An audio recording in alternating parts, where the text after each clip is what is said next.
Hello? Alright, testing 1, 2, 3. Hi, Brenos. I see. The robots are here. Not Melania Trump, please. How are you guys doing? I didn't even realize freaking Melania Trump. uh, what stack did you tap it on, Brenos? How many attempts did you do on your Nov? Congrats. Congrats on your Nov offhand.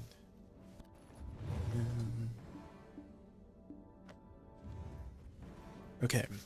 We have been busy just like doing unreal stuff for the past couple days. Doing a lot of paperwork. I had to write this what's it called?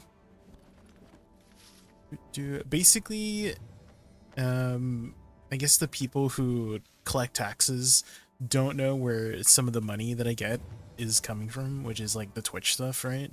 And so I had to like download a bunch of basically proof, like give them proof, like, hey, yeah, I'm doing this thing on Twitch, that's where I'm getting like this little bit of extra money from. So I've been dealing with that for the past couple days. So I just sent in the letter yesterday, so hopefully like my bank statements and my PayPal stuff is enough proof that, hey, like this, I'm not doing anything illegal, don't worry, I'm not selling drugs or anything, of why I have a little bit of extra money.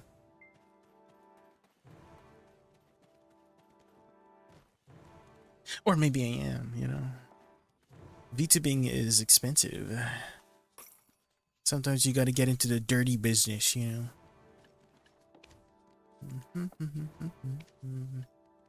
113 for your Nov, damn.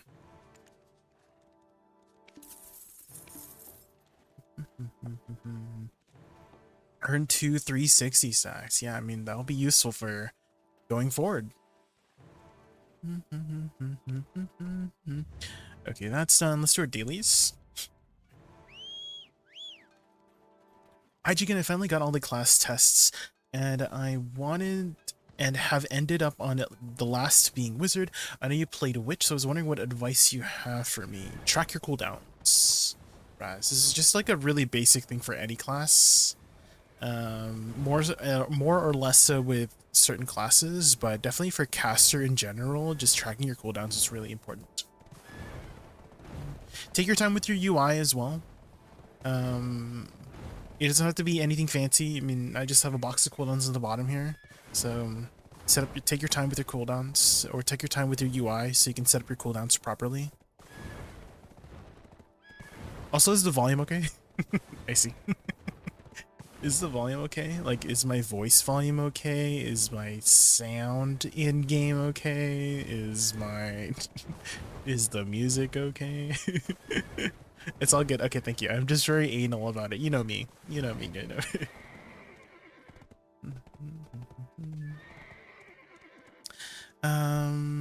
What was I doing yet? Dailies, right? Dailies. I'm doing my main head now, even before even trying on deck weapons. Any particular reason? You just want to go for your main head first?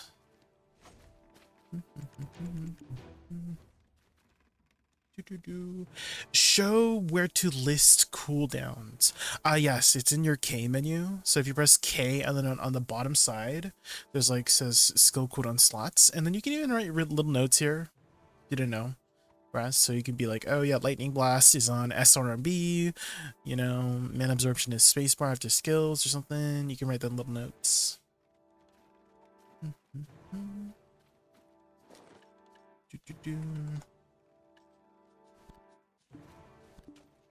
Bum, bum. Also, tomorrow is the new league in PoE 1. And we're getting the gang back together, Kairos and Wutaru. So we're doing a league start together tomorrow. Okay, Guru Medicine Box. I was researching into what kind of builds I want to do, and in PoE 1, because everything's so fast, I wanted like a tanky build so I don't like explode. Because at least with PoE 2, I can see what's killing me. But in PoE 1, sometimes you don't even see what's hitting you. And I also, I'm somebody with not very fast reaction time. My reaction time is very slow. And so a tanky build I feel like would fit me. So I've been looking at some different tanky builds. Oh, sorry, I forgot to plug in my phone. Hold on, let me plug in my phone, my bad. That's what I forgot. Okay, there we go. It's plugged in now, sorry. Here, there you go. Is that loud? Should How's the volume on my Vine Boom? Is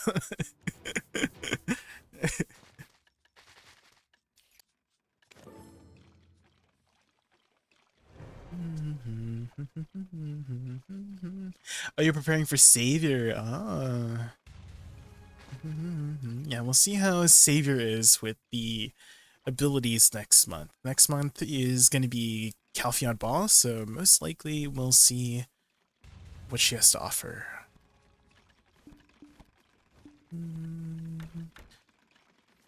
Oh, why is my stuff full?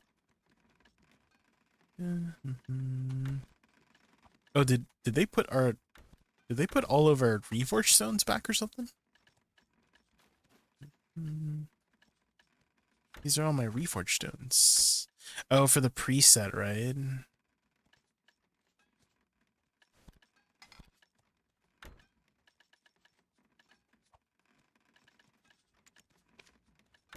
Guess I need to shove it back in.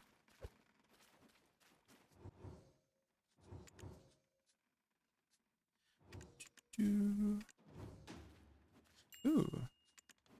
New dailies?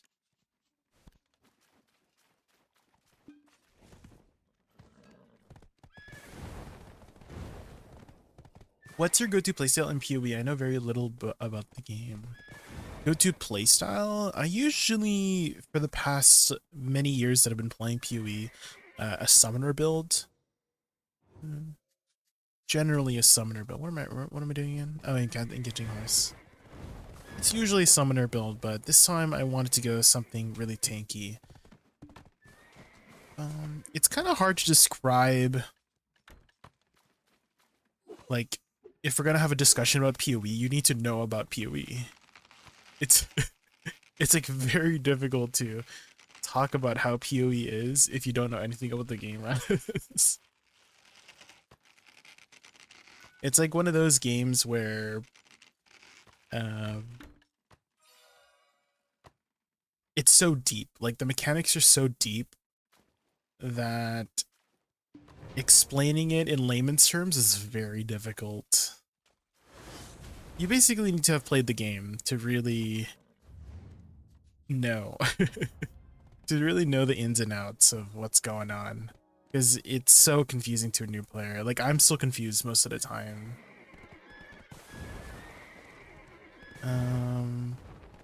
Let's hand in our thing with Liana. And then let's do our weeklies. Let's do all our weeklies today.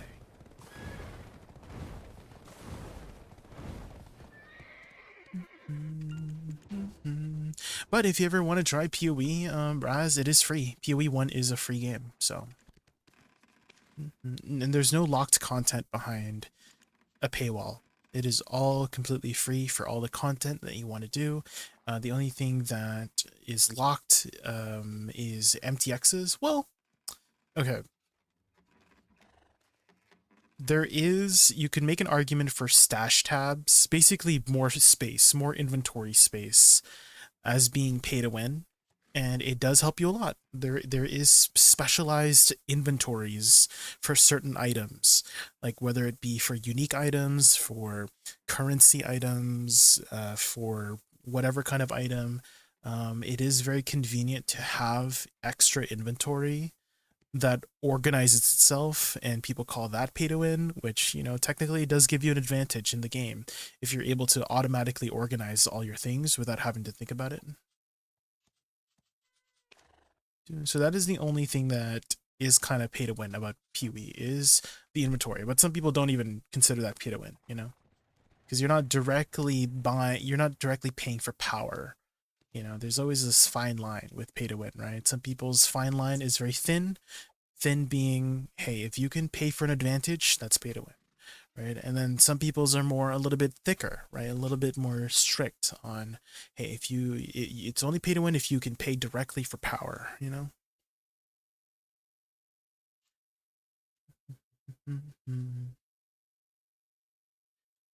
For the masterclass tournament, EU and NA are separate. I would imagine, yeah. I would say I'm pretty sure like all the regions are all separate, yeah. Like South America, Korea, Japan. I imagine all of them are separate tournaments and they have their own rewards for their region. That would make sense. Okay. I'm assuming I have to re-put all of my Reforged stones.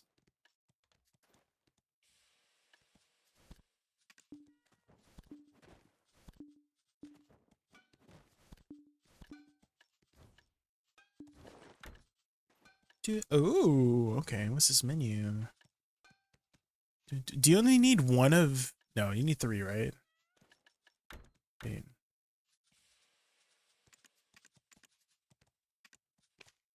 Add? Okay. Okay, interesting. Okay, and then you click this. Ah, okay, got it. Ah. Save. Ah, okay, got it. Got it. You just add it like this. Okay, okay. Interesting.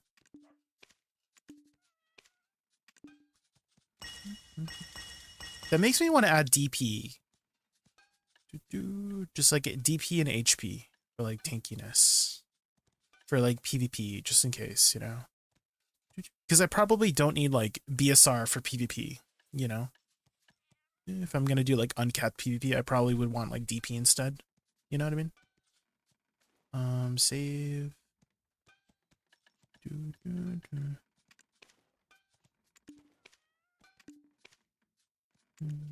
So I guess we'll buy like 3 of them. Save. This is so good. Yeah, the presets. Yeah, that's really nice. More customizability. If so, I already want 20k. Oh shit. Yeah, I think if you're like in the top like 30 or something, right? Do you not have 100% crit rate without those crystals? For my flowers, no. I am missing 12% if I don't have my Reforged Stones. So those 3 crit rate Reforged Stones cover the last 12% for my flowers. All my flowers have base 40% crit. So then I get 30% from add-ons and another 18% from just the crit stat. Also, hi Wutaru. Have you figured out what build you're going for tomorrow's league? Have you figured it out? Are you going the poison flask build?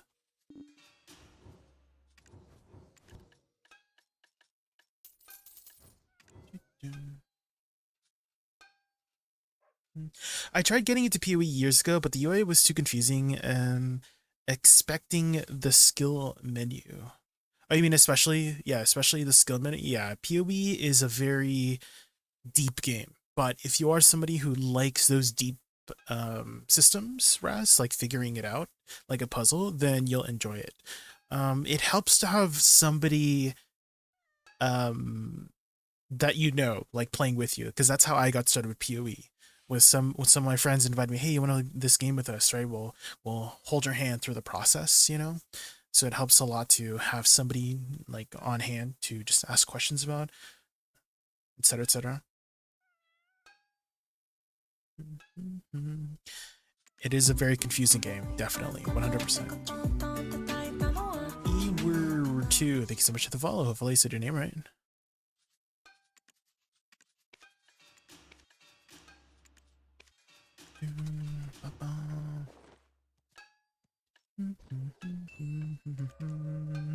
A lot of people, if you are trying to figure out PoE is you just follow a guide.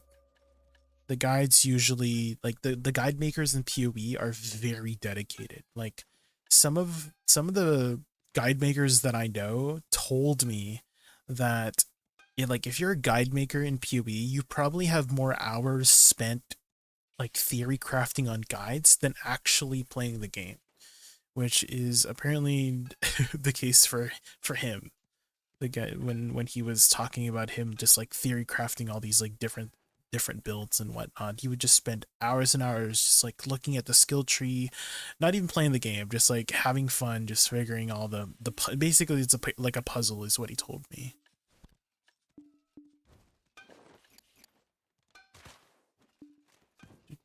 You are going poison concoction, Utara. The classic. Who is the person you were following before? Jay, you want to play DNA? What is DNA? What was that? D's nuts? NS? What was that? What was DNA?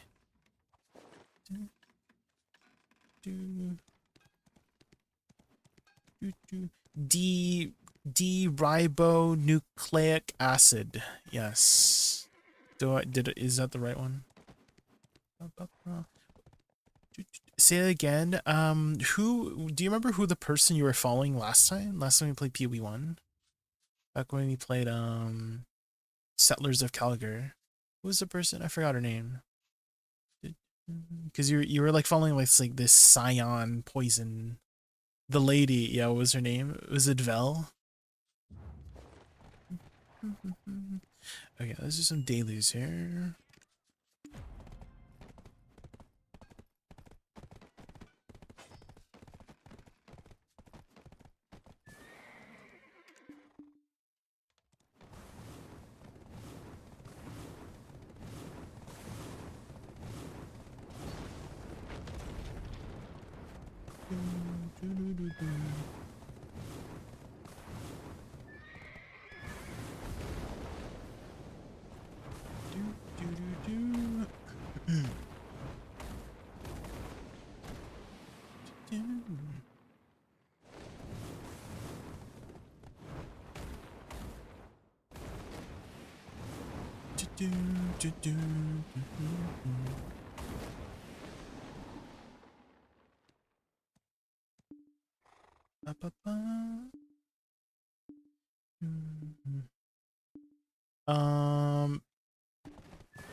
Okay.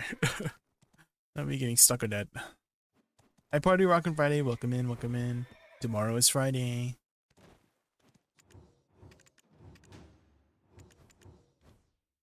Do.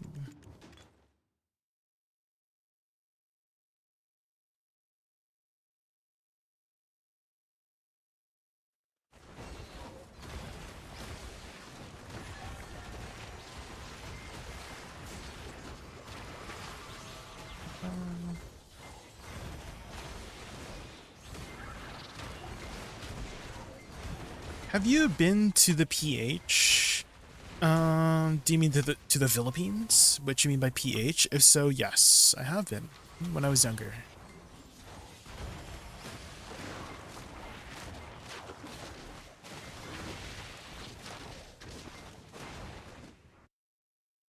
Why? Why do you ask?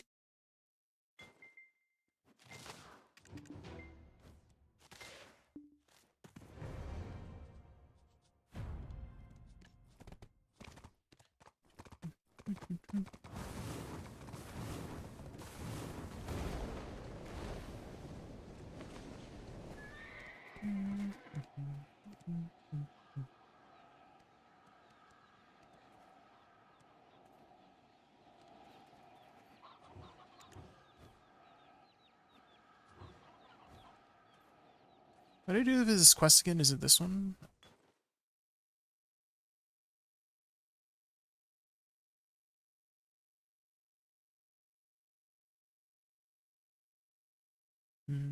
Just curious because it said your mom's Filipina. Yes.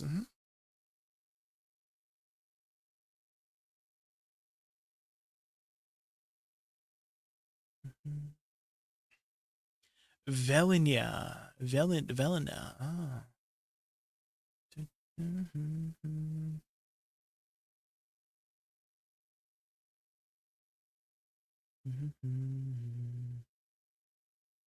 Is she still active? She's still playing PoE? I feel like a lot of people who've played PoE in the past, they always come back to the new league or something.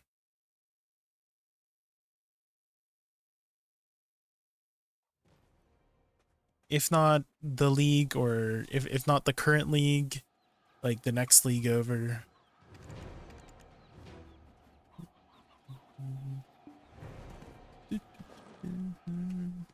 Okay, let's open this.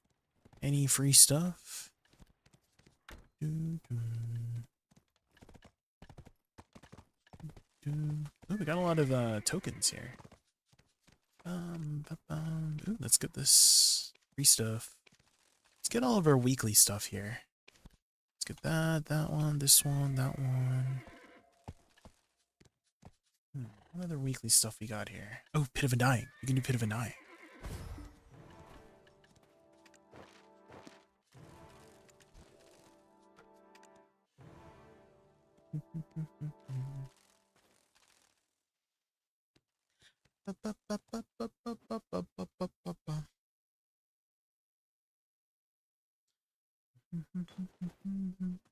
Oh, I think I figured out what Butters was saying earlier with DNA. Duet Night Abyss, right? I was like, what's a new game that just came out that people have been asking? Because people were asking me like BP, right? Blue Particle. And so I was like, going through the file cabinet in my head. What's a new game that just came out? Duet Night Abyss. Oh, DNA.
Duran.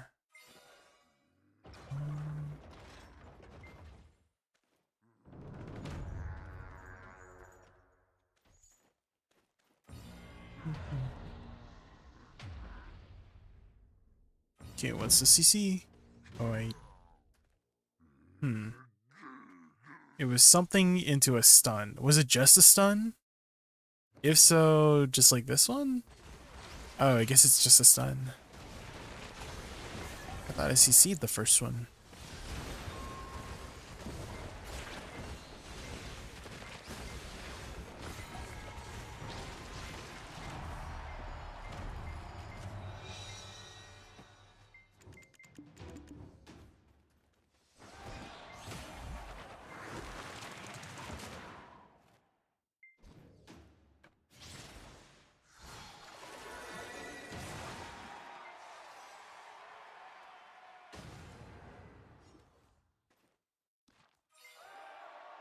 Do you have a guide for Woosa Awakening? You're in luck. I do.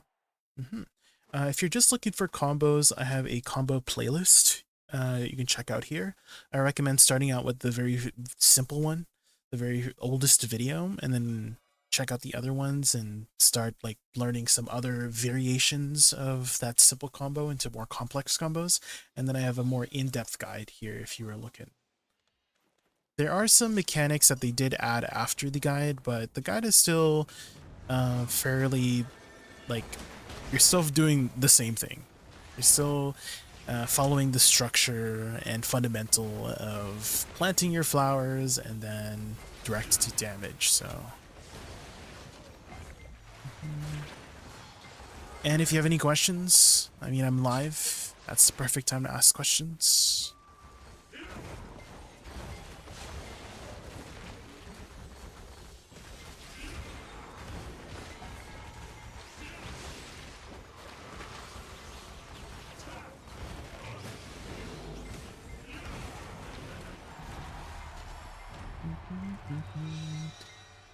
If you, one thing I would recommend doing right away, Zone, is just utilizing the skill cooldown slots here to write down some notes. Just set up like a something simple to track your most important cooldowns.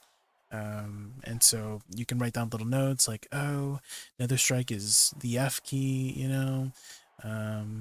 Yanbon step is like your shift W, your movement and stuff like that. So make use of the tools that BDO gives you to learn classes. So this is like one of the most useful tools for learning new classes is just using the skill cooldown slots. Yeah.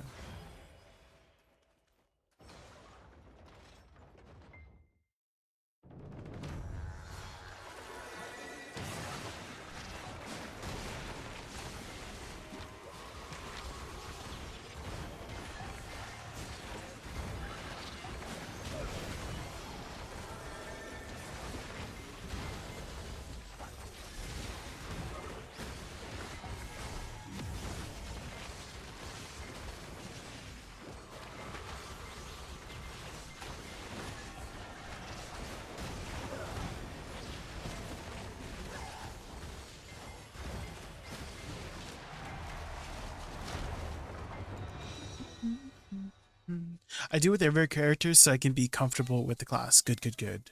Those are good habits to develop.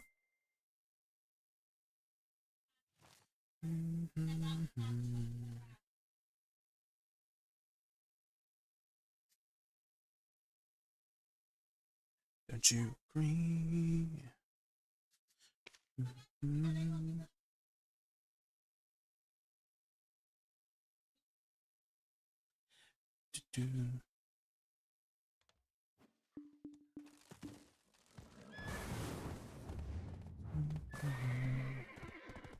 Okay, now that we've done that, let's do Elezra. Let's get that out of the way for the week.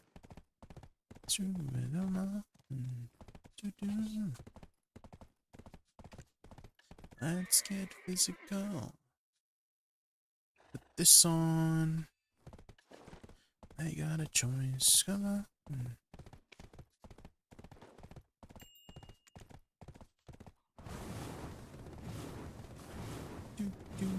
And we got our Idania bosses to do as well.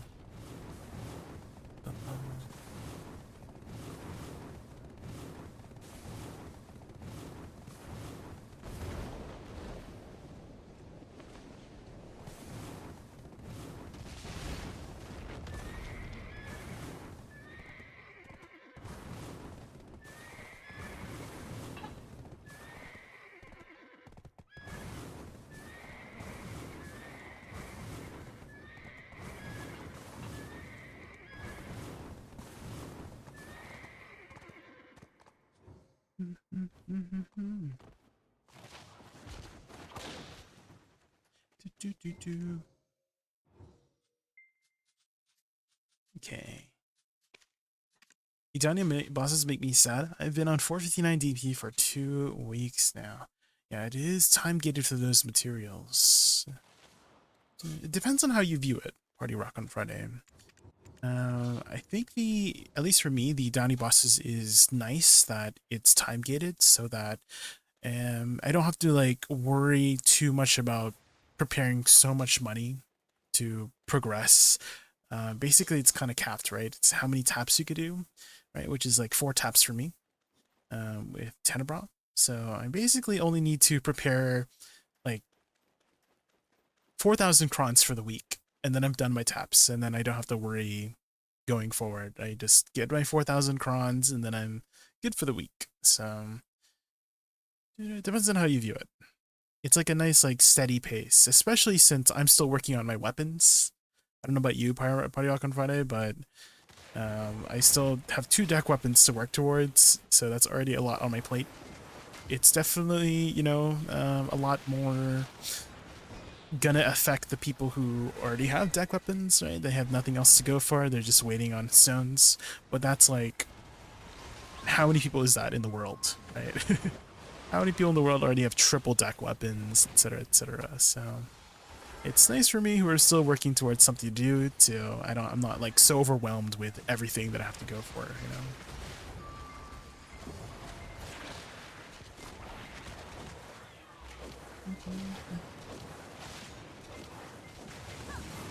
And I feel like if you are at that point, like, you're in a good spot. You know what I mean? Like, if you have triple deck weapons and you're waiting on armors to tap, you're in a good spot. Like, there's no there's no denying. You're good. You're in a good position. Be thankful for that, you know?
Oh my god.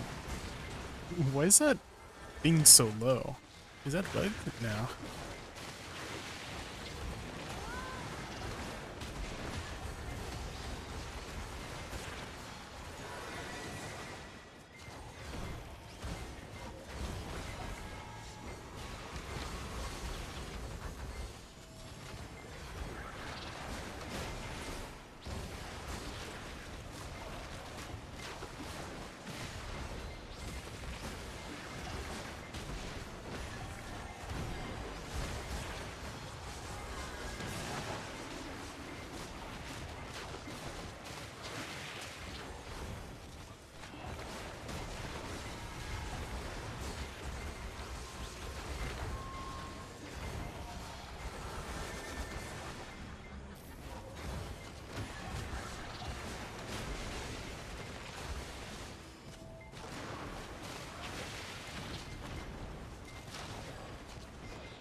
Did I just get really lucky with the Soul Magia just like not needing so many? What the heck? Oh my god. That was almost unlucky there, but pretty lucky for the most part. Because sometimes the buttons that you need to press take forever, like these little tablets here, these circular things. Sometimes you need to press 3 of them before you can attack the middle, but that time they just kept letting me hit the middle. Okay, let's see what we get. Ooh. A base Dabo. Well, I mean, last week we got a duo, so I guess I can't really complain.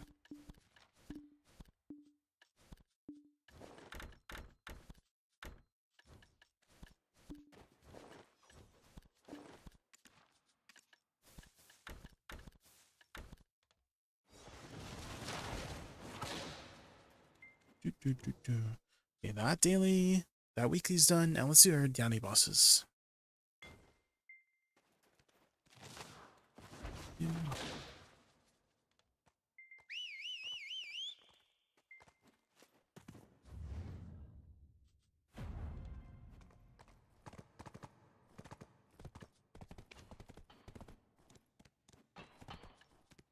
How much are the all DP reforged stones? Ooh. Guess I'll buy... buy 3? Do I have any all damage reduction ones? No. How much is the HP one? 135. 200, damn. You know, I'm just gonna buy some just for funsies. Oh, do I have some? Trying to be sold? I do. Okay, let's buy 3 of these. And then we'll just add it. It's HP.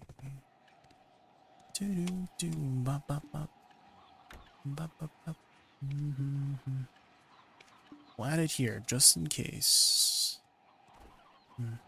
Maybe I should go for the down attack one too, in case I grind places where there's down attack. You know what I mean? Now it's an option, like Tungrad Ruins. Like if I want to min-max Tungrad Ruins, I could. Do I have any down attack? Do I have any like trying to be sold? I don't.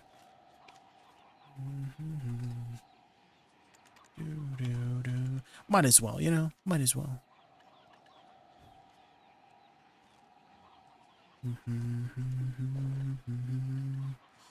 Since we can now just shove it in.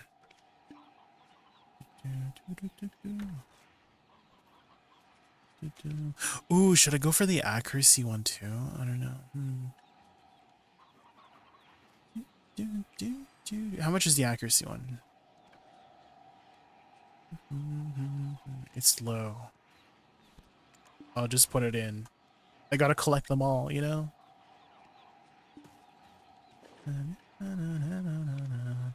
Wait, did I not buy? Did I not buy? Oh, did I have some trying to be sold? Is that why? There is. There's one.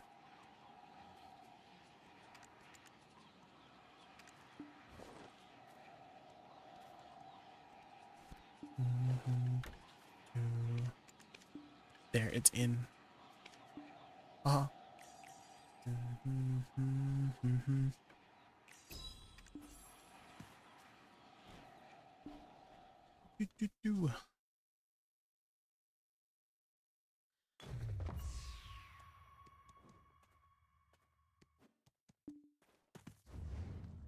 Dun, dun, dun, dun, dun, dun, dun.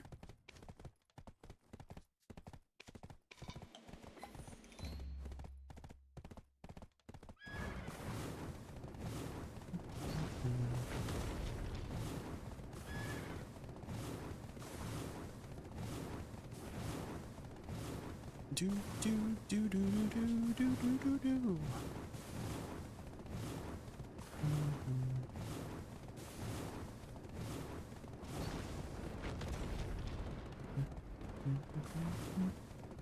I mean, now that it's an option for me to just shove evasion in there. Evasion Woosa?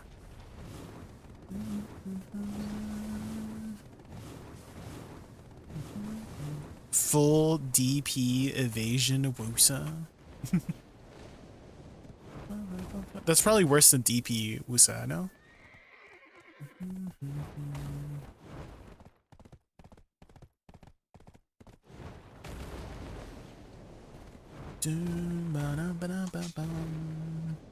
I mean, those are really expensive, right? The evasion one. 45 bill. Damn.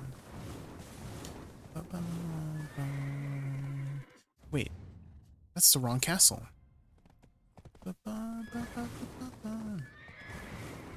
That's okay. Scenic route.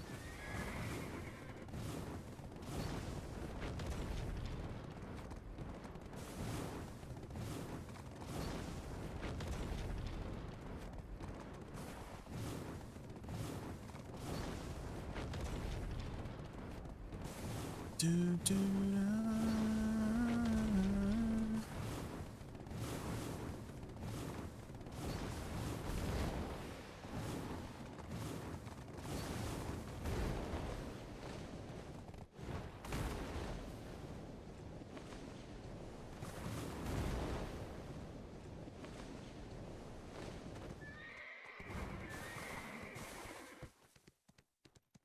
do, do, do, do, do, do.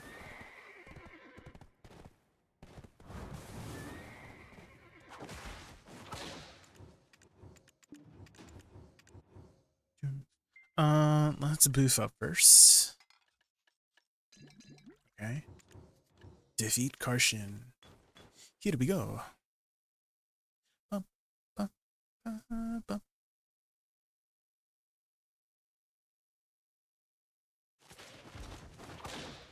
Okay, surely won't fall this time, right? No falling, no falling. Bum, bum, bum, bum, bum.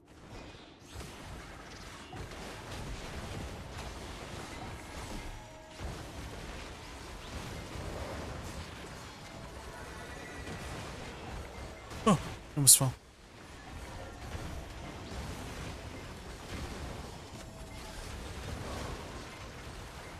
We'll just tank it.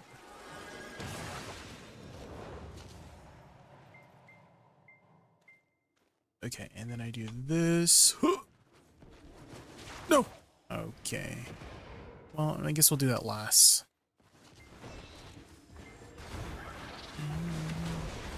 I was hoping it would block jump the pillar.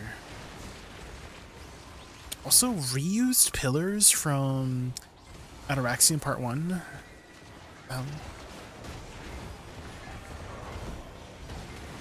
A struggle with this fight every week on a Waiku. I always held F at the worst possible time and throw myself off.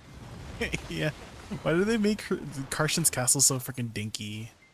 It's so freaking dinky.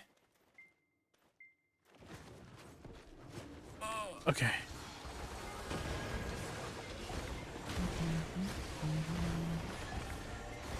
How have your Adana armor taps been, Vamric?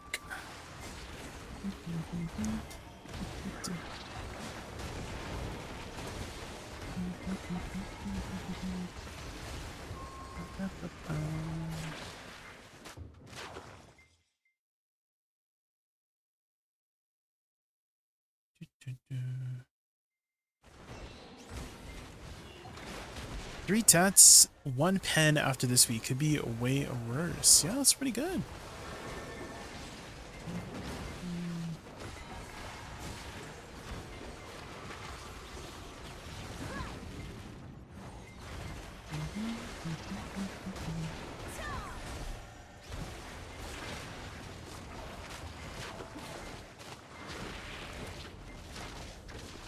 I'm out of sacks, so I don't know if I can scrape up enough silver right now. We're poor right now, Vamric. I don't know if you've heard of this method, this gearing up style in BDO, but I like to call this style living paycheck to paycheck in BDO. And what that means is that once I save up enough silver to do a tap, I go for it. You know what I mean? Saving up silver? What the hell is that? You know? You gotta be efficient with our silver, you know?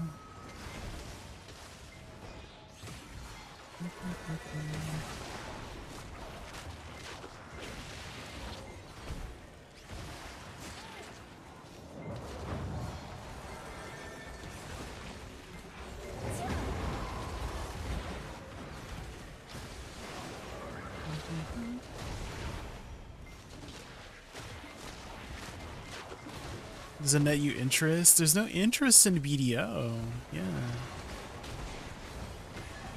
No interest in BDO, that's true. No point in saving.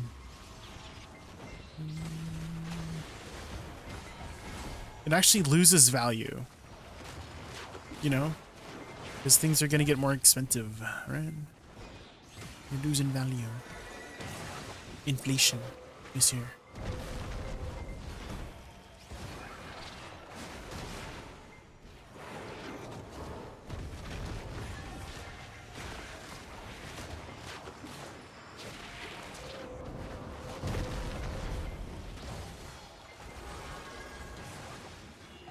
So brave, dashing all around.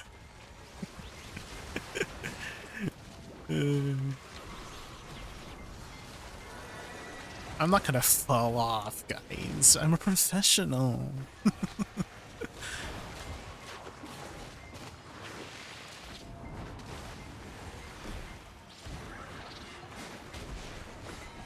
Hey, that's why, yeah, the terrain is like.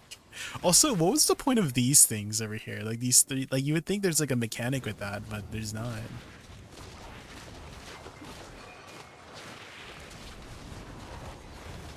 Oh, I got floated. Hell.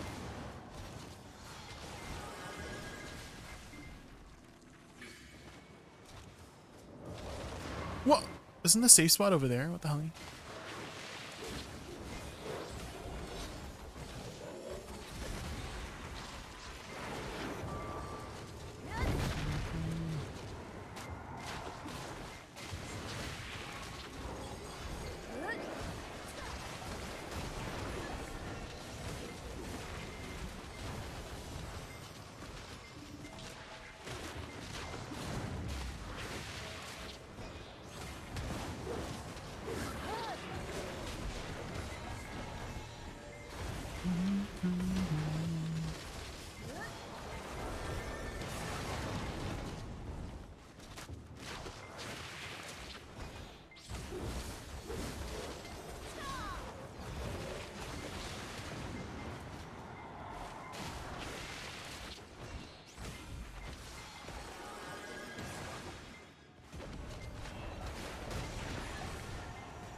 Help!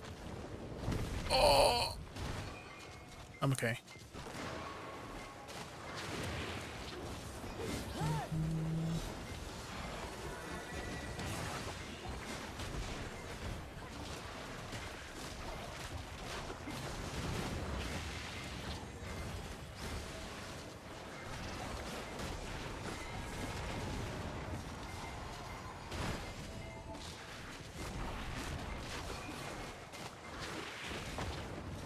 I don't think I've actually died to. Yeah, I don't think any of the bosses have like some sort of like one-shot mechanic. Well, I guess Enslar does have a one-shot mechanic. If you get the ball, like if you have too many balls go into Enslar. There's like these 4 pillars.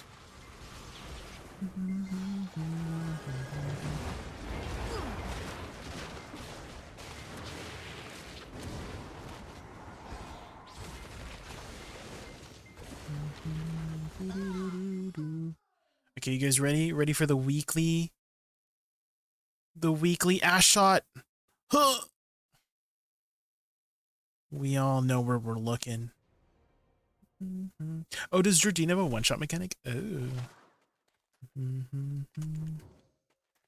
I think the only time I've ever done Jordine was when we had that one weekly with the free 5 stones essentially.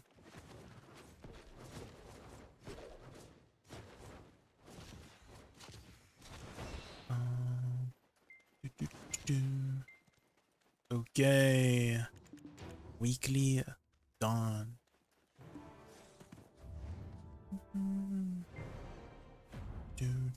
Okay, how much silver I got? Do I have it? I probably don't have enough to make a stack. Dude, I have 1 hunger. We have 1 hunger, guys. We need to save up money. Let's do the weeklies here. Let's start off with, I guess, what's her name? Rusalka's castle. What'd I buy here? Ooh, one of the DR ones. PVT. Oh, like terrain. Player versus terrain. True.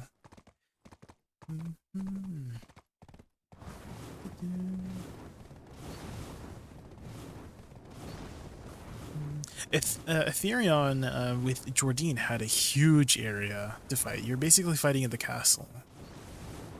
Out of all the castles, definitely Tenebrum is like the worst in terms of design. Personally, for me, I think it's like so freaking ugly. it's it's the ugliest castle I've ever seen. At least with Risaka's domain, she had like a lot of like water areas. That was pretty cool. So that kind of made sense. The castle was not really like too grand in structure wise. It was more so the terrain, like the water terrain, like this one. You know, kind of looks like a water temple. But the one at Tenebron, I don't know what the design is. Can we ban Wutaru? Wutaru? Time to get banned. Oh, Fudders, I figured out earlier after some thought of what you were saying about DNA, but you meant like Duet Night Abyss, right? Took me a bit of time to figure out what the heck you were talking about.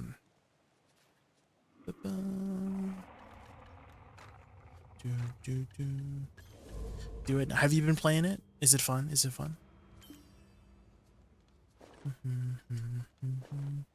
Let's put this on.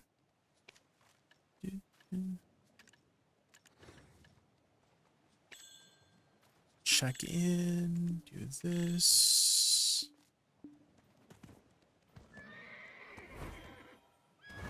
Is anyone in this spot here?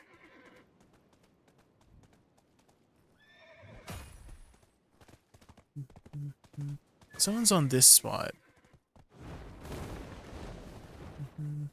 I haven't seen like the other spots here. Let's see.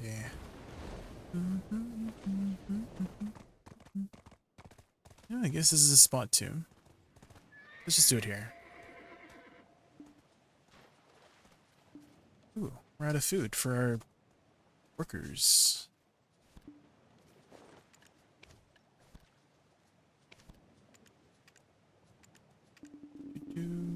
It's pretty bad performance-wise. Oh, really? Oh.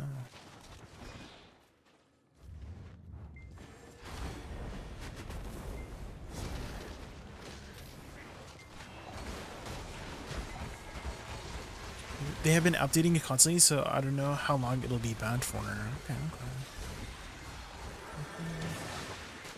I did hear that it was like not pay to win. Like the only thing you would pay to win for are cosmetics. But we also don't know how long that'll last too. For now, exactly, for now.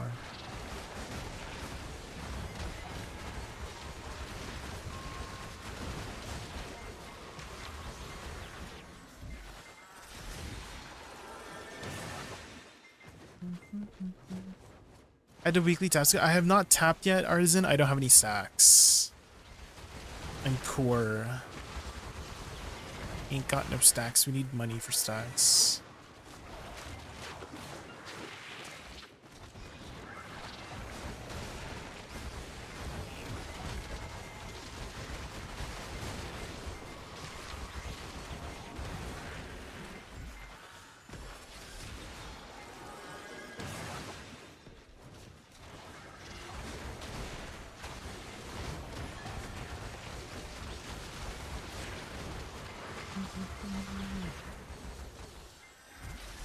I should probably pop my loot scroll. I should also pop some drop rate buffs too. Can I put my tent up here? I can't. Thank goodness. This one. Okay, we need 60%. Ooh. Well, this is 20. This is 20, 20, 30. Wait, don't I have stuff here? Oh, 50 here. Let's do... What's the math on this? We'll just do 50 and... 50 and a 20. There.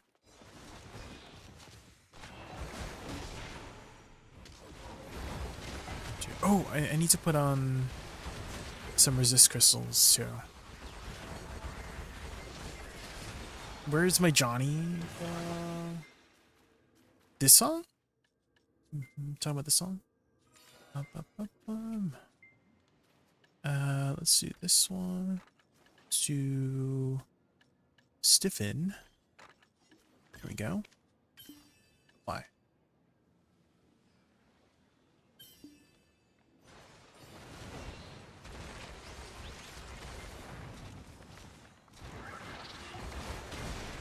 Third week, I'm having fun from pity to pity on tried. No.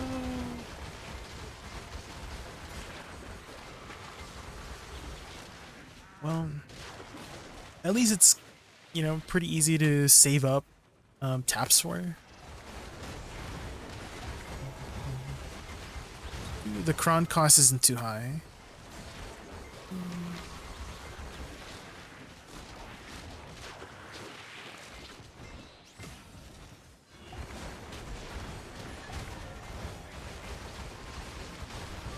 So it's nice if you're working on something else, Artisan, right? Like, let's say you're still working on your weapons or Karazad accessories. The armors are like, oh, you do your 3 or 4 or 5 taps a week, and then you can work on other things, right? That's kind of like how I view it.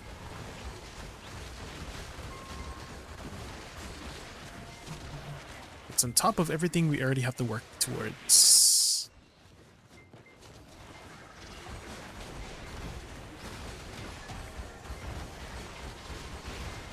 300 stacks and a multipad. Yeah, I mean, that's what a lot of people are doing. Because the higher the stack, then the less stones you technically need, statistically.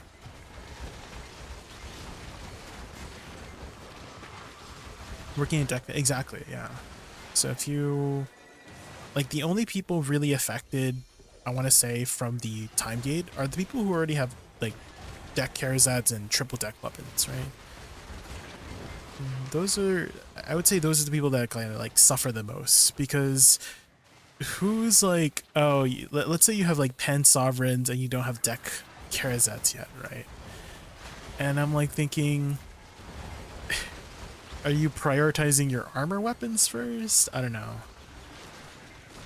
If you're at that point, you know, you're probably you're still working on your weapons and accessories. So I feel like it's not too bad, is what I'm trying to say. Like if you're not triple deck weapons and not deck Karazads, then you still have things to work on besides your armors, right? So again, the time gate is not too bad. Like yes, it is a time gate. I understand the criticisms behind time gate, but I think with everything else you're trying to work on, I feel like it's not that bad of a time gate. You know? Personally, for me, I gotta add that at the end.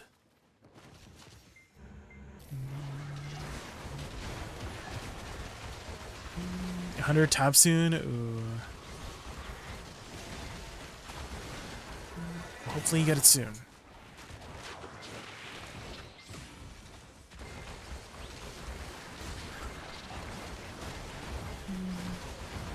Jay, have you heard about A31 Atlas? Is that a new game? I see. If so, I have not. Hey, I quit like 6 to 8 months ago because I didn't feel like grinding, because fishing all day was like good money, so grinding was a bit useless. Did the game change a bit, or do I still need to leave my PC on all day? I mean, it's still beneficial to leave your PC on like after you're not actively playing Hegan. To do fishing is still really good, but they have improved the grinding quite a bit since you had last played Hegan. So they basically streamlined the way people make now. So it's all based on, well, generally if you're at the appropriate grindstone for your gear, then you would be making more money. So if you can set the monster zone info to all AP ascending, and then you can kind of see where you would want to kind of be suggest wise. So for example, for me right now it says I have about 1800 AP, so I would be like around here, Nymphomare Castle. And then on garmoth.com they actually have a list of recorded hours of how much people are making on average, which I will go to here to show you, and you can kind of see the rankings. of how everything is silver-wise. Do not worry about the money on the right here. I don't have premium Garmoss, so I can't like adjust the drop rate, but it would be much higher if I have the correct drop rate amount.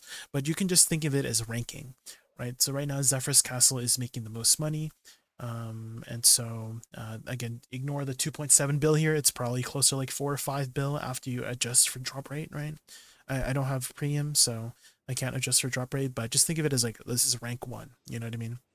And so if you have a lot of AP, you're really benefiting from being able to grind these grind spots, and you're making a lot of money.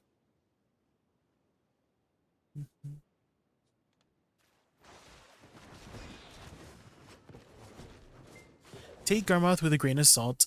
Better. Sure, you could say that, Artisan. People do fudge their numbers all the time.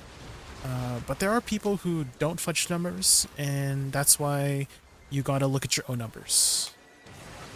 Artisan, is that if you see yourself making a certain amount of money, and then over time you're recording your actual numbers, and you see your number going up, then it means you're improving. You're improving your clear speed, improving your numbers, etc., etc.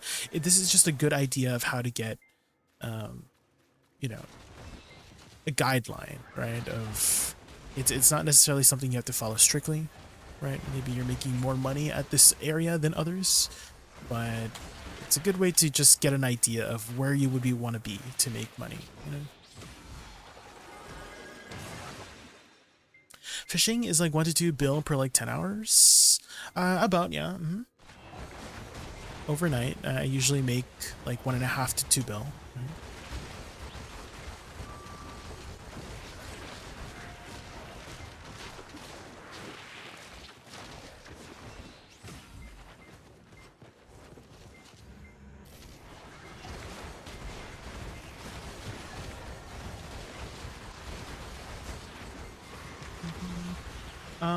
No, they say it's an interstellar object, probably a comet, but people started noticing weird things about it. It doesn't have a tail like comets do in the solar system. They took pictures of it, and it looks like a ship with lights on it. Oh. Is that what A31 Atlas was that you were talking about, I see? Where did you hear about this? You just like researching about space stuff?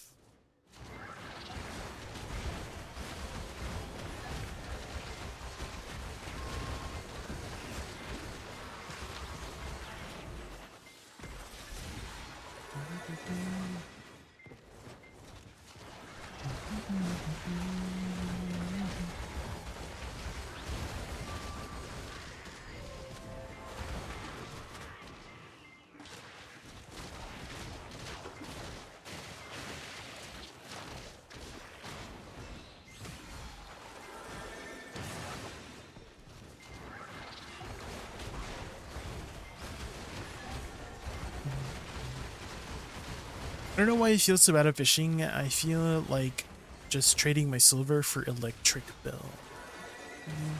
Well, you know, then you don't have to leave. I mean, I know a lot of people that don't leave their computer on and just play BDO when they want to play. It's all about your accommodating the game to you, right? You shouldn't be accommodating to your game. You shouldn't revolve like your whole like schedule around the game. The game should revolve around you, right? So if you're somebody who doesn't have so much time, or you just don't want to leave your computer, then don't. No, just play the game. Don't feel obligated to.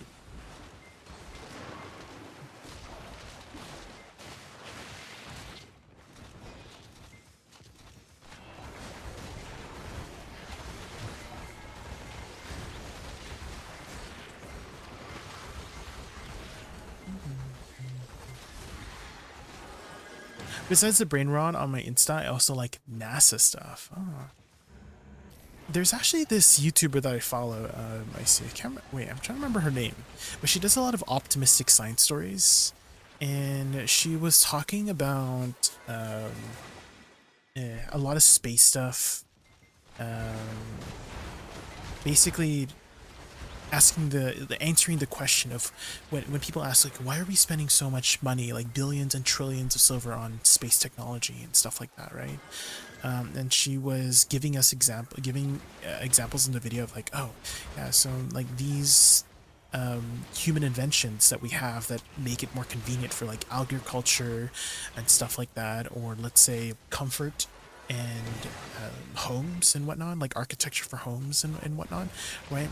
Like all that actually stemmed from space research, right? They were trying to figure out how to, let's say, potentially cultivate and do agriculture on space, and they figured out like, hey, we can actually use this right now on Earth to make it more convenient to make food, farm for food, etc., etc. And same thing for like, let's say, comfort, right? Like space, generally not the most comfortable place to live in, and so they were trying to figure out like how to make space more comfortable for humans to actually reside in and potentially live in the future, like as like a to colonize, like, and to live and stuff like that. But like, hey, like these nice types of furniture, hey, it's actually very effective in making it more comfortable for us to live here as humans, and more like, I don't know, because they don't have like too much resources on, like, say, the moon, or let's say Mars, right?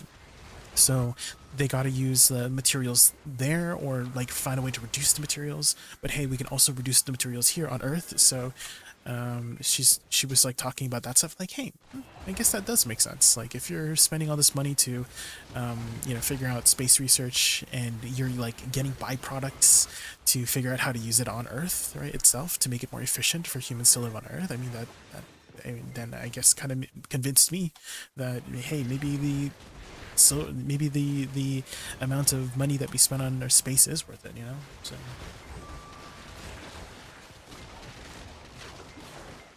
isn't that interesting? I mean, at least I think it's interesting.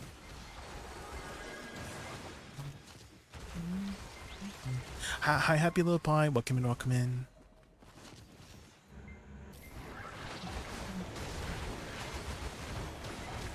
I think the ball pen was also because of space needing a pen that could be used up there. Yeah, there's a lot of things that, interestingly enough, stemmed from space research.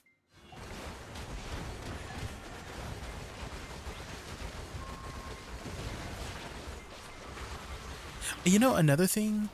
I remembered. Okay, the person I was talking about, her name is Dami Lee. Dami Lee. Dami Lee. And she is an architect, and she does a lot of YouTube content. And she also had another one called Solar Punk. Does anyone know what Solar Punk is? It's a very interesting kind of side, but basically it's like, you can kind of think of it as like the opposite of cyberpunk. So you know how like cyberpunk is like a future dystopian kind of thing, right, with technology, right? And solar punk is basically the opposite of that ideology, where instead of machines and AI kind of like taking over our technology, we kind of use it. We use technology in tandem with nature to basically coexist together in harmony. And so she was talking about these civilizations have already made it work to live in a solar punk style, where they're using really, I would say, like, really advanced technology, but like technology that really works with the nature in the land that they live in, to live a sustainable life, right? And that's kind of like the whole point of what she said about like architecture, right? Like trying to figure out all, like, people, whenever there's people that's living, right? We needed a way to sustain the person, right? How does a person live, right? What kind of entertainment, what kind of food did they eat? Where is this like gonna go, right? How are they gonna get the resources, electricity, food, like, and also waste, right? Like they gotta poop, people gotta poop, right? And when there's waste, there's usually diseases. How do we prevent that, right? That's all part of architecture, trying to figure out how people can live, right? It's very interesting. We do gotta poop, that's right. Pooping is important. If you don't poop, you actually die. which kind of sounds like a meme, but it's true. Like, I actually heard the story of this this teenager who didn't poop for like, I don't know, like 30 days or whatnot, because she thought it was like disgusting to poop, and then she died. And I'm like, what the hell? I, how do you even hold it in for 30 days? I'm like, what?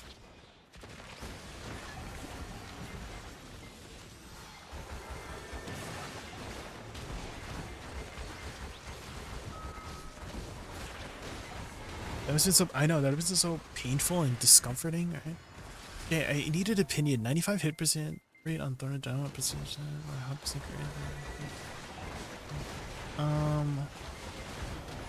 I feel like it's very minuscule at that point. Partisan. Either or. I mean, I feel like it doesn't matter that much. If I had to lean towards one, it would be BSR, because I like having my BSR. Like, it's just a nice quality of life.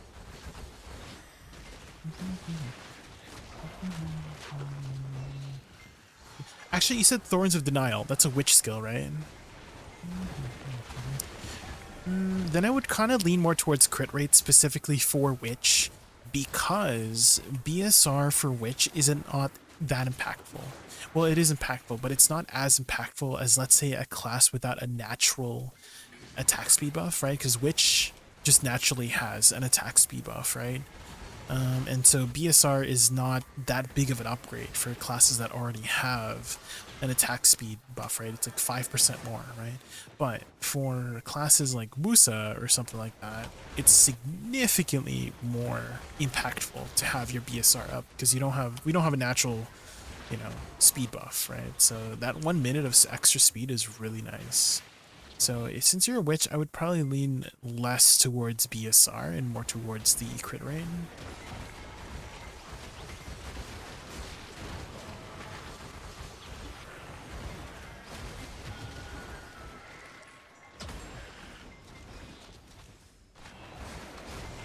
Soda pop.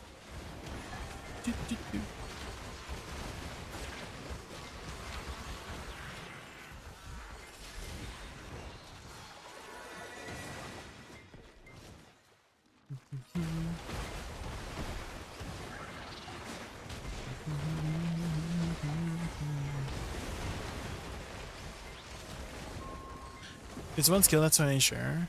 Well, that's what I was saying earlier, is that I feel like it's a very minuscule at the end of the day.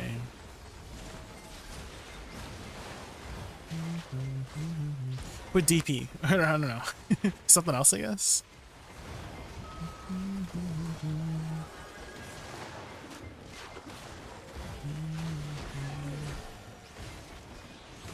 Hi, Michael. Welcome in. Welcome in. We're just doing our weekly Nymphomare Castle. Go my soda pop, my little soda pop.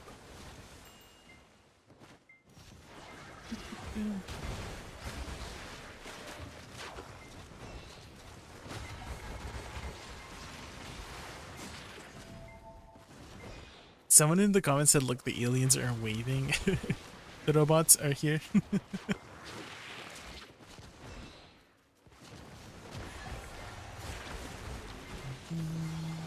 I have DP, otherwise Zephyros eats me alive. You can get HP then.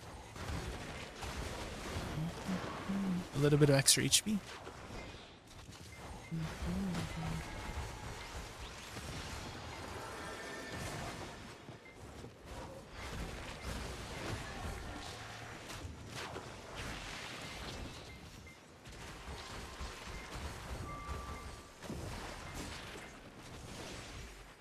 I had enough gear to do Karshan this week. Issa asked the platform is so small.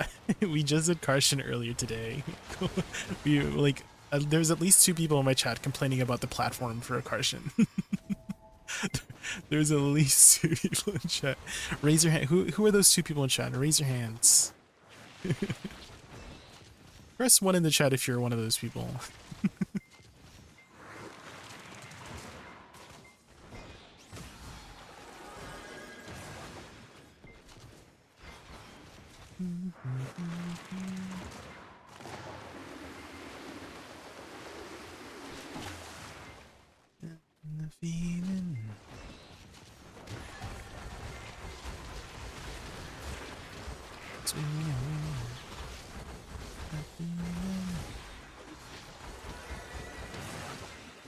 Baby, we've been living like it's not goodbye.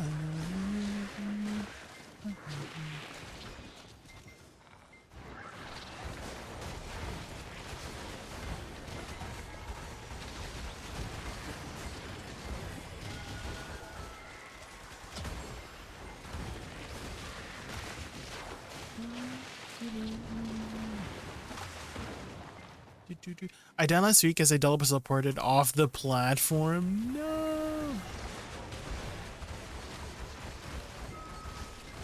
No teleporting around, Artisan. That's not allowed. Check the link I sent when you are free. Okay. Did you send it on Discord or did you send it in Twitch? I just didn't see.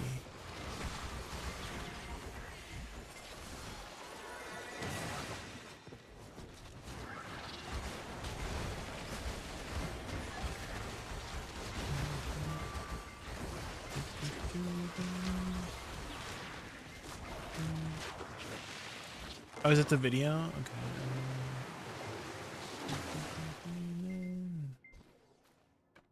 Okay, what are we looking at? Ooh.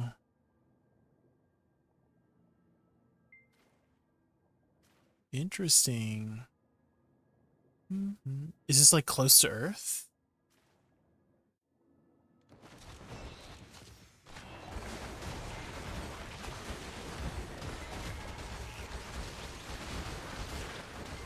It's actually getting closer to Earth? Ooh.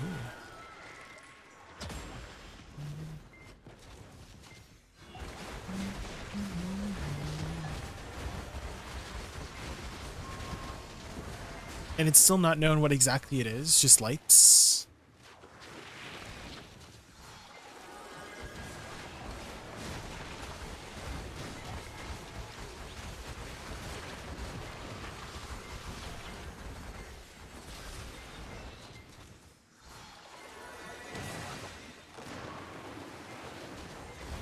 People are confused and asking questions. Ooh.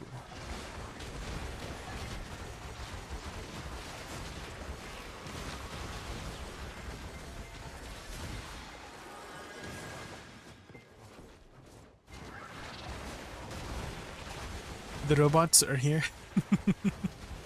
It's the robots. I see. They're here. My new spot, Nymphomara, I enjoyed a lot. I'll try soon. Orbita 30. First attempt on my Ator shoes to tent. Oh, it just succeeded, Crypta. Because I was gonna say, I feel like they might reduce it, Crypta. I feel like they might reduce the pity on Fallen God. Just a feeling.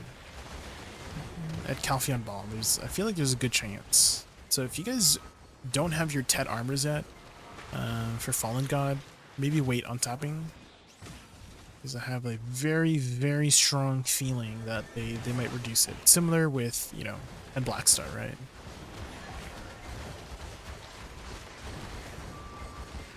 Also, hi Crypta, welcome in, welcome in.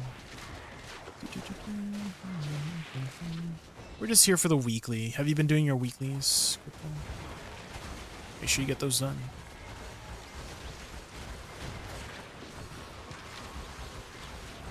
100k crons devoured by the black spirit. A big number, yeah. The cron stones.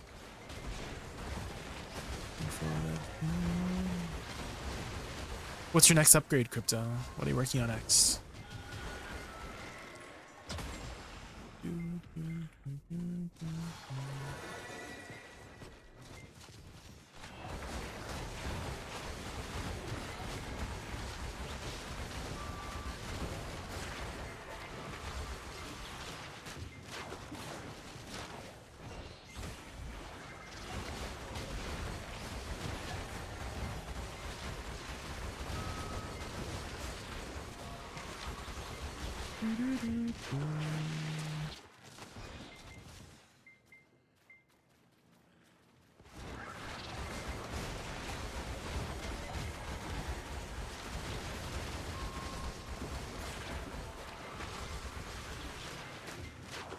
Oh, did they?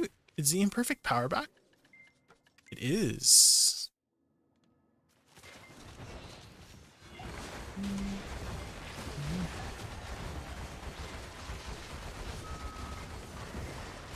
My AP is okay-ish. Pen double earring ×1 needed. Others are silent. It's on 801 gear score now. That's really good. Yeah, 801.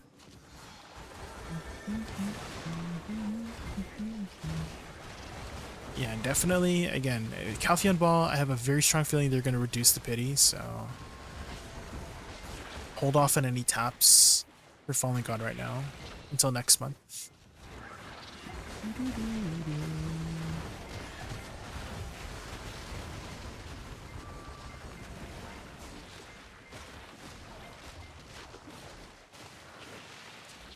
People forget one thing, the company's name is Pearl Abyss and the pay-to-win currency is pearls, just saying excuse the judge. Oh. I mean, yeah, that makes sense there. It does make sense. It is called pearls.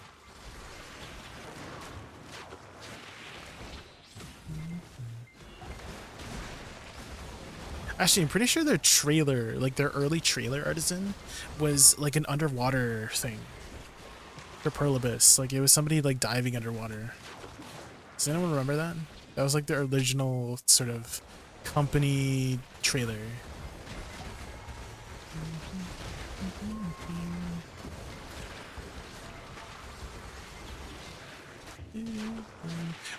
Whenever I think about underwater stuff, I think about Subnautica. Has anyone ever played Subnautica before or know of Subnautica?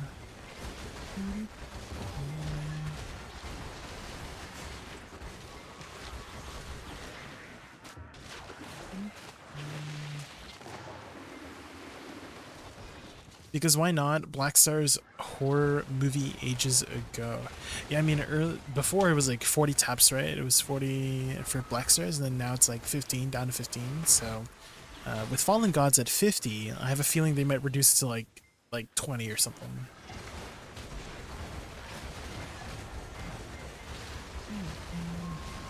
Pearls are technically specific for underwater, but still. I think people like grow pearls now. They like they like, I don't know, insert or inseminate clams or something, and then they just manually they manually make pearls now or something like that. Something like that, right?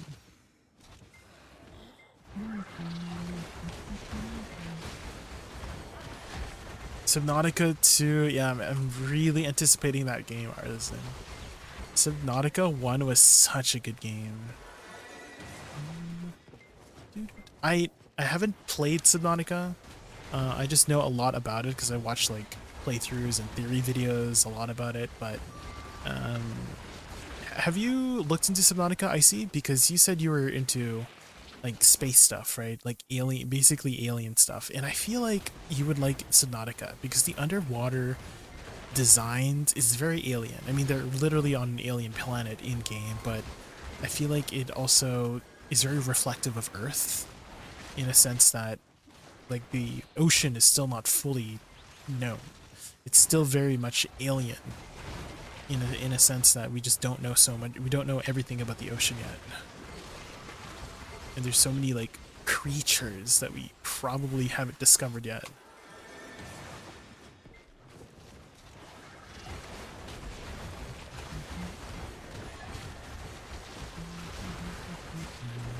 Were you into Subnautica for the underwater exploration and stuff, or was it more like about the horror, the underwater horror? And apparently, from what I read, of Subnautica was not supposed to be a horror game initially. It was just supposed to be an underwater exploration game, and it very much still is a very, an underwater exploration game. But when they had like playtesters come in, they had the underwater creatures, and they added I think it was the Reaper Leviathan, but it was a big fish in the ocean that attacked them, and the playtesters got so scared, but they said it was just like so good for that atmosphere of underwater, for the underwater horror, so they decided to add more Leviathans. Now we need armors to achieve end armor, so if you aggress for 200 attempts, you really need to be RNG carried. Most of the people sell and wait to market. Why take the risk and buy wise choice? I mean, it's like evolved crypto, right? Like before, the Tet armors weren't as like, you know, prominent out there, but I feel like it's kind of like that Karazad's crypto, right? So before, you know, the Karazads were designed around Pendebo being 300 bill, right? Because that's what they were. I actually bought my Pendebo earring for 300 bill back in the day, back when when the Pendebo earring, or like the Debo earring, was released. When it first got released, I made one, and then I bought my second one. And you know, the Karazads were like an alternative route. But now that it's like not worth it anymore, right? It's just like it's grown, right? I think the same thing happened with armors, right? It's like grown. Maybe not in the same way as the Karazads, but DDO is definitely in a very much different state to when the Fallen God armors first existed. Same thing with Debos, right? Debos are so much more widely available that it's changed around it, right? So, but I imagine with the Calpheon ball coming up, they're going to make some adjustments, at least with the pity, probably, to kind of like combat that, right? So I have a feeling they might reduce the pity for Karazads and reduce the pity for Fallen God armors and such, so it can be more reflective of the price due to like all of the inflation and all that jazz. So.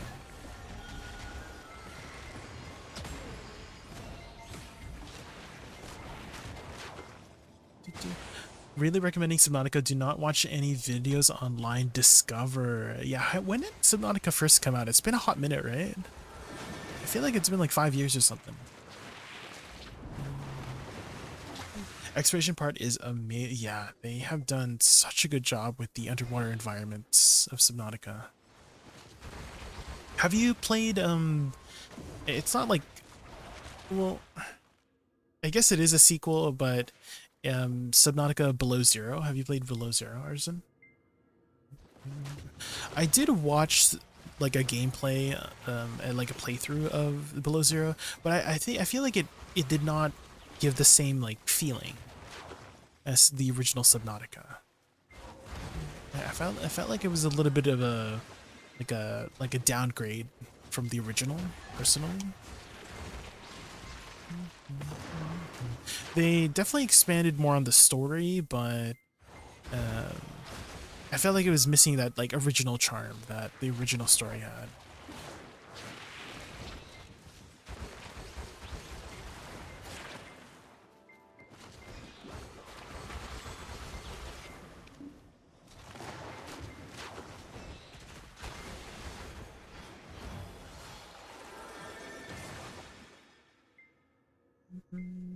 The first gameplay, I was like scared to even move around. The second one went YOLO, made base beneath 3 to 4 ghost survivants, had fun getting back to base. Oh no, not the ecological dead zone.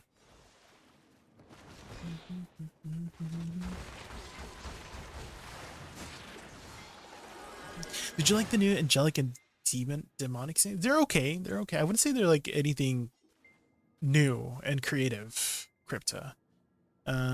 It's definitely, we've definitely had like devil themed and angel themed costumes before, so you know, it's another take on that, and you know, I do like them, but they're not anything like groundbreaking, you know?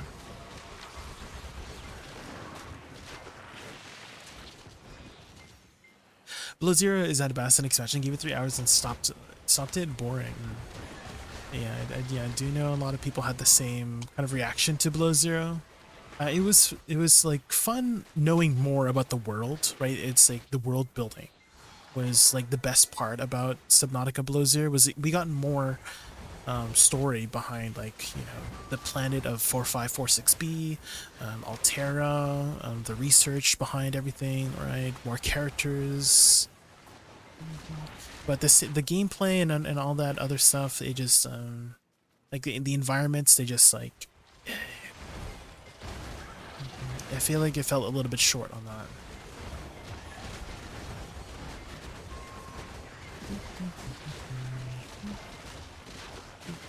Hi Jay, I was on the official BDO stream today and oh sheesh, what did you win? Lux, what did you win?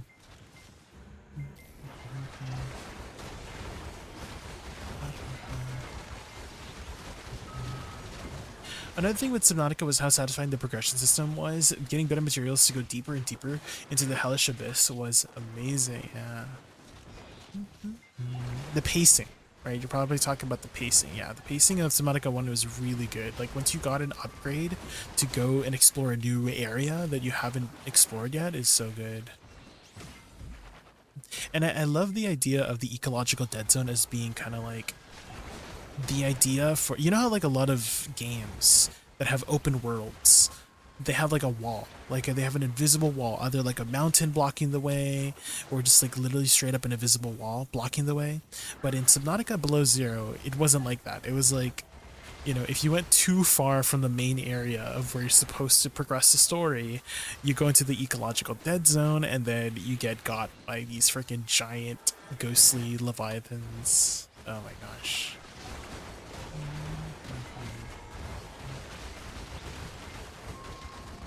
Good luck on your journey in future. I like your video. Oh, thank you, Crypto. Appreciate the kind words. They say I want a pen, but I haven't gotten it yet. You want to see me on stream? Sure. Let's see the link. Ooh. You got the Zarka, the little Zarka hat. That's cute.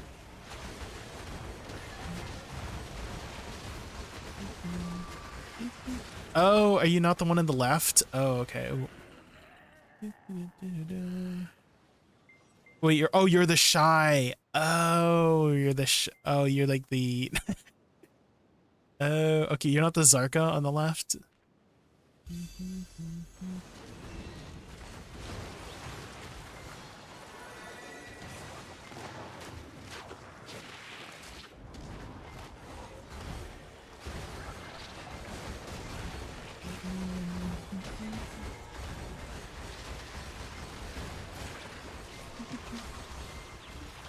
I've never remembered 2 months. Well, you can be a creative costume designer in 2 months. Looks, especially if you're you know, you get creative with the costumes in BDO.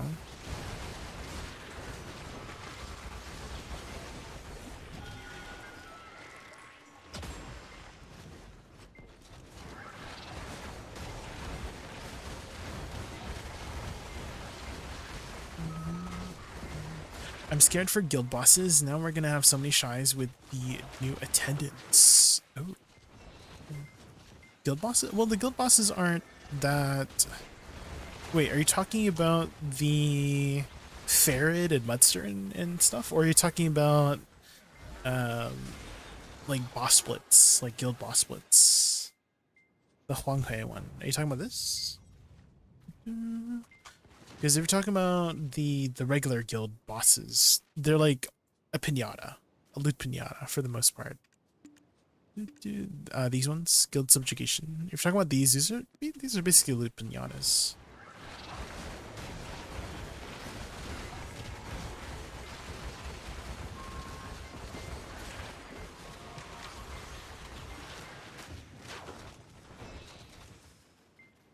Is there a freaking eye I miss? Why is it red here? Oh. The amount of shies my guild has gonna double.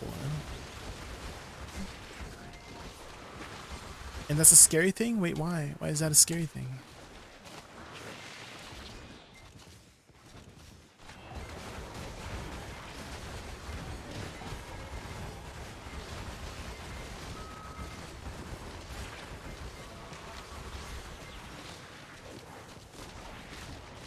Ooh, I think our weekly is done.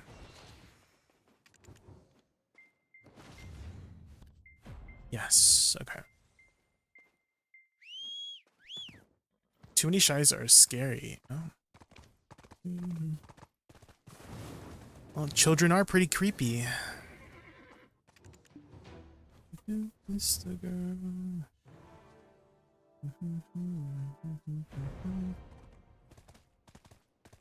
Sha la la la la la.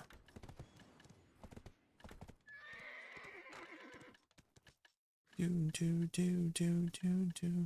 Adamantine. There we go.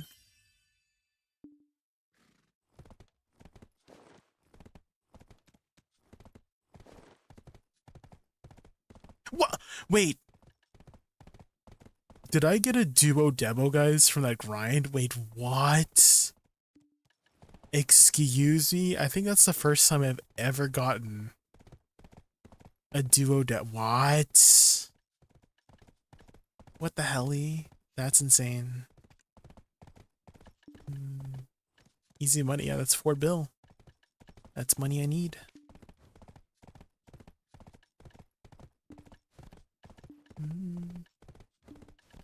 Yeah. Got my first Caranet, but when I got it, I didn't feel happy, kind of sad. It was like plus 4 AP more than my Kaposha, but I didn't feel like it was a big upgrade. Am I being a noob? So early on, there's actually brackets that improve your overall total AP luck support. Let me see if I can find it up here. AP brackets BDO.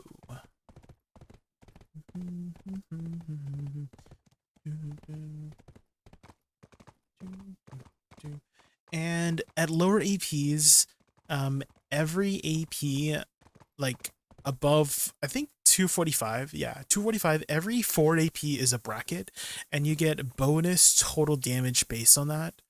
So the bonus difference is here. So let's say you went from 261 to 265, you got a bonus of 18, you know, and then the next one is 221 AP, the next one's 15, and it gets lower as you go up. But also there's a different bonus AP above 310 for monster AP specifically.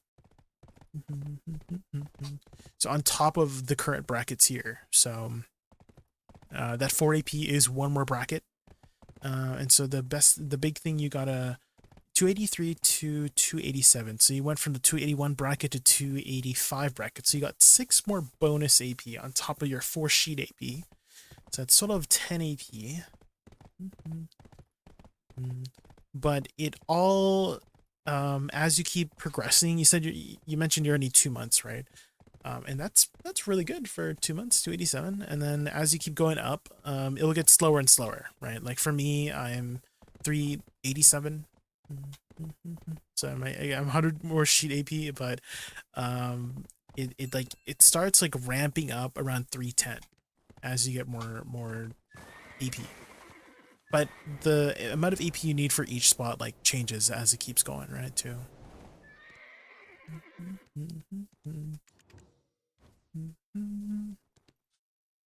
It's not that big.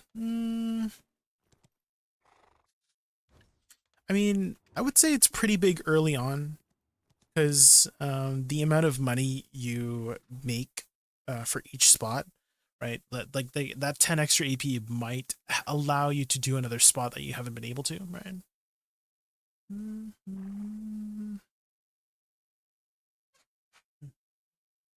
Are you still Honglims? I thought a new piece of gear would be a huge upgrade, like WoW or something. Less so in BDO, because BDO is like, in comparison to WoW, right? In BDO, it's all culminating going forward. Like it's all, what's the right word for it? Like you're running a marathon, and you're trying to get like further along the laps.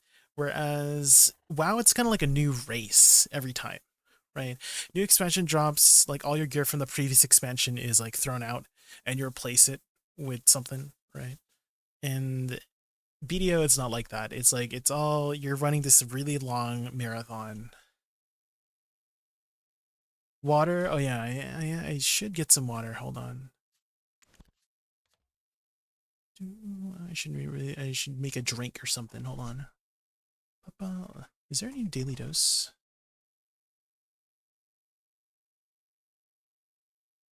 Did I start sounding like I was thirsty or something?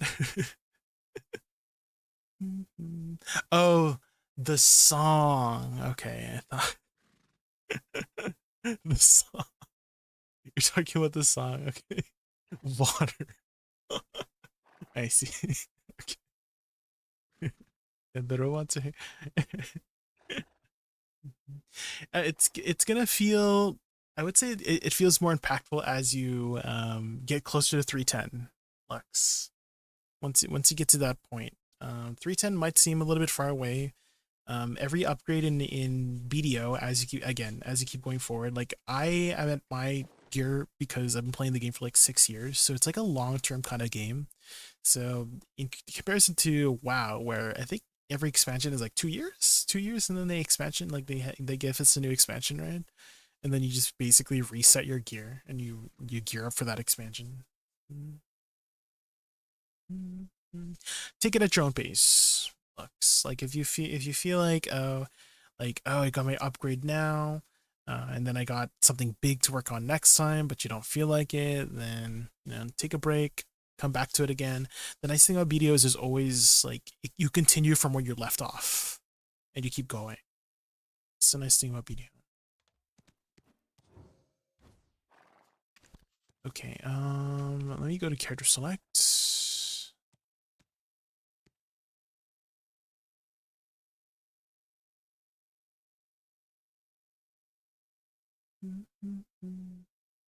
Okay, I'm just gonna make a drink, guys. I will be right back.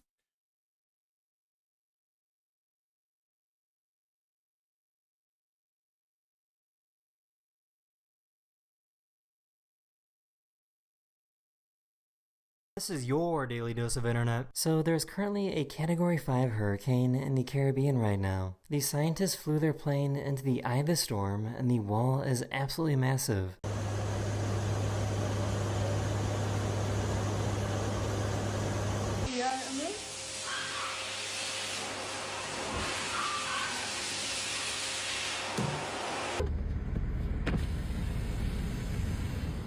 Bro, your tire fell off.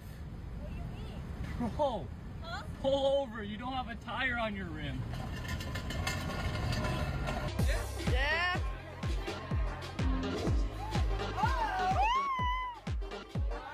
Okay. This is the same material that is used on the heat shield of the space shuttle when it comes back to Earth. The scientists wanted to show how quickly it cools down after experiencing extreme heat. So I'm going to quickly put down the blowtorches. I'm going to attempt to pick it up. Here we go.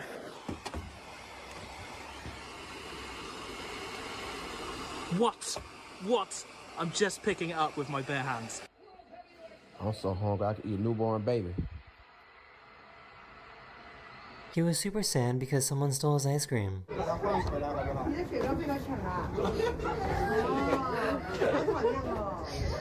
The artwork on this bridge is super cool.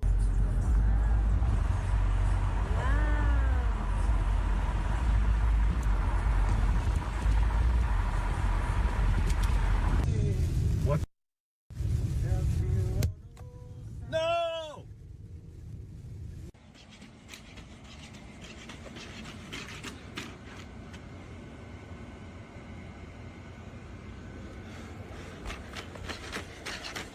He loves to jump into the warm clothes when the dryer's done.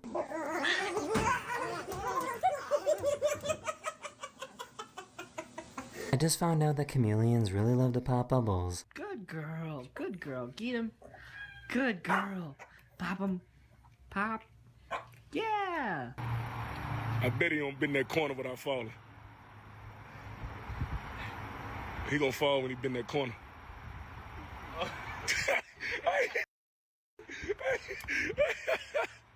Thank Kayla. Thank you. Have a great day. Hi, Kayla. How was picture day? How you smell? Oh, Why are you so mean, JC Butt? Jace, I love you, man. Oh. I love you, dude. They had no idea that there was something in this tree.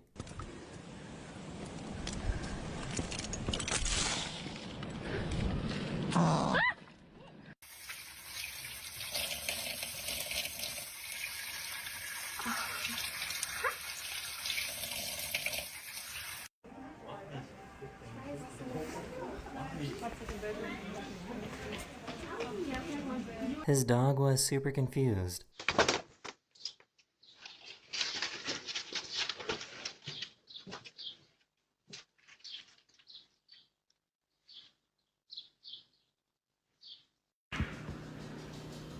Hi.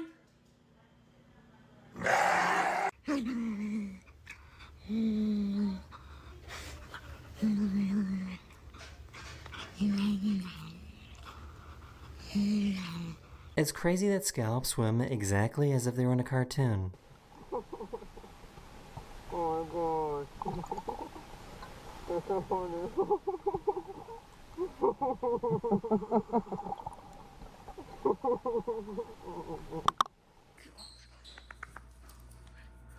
Ready?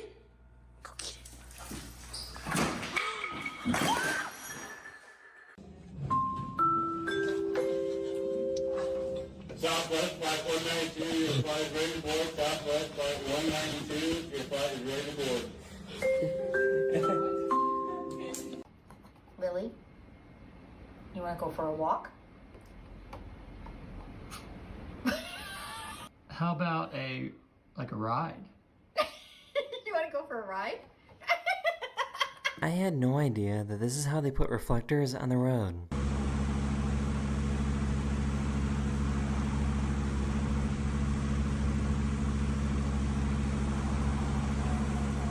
Young people are finding out that old TVs used to always give you an electric shock.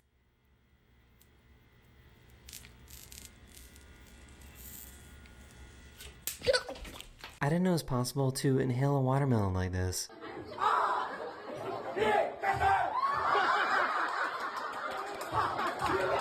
I had no idea that stingrays made slurping noises like this.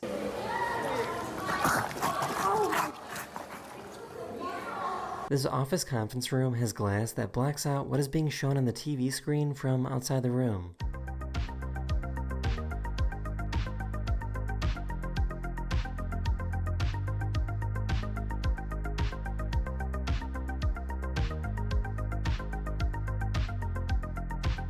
This person was saved from getting run over by this train.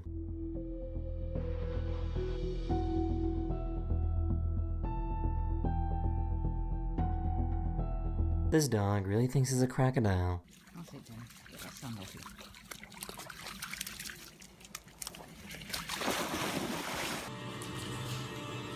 You guys are gonna be such good mommies.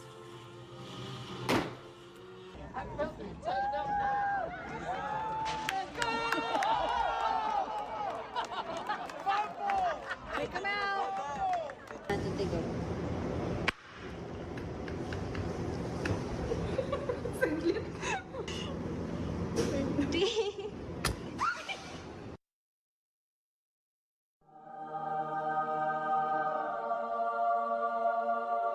Honk 3 times for a free car wash. Ready? He's gonna do it again. Please do it again. Come on, Please.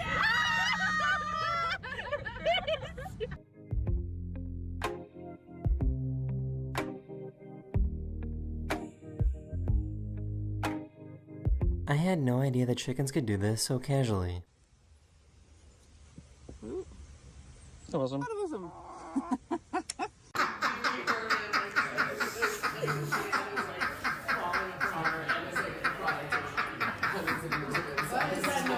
These fish have never seen a pumpkin before and were absolutely mesmerized. I'm back. Ooh. What? Is she gonna fall as well? Welcome back. Thank you, Jamel. I've learned about cups. Now there is yet another thing that wants my silver. There's always something to work towards. Ooh.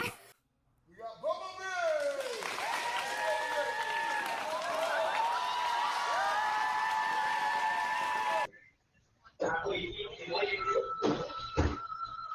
thought he was gonna trip. Oh, he did. Here's a headphone I made with a clamp. Did you guys see his face? Watch this guy's face. The way he's smiling. Here's a headphone I made with a clamp. So if it's not tight enough, you just kind of turn it like this. What? I don't think that's very... This bird was having such a deep sleep that this happened. Oh my god. That is the end of this video. Hopefully I made your day just a little better. And I'll see you guys again very, very soon. Later. Hi Jay, here is me. I started August 28th. 649 gears, so that's pretty good, yeah.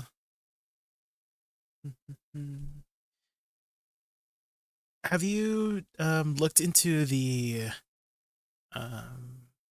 what's it called? Ulukita questline? You can get a free AP from here. Free Shavakadu. Free. Show your super sexy sleigh maid. Oh, did we get this maid update today? Did we get the maid update today?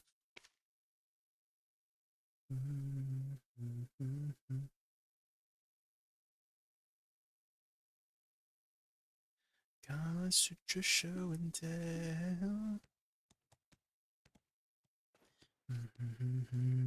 There's that pulls me closer, closer to sun. I have 3 cons dim magic things, and wondering if I should do a con. You could, yeah, that's an option as well, Lex, before you get your Vels.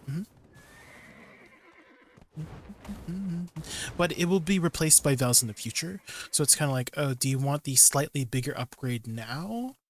Or do you want the free upgrade and then replace it with the end game upgrade of Vels in the future? You know what I mean?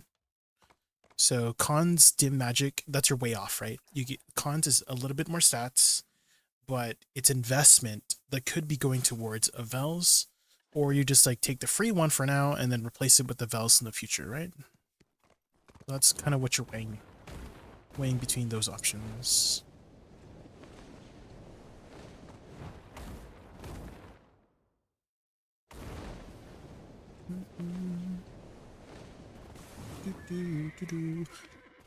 How do I open them? Oh, here, my attendant. Ooh.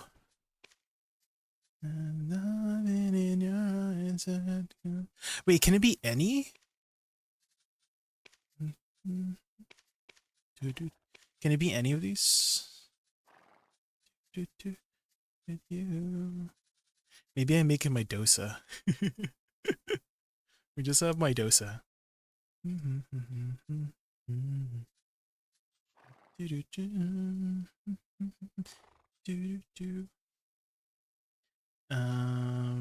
What should we call this one?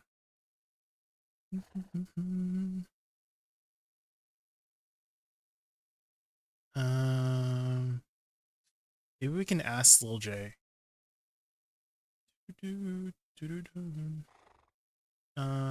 Ask hi Little J, what would be a good name for a butler?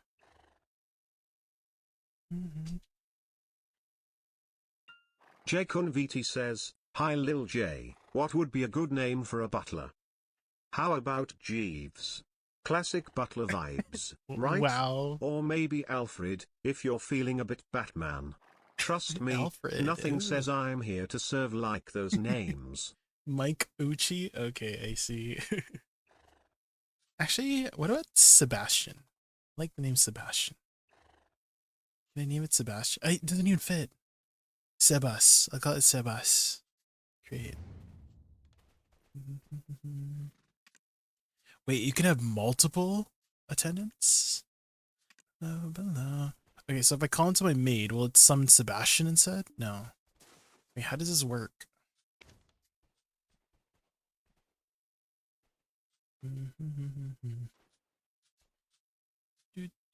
Summon.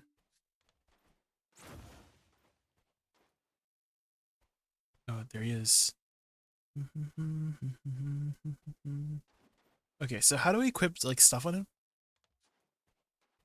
It's below.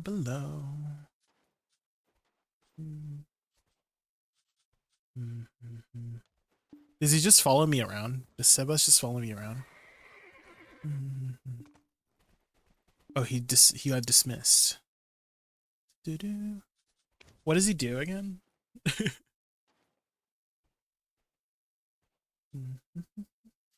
Only follows in town. I see, I see.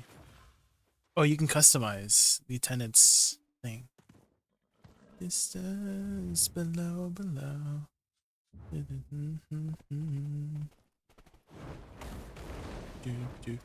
So what can he do again? Is he just like a, I don't know. Is there anything functional about him?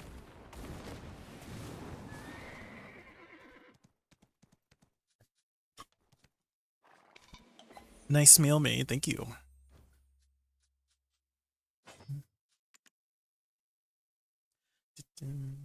ADVgg, welcome in. Do I at least get paid for my butler services? No, they don't get paid. They get paid in chicken and beer. Okay, let's do this one. Wait, this one. Do you already have the right ones? Adamantine. Below.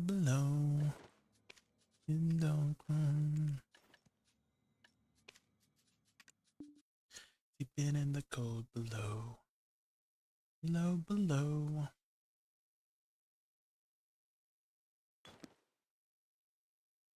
I didn't manage to close the cave, waiting on my 50 plus tokens. 50?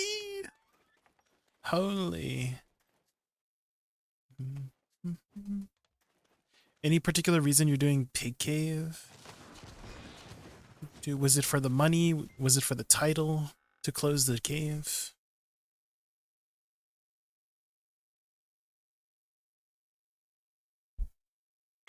You need the title. Oh.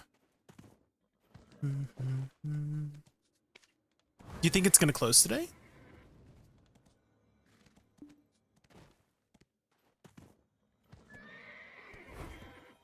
This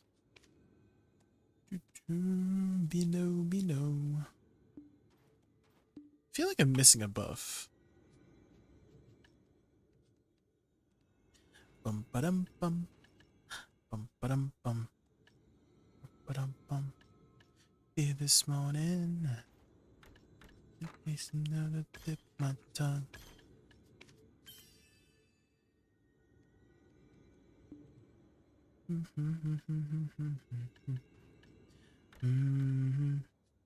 Way up. Yeah, do I have everything?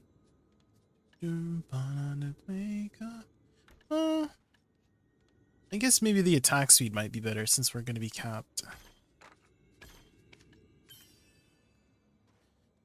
Nonsense. This place tonight. Can I place on a road? This is a road? Cause your song's got me feeling like I'm...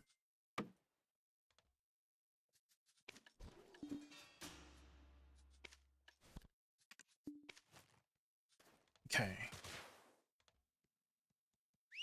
Hard to say, I only ever saw one person that's on Val 5-6. Ooh. When did it open?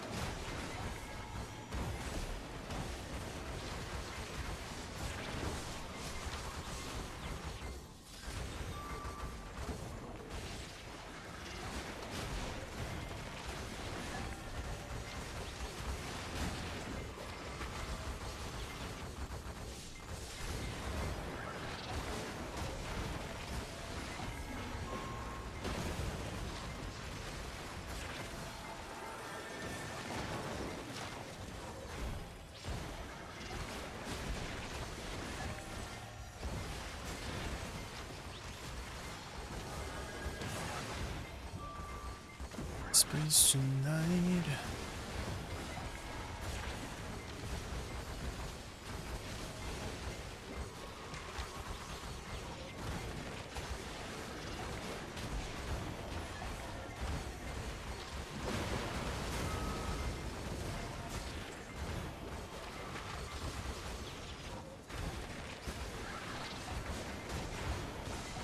With less reporting in Garmoth, it isn't very trustworthy. I see. That makes sense.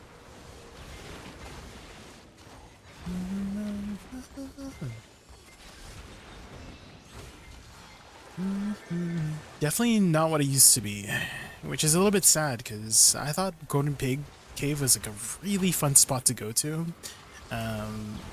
before they made the changes. Everybody was like running over there. It was so exciting, like to see who would get it. And it was nice being like, you know, about an hour to 2 hours long.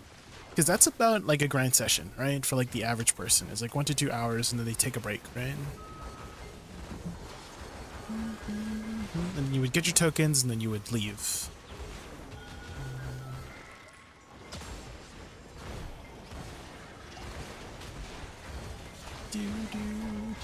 Wait, your name's actually Sebastian, Russ?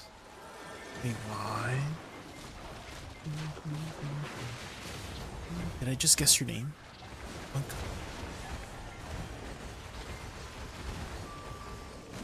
Wait, it is? Your name's Ashley Sebastian? Holy moly.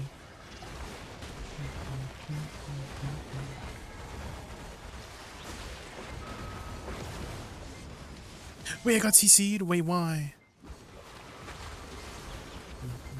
Do I not have the right crystals? Oh, these are giants. Oops. No! The knockdowns.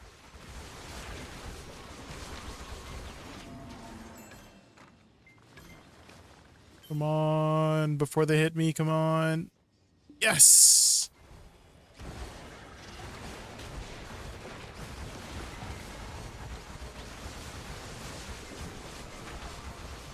Oh, I also need to get a villa. Do this.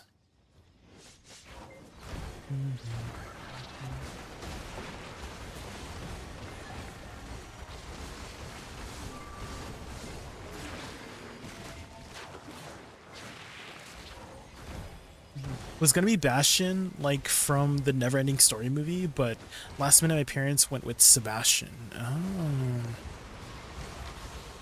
Turn around, look at what you see. That song, right? That one.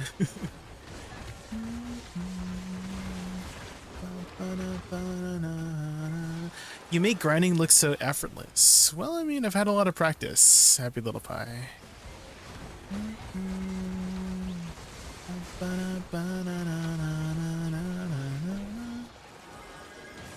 Do do do do do do do do do do do.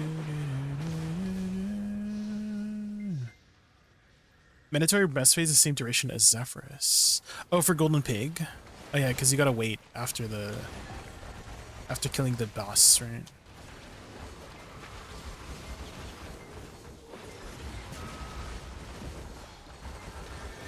Not the song, the 1995. Oh yeah, but that's where the song is like from, no? Is it not?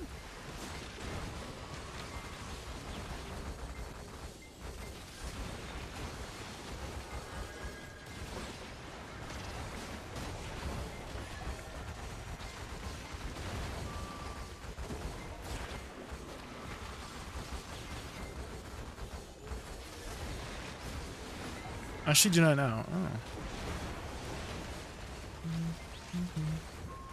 I have a friend that loves that movie. She could probably tell us.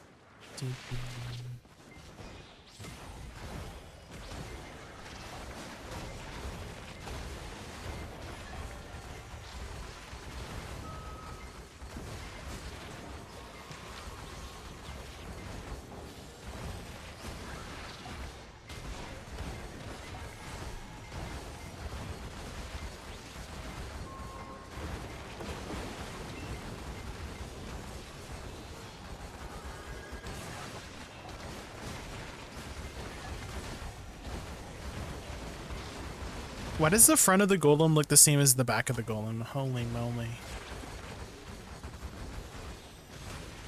I'm like confused a bit.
Have you gotten a lot of faint origins of hunger, Trickling, from your 50 plus runs?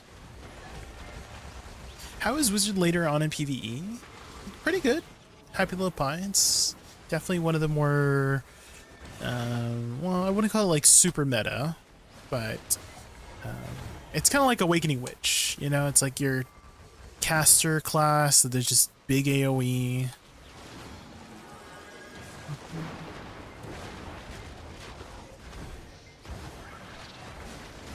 But I wouldn't call it like a super meta class. I would say like just under the meta.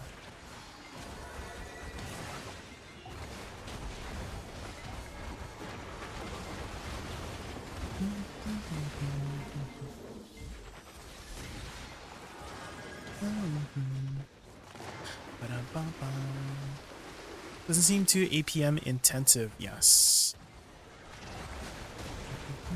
One of the lower APM classes in the game.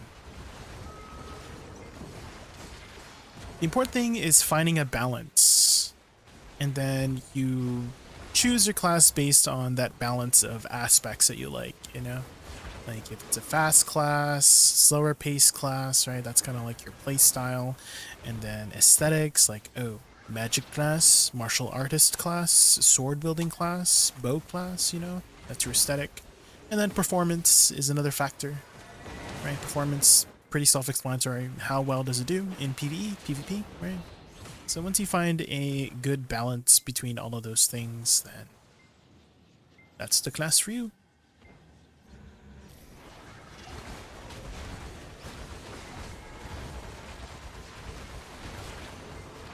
It's taken me a while, but I'm pretty sure he's my fit.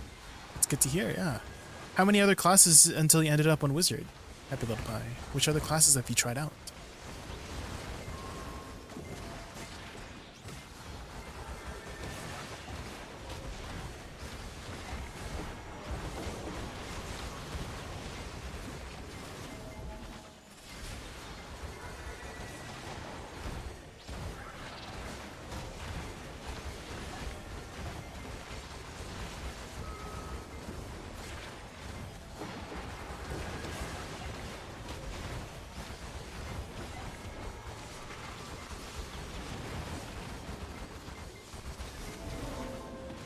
Ooh, a demo.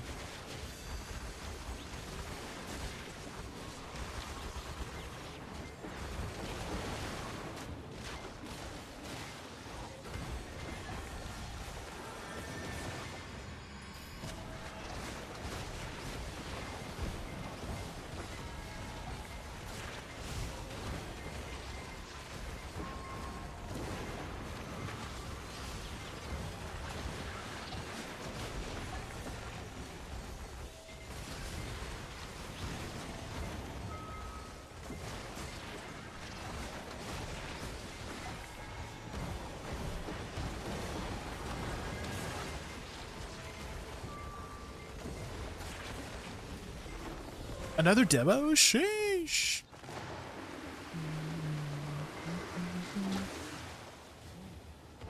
Damn, we just made like 1 bill already, guys, in 10 minutes. Ooh, 1.2 bill. 10 minutes. Sheesh.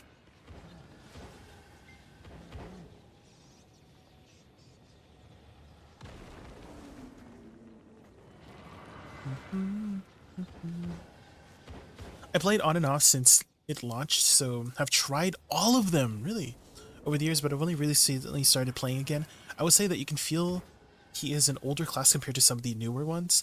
Yeah, I mean, I think Wizard came out like 2016 or 2017. Yeah, it's definitely one of the older classes. Especially the pre-awakening. Happy Little Pie. Like, you can feel how old, like just start casting Meteor. SLMB, SRMB. Sorry, SLMB, RMB. Do pre-awakening Meteor. You can see how old the animation is. Obviously the Succession version is a lot more like, you know, more modern since it came out in 2020 for the Succession versions of the classes. But the pre-awakening abilities for the older classes feel so old. Very old.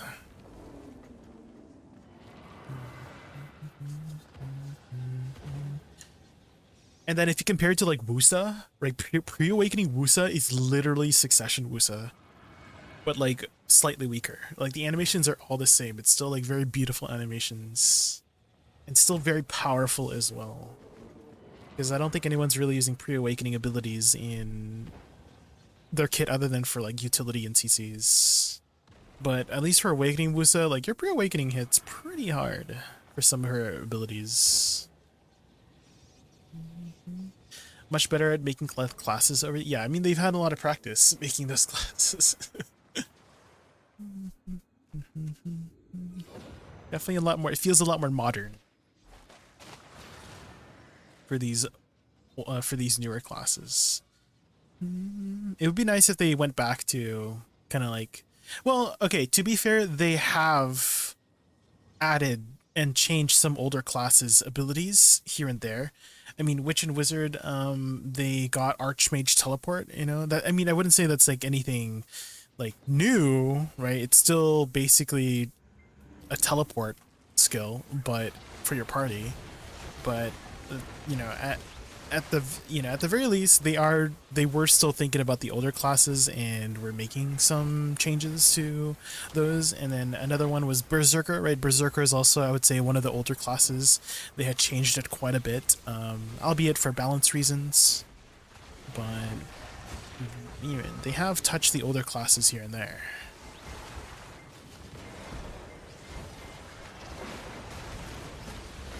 Have you tried Shelby's shawarma?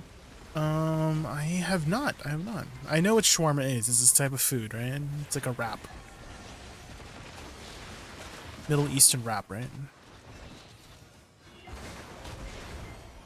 They ask you how you are, you just have to say that you're fine, and you're not really fine, and you just can't get into it because they would never understand.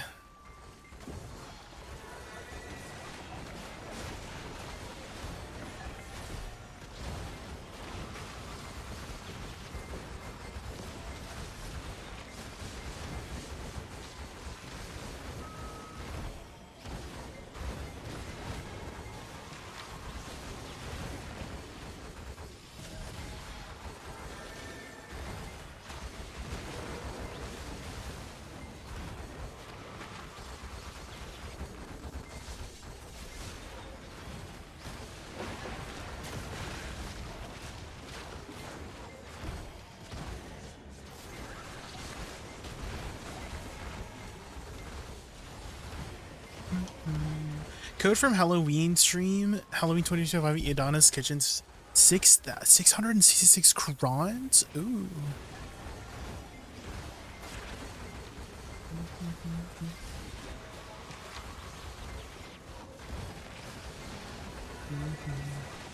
Free crons, only reason to log. No, there's more reasons to. Not lurker. Play the game.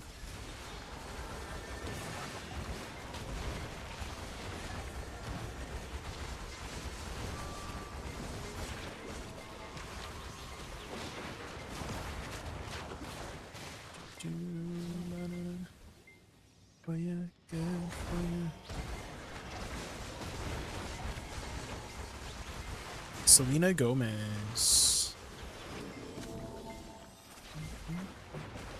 I kind of want to say my favorite Selena Gomez song is I Love You Like a Love Song, Baby. That one's so catchy. Okay, he said Idana's Kitchen. Oh.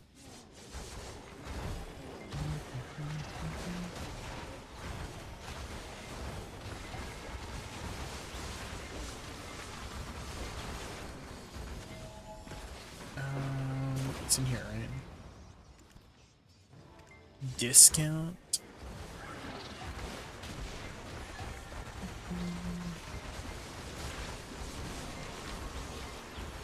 Pumpkin seals, pumpkin candy.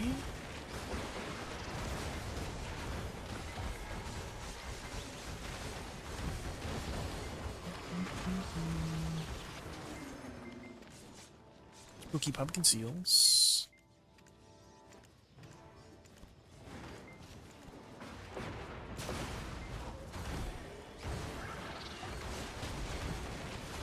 for you, good for you. Uh-oh.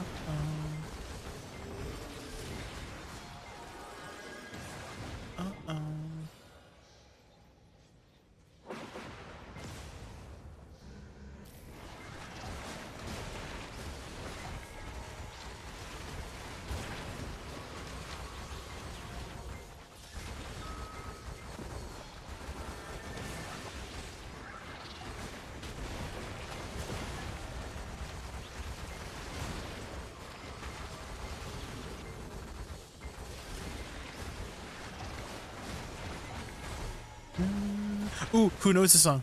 If anybody knows the song, you're old. But it's a banger.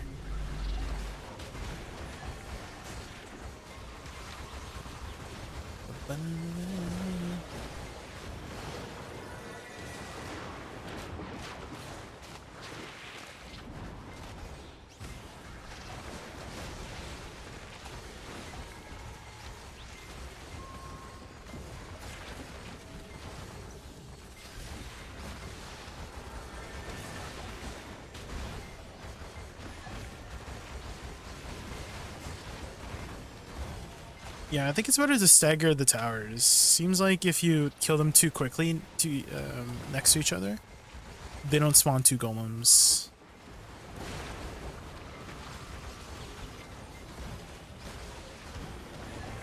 We lost a golem. That's like 50 trash. Well, I think closer to like 100 because he also spawns mobs when he dies. I actually started thinking about enhancing differently and I changed my views about thinking about enhancing. Oh. For example, if you want to enhance something, the pity shows you the road you have to take and the chance just tells you how that you might be lucky and take the shortcut instead of the full road and now I'm peaceful. I mean, that's one way to think about it. I see, yeah. Other people think about it like a slot machine. One in the chat. If enhancing looks like a slot machine to you, okay? For Icy, it looks like a road, right? Sometimes you might take a shortcut in the road, right? But for others, it looks like a slot machine, okay?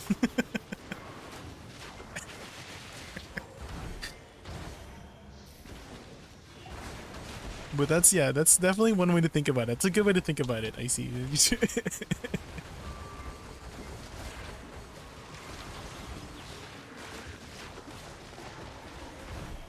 Good one, good one.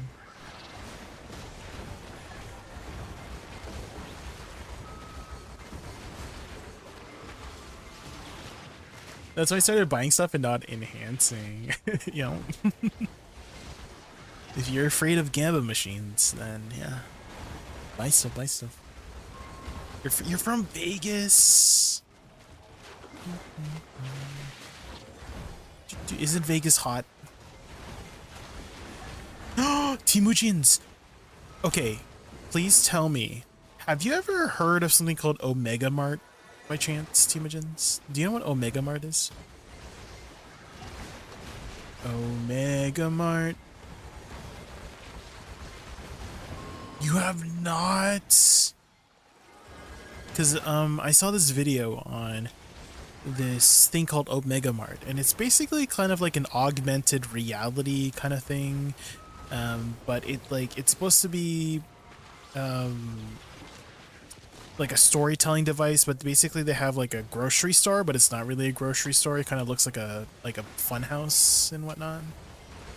Let me see if I can hold on. When I get to this AFK phase, let me show you Omega Mart. And apparently it's in Vegas. I don't know if they're still running. That's what I was gonna ask you. If you've ever been to Omega Mart and if it's still like going.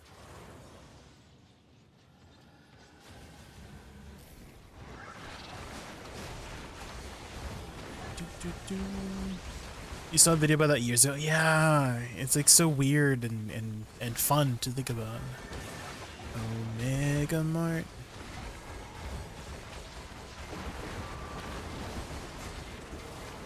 I've been up in WA State the last years, haven't gone home in a long time. I see, I see.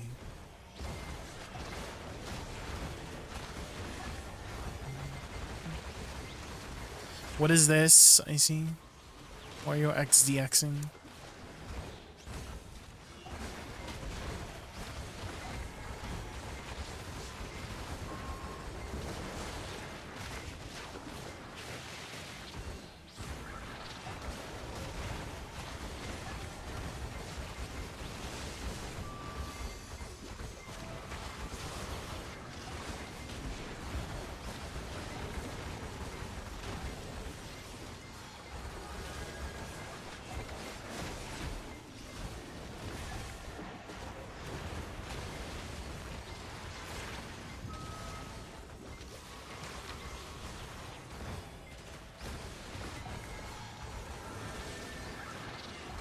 It's a nice song. Uh-huh.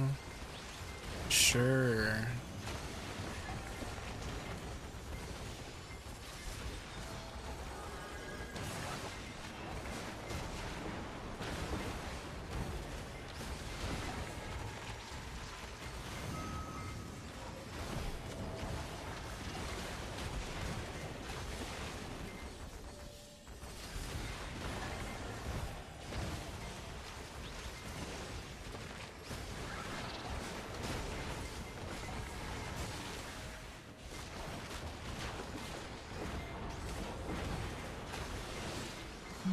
Okay, let me see if I can find a video here. Omega Mart.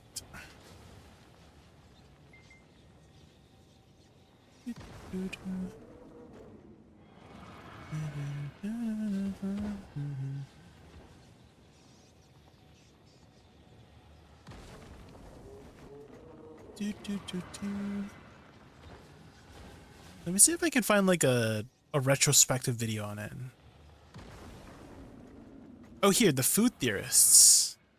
I feel like this would be a good one. Celebrate the... It's kind of weird, but also like very intriguing.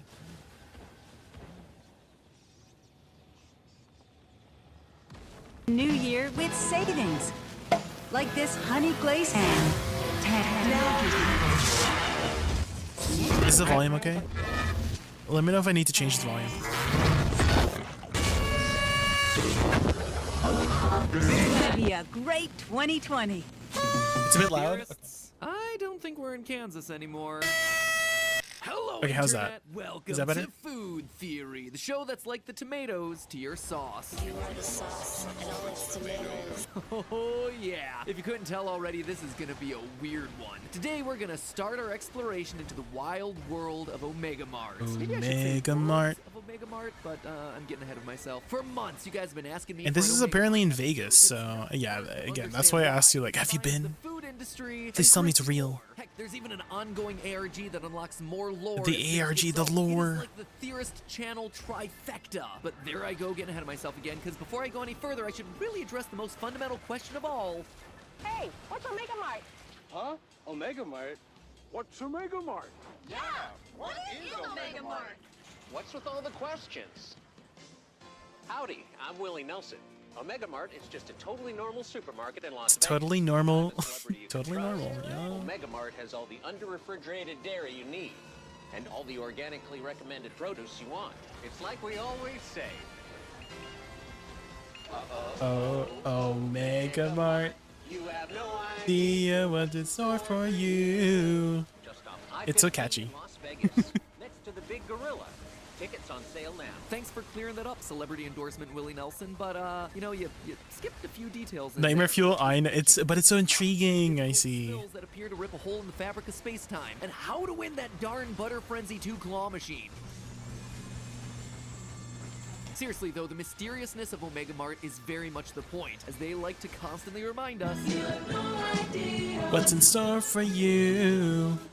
So the goal of today's episode will be to get a little sense of what's in store for us, because as you're about to see, there is a lot of lore here. MatPat and gets most of it, see? Not in commercials or videos or websites like we're used to, but at the actual store.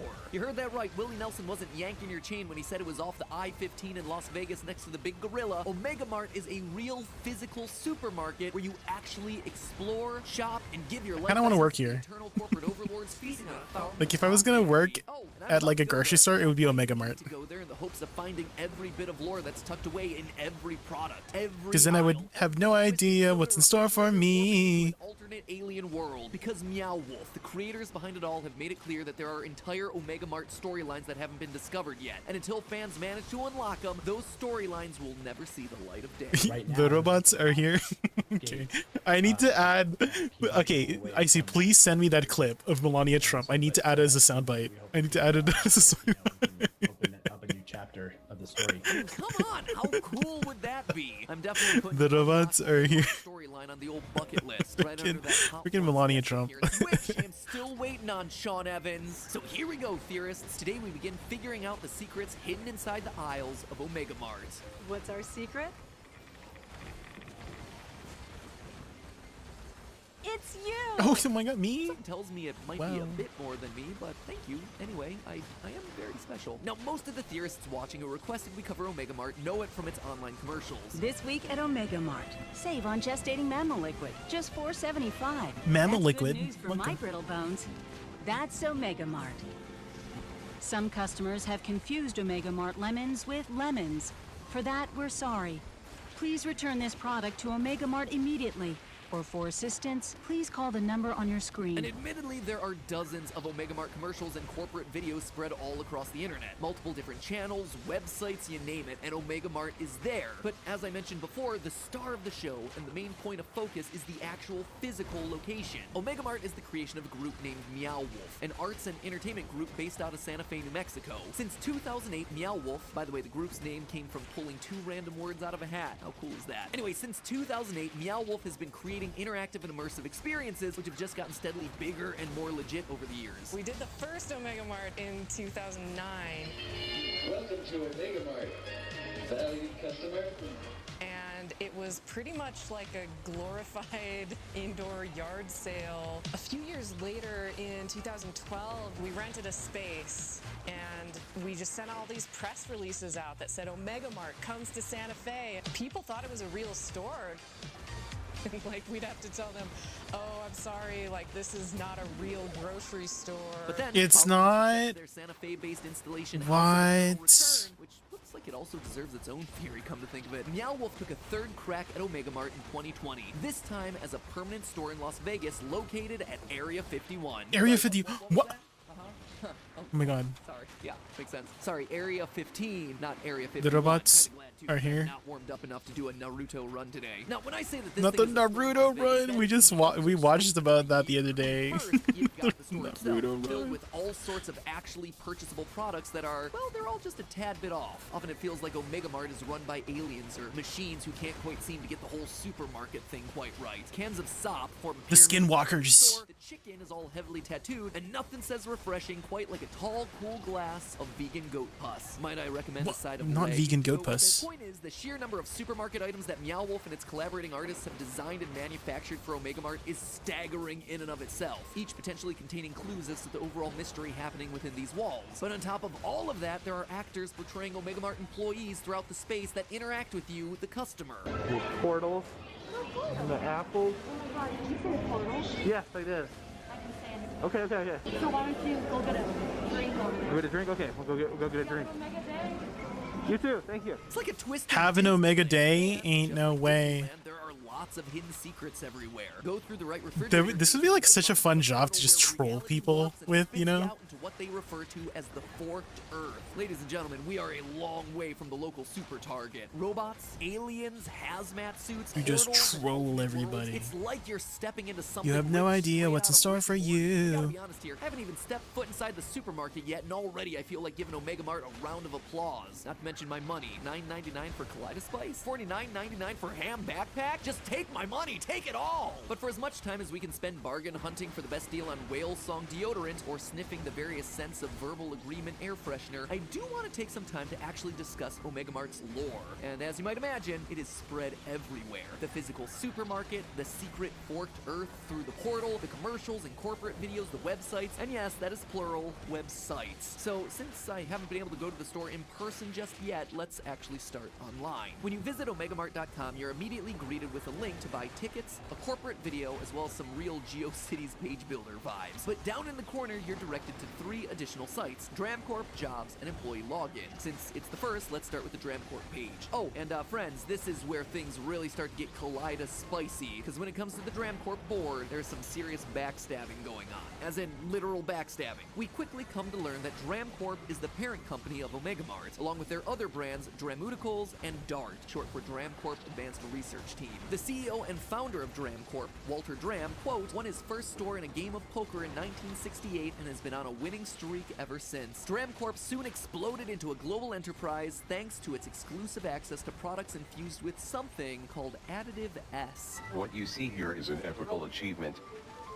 A sophisticated biosupplement synthesized by the DramCorp Advanced Research Team. We call it ADVgg. all natural and completely safe. All natural. Post on the DramCorp website, Walter announced that he planned to retire, and he publicly named Kaz Matsumura, the company's VP of Future Ability, as his successor. Yeah, the robots over here. Considering his own daughter, Cecilia Dram, was currently serving as the company's VP of Tomorrowment. However, just a few months later in early 2021, Cecilia made an unexpected and rather cryptic post of her own, explaining simply that her father had moved on and that she now would be taking over as acting CEO of DramCorp effective immediately, not Kaz Matsumura like everyone had planned.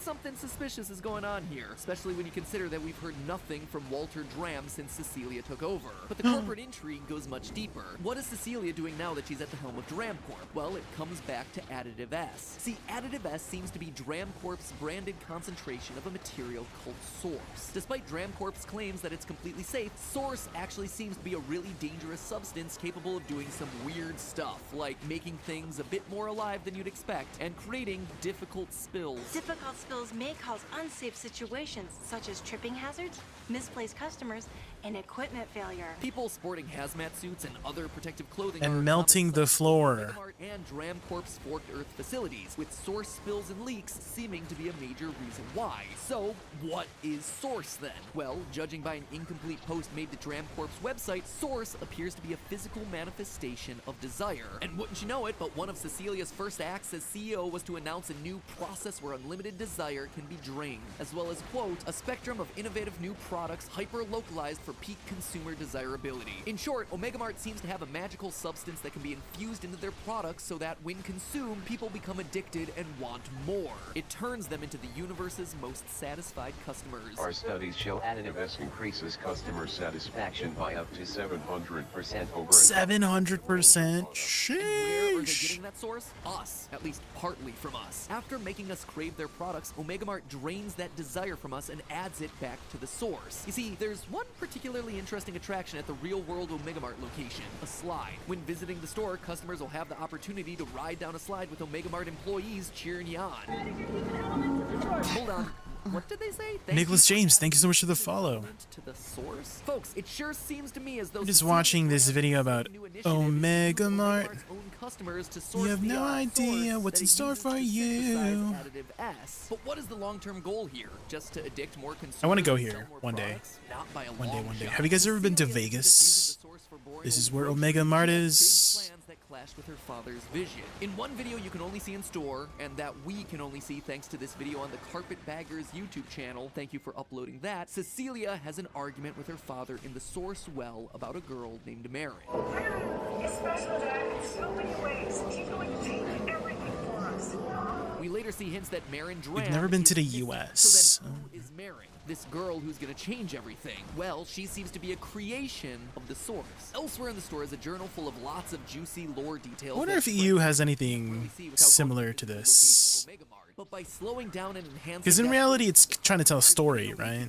glimpses as to what's going on in there. In the journal, one employee talks about accidentally bringing a number of objects to life using Source. These mascots, as he calls them, are small but surprisingly useful. A note on one page has Cecilia saying that they're, quote, like guard dogs for anyone trying to get into what's beyond that side door of mine. Side door, huh? Sounds like something I should keep my eye out for when I'm in Vegas. But these little living things were proof that Source could be used not just for products, but to create fully living creatures. We've already seen how Source can turn lemons more human, and now we start to see how everything actually connects. Lemons. Source seems to be some sort of liquefied desire or wish fulfillment. Meanwhile, Cecilia is harvesting the quote-unquote human element in her supermarkets, and as we heard from the employees, adding that back into the Source. So we have ourselves a special wish-granting goo mixing with human potential. I suspect that Marin is the creation of that fusion, a larger human version of a mascot. In that clip of Cecilia fighting with Walter, Marin seems to emerge from the Source and immediately ask if Cecilia is her mom. To add to that, apparently there are codes littered throughout the installment that, when strung together, spell out, "It was my daughter's wish." So what is this a reference to? Well, it seems to me like someone is literally dreaming some of these wild things into existence, and I suspect Marin, a being made entirely of reality-warping, wish-fulfilling Source, might be our main suspect. So the long and short of it, theorists, is that DramCorp is now in the hands of a madwoman so power-hungry that she overthrew her own father as CEO, possibly even killing him. Under Cecilia's leadership, DramCorp was restructured structured, and Omega Mart was designed to lure in customers, sending them down their slide to drain all their human element and harvest the energy to create other wish-fulfilling mascots like Marin. And loyal theorists, that is just the tip of this iceberg. What's all this about the forked earth? Where did the source originally come from? Why are there these mysterious water aliens hidden in the back of the store? What is behind that ominous side door? And seriously, how do they get prices that low for a 6-pack of Zolg? Theorists, there is so much more here, but all of it requires me to go in person. So I guess I have my work cut out for me. It's IRL research time, into the belly of the beast. I've got my bags packed and a huge list of clues and notes that I want to follow up on when I head over to Vegas to shop at Omega Mart in a few weeks. Wish me luck. And if I do come back with a lack of human desire, just know that I always wanted you to subscribe to this channel, so do it in order to bring some joy back into my emotionally sucked clean bones. But hey, that's just not butter. Who told you that was butter? Oh yeah, it's also just a theory. A food theory. Bon appetit.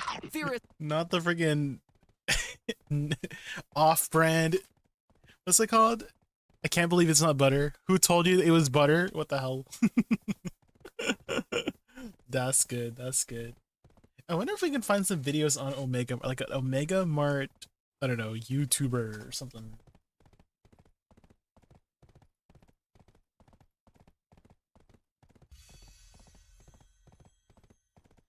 Omega Mart.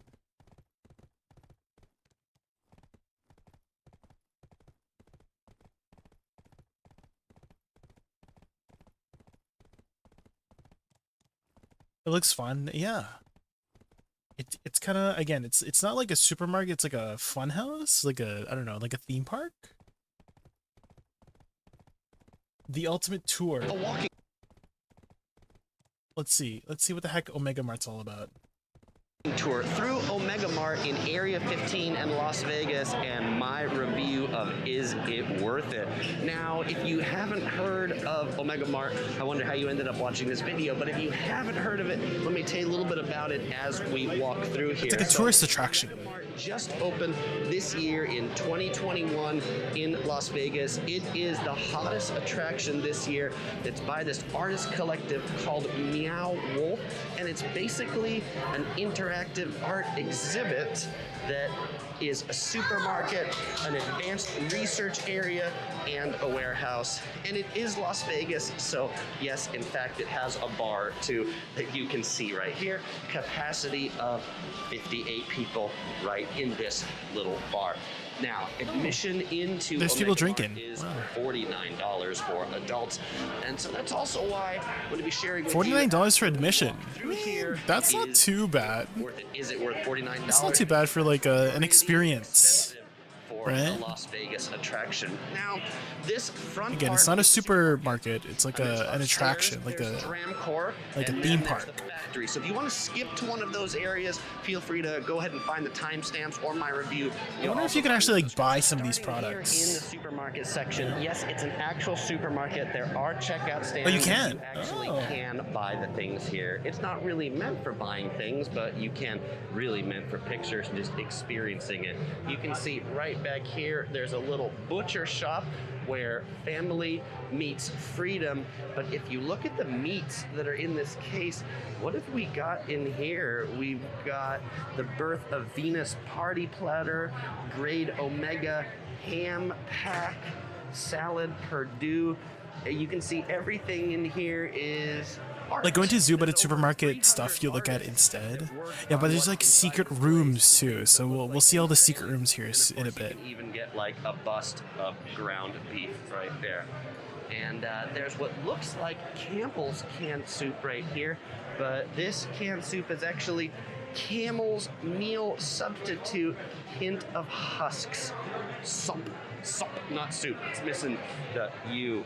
Here in the toothpaste section, we've got tooth slime. Try the whale song. There's deodorant. You can get the whale song deodorant right there. Calling for peace. Does that soap actually work? I wonder.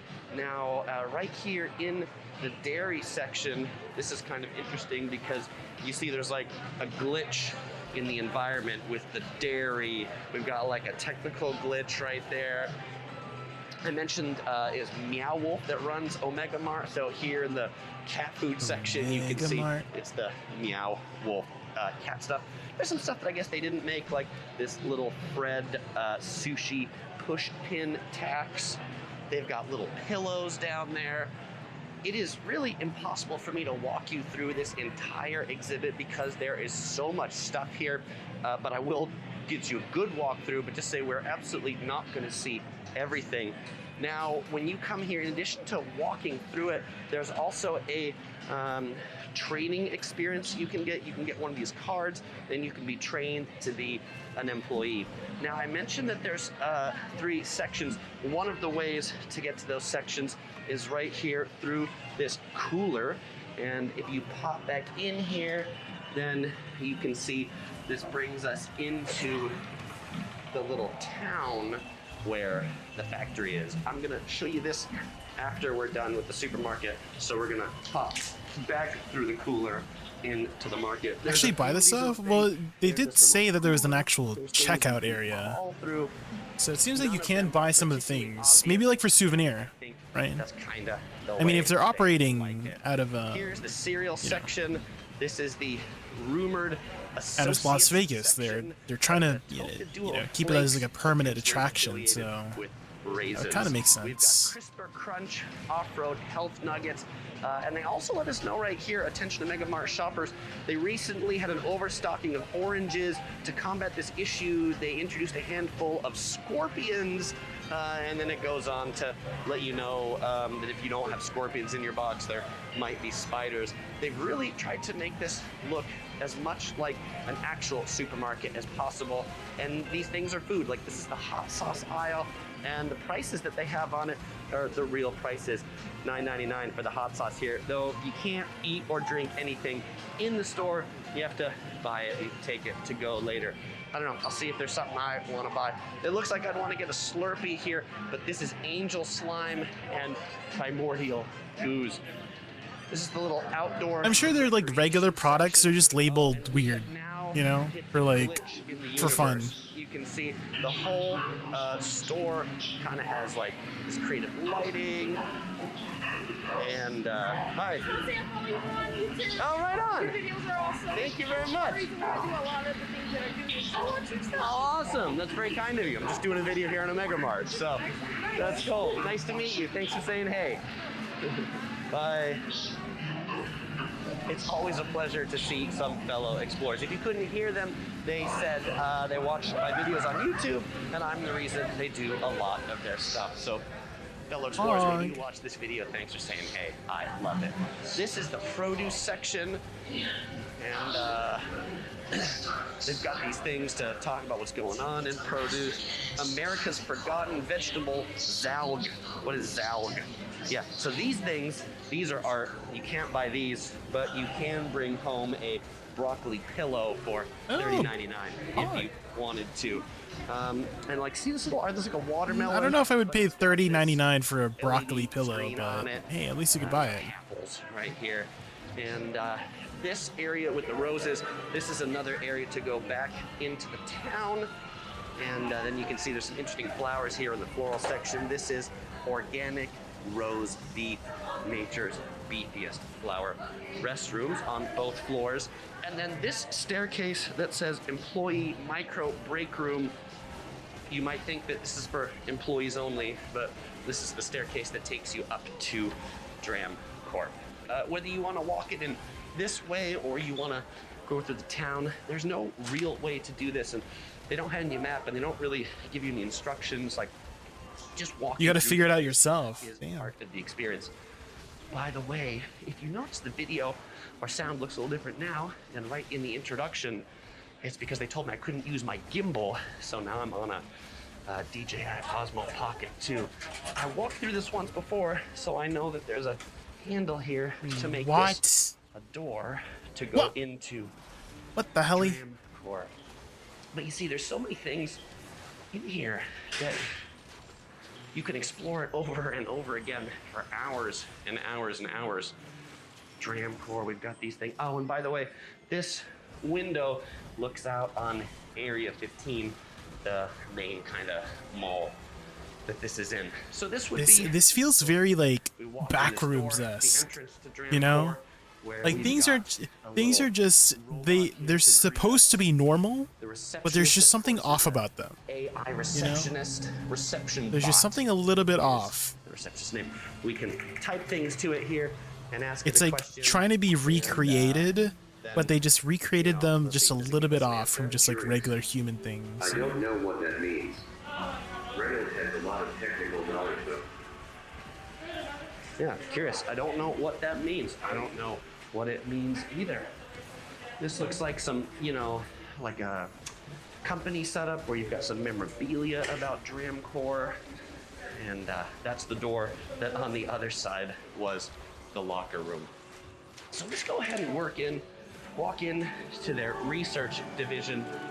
Now, I want to mention there's like a lot of strobe lights in here. And so if you don't like strobe lights, skip ahead a few minutes. But there's this room which has strobe lights, and then it takes a picture of you and projects it on the wall. This is really hard to see with Not the you know, bright a camera. lights. But if you like strobe lights, definitely check that out. That room wigs me out just a little bit. Now, this hallway over here, this will bring you over to the factory area that we're going to check out in just a second. But I do. This is huge. There's a lot to explore here. What the heck? Show you what this hallway looks like. I mean, especially if there's like secret areas that you don't know about, you know? Selfie spot. Like, I wonder how long an admission allows you to like explore the area. Is it like all day? You can just do whatever you want. Take good selfies in here, but when the masks are off, come back to that hallway and get some good selfies. The lights make some interesting reflections up at the top, and they made this whole experience feel really real, right? They've got like portraits of, you know, the imaginary people that work in Dramcore. That's what she's. These Okay. doors, if you didn't know they were here, you'd never go in. They've got this room called the Infinitizer, and inside this room, it's got a whole bunch of mirrors that make it look like an infinite room. It just keeps on going and going. Here you see me in it. This that I touch right here is a mirror, but there are these statues in the corner of the room that it's just like 1/4 of the statue. It's mirrors kind of like a, I guess a whole art exhibit, basically, right? An interactive art exhibit. When you walk in here, it's just, you know, Very the staff cool. members, they kind of hang out, greet you, keep it safe. They wear clothing representative of the area that they're in. So all the people in this area wear the lab coats or the advanced research division. Now, this thing has lasers, and this is super hard to see, but if you put your hand through it, then it actually makes music in here. Okay, since this just looks black on the screen, let's go ahead and get out of the really black room. But that room was called the Luxophone. Okay, and then this looks like the room that people would be doing some work in right here. There's one other room right here called the Meta Worm. This looks like some advanced research thing, also really quite dark. I'm not sure what they're working on in here. And I'm sure there's like a whole story that unfolds in this place. There's actually someone else who did a video about the whole story behind this place, like what is Dramcore, what is Omega Mart, is it aliens? So you can watch that video if you really want to know the background on it. I'm just experiencing from the same way you would experience it about walkthrough. This is the Dramcore Advanced Research Team. You can see some of the things they're working on right here. Some interesting goopy sort of things. An Osmo Citron. I mean, the creativity to come up with all this stuff is really quite impressive. It reminds me from an immersive experience, kind of like something that Disney would do, like at Disneyland. Yeah, it's like a theme park, which is weird. I think they get the immersion right, but the staff don't really act in character here. So if you go to like Star Wars Galaxy's Edge, their staff act in character, which makes it feel so much more immersive. Maybe that's something they're gonna do, but the employees here definitely felt like employees of Omega Mart Area 15, not of the imaginary one. There are these little rooms here. These are great selfie rooms too. Get your pictures with these interesting backgrounds in here. You can see they've got some seats that you can sit in.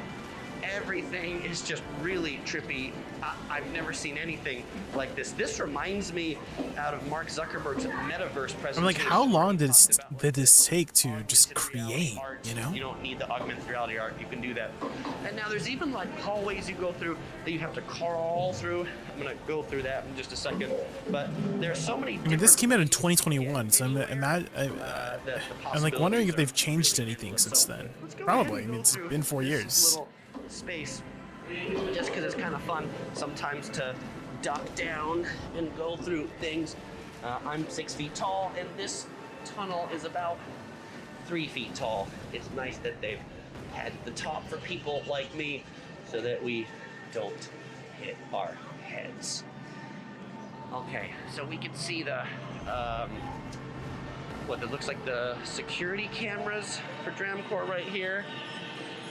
And you can see this is for human element acquisitions, essence preparation, scrutinize, kind of displays up there. Maybe I didn't prepare my essence enough. Oh, you can see the essence, the soul is preparing now, and now I can scrutinize it. They're extracting the essence. Do we need to do some emergency cooling? We can push this button. We can work with the flow visualizer. We can push like everything in here like works and does something, which is also that's crazy, super impressive. And this spot is just one of my favorite like view spots in here of all these different tunnels and catwalks and slides. Did I mention slides? There are 3 slides that you can take. There's one from the tippy top level over there. There's a second one from this level, and there's a third one we will see that way here. So it looks like the giant grasshoppers or the scorpions that they're working on. The third slide is right over here, and you can just see it says caution, do not wear slippery clothing. And but you take that, that's a good way to get down instead of having to walk down. That's a lot of lights. He's gonna go in that slide and then emerge from the bottom. They give you little booties to wear on your shoes. Oh my god, they're extracting the, what's it called? The additive S? And you don't get the stuck. desire? And then down here is the town that the research division, or the factory now that we're walking through, is located in. So we've left the research division, and now this is the factory.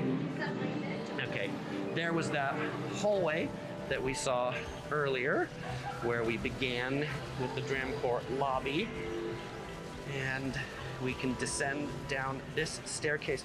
This is, by the way, a really steep staircase. So this is one where dang, that is use steep. the handrail. If you come down here, you're gonna use the right handrail and hold my camera with my left hand. This is the area where, when I walked through that cooler earlier, I came back through here. And so this is the town. It's got a name for the town over here, but they've got like a garage, and the town is 7 monolith village, population 2,412, 1987, 381. Clearly not a lot of people still living here in the monument village, probably because of this like a slime that's on the floor. I guess it's a little bit polluted, but there's really interesting psychedelic trippy artwork in here.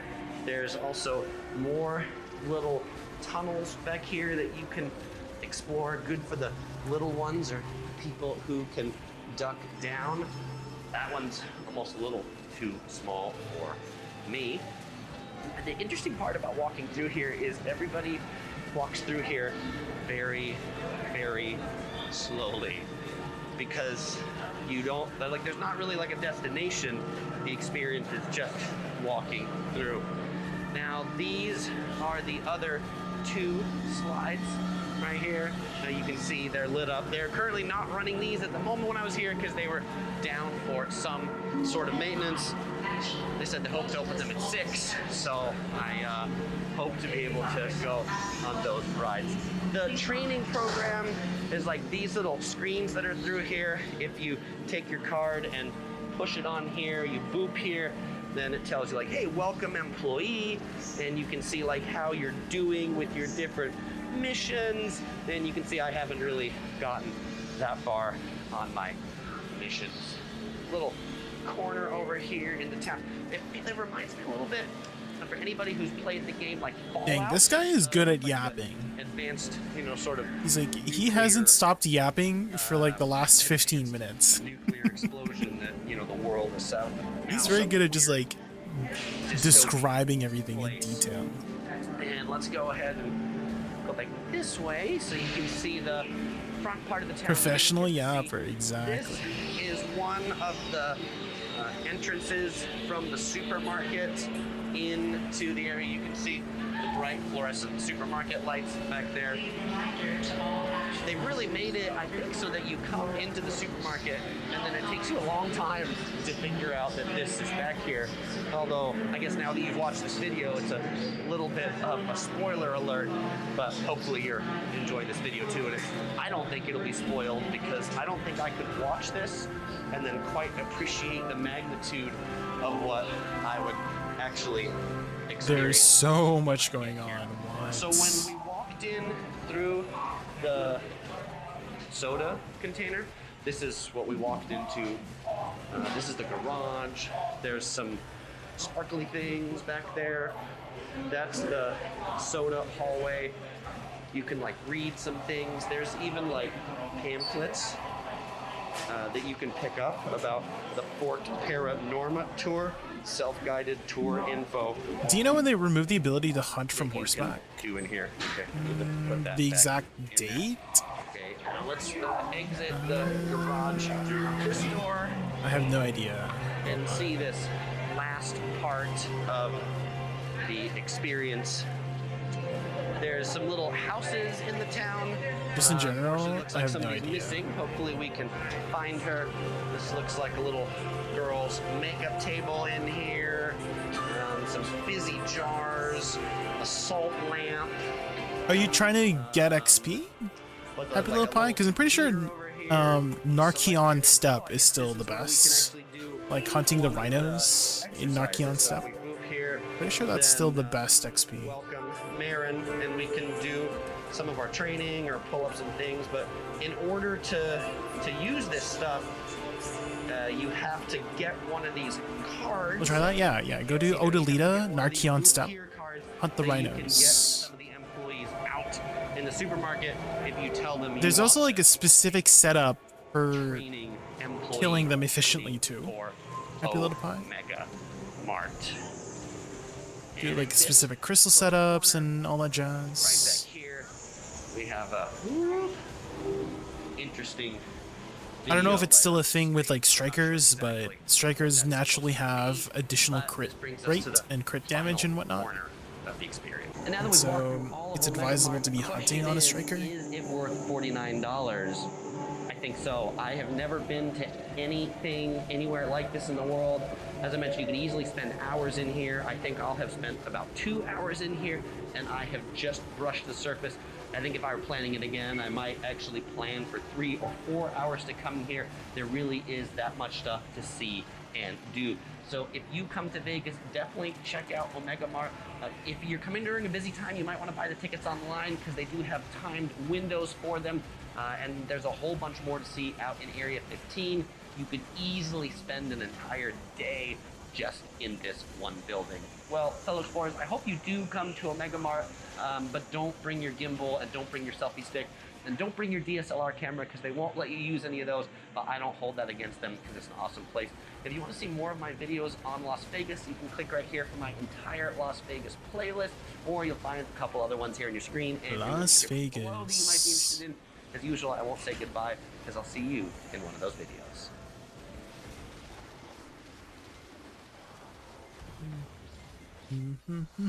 I will visit Omega Mart one day, guys. Omega Mart.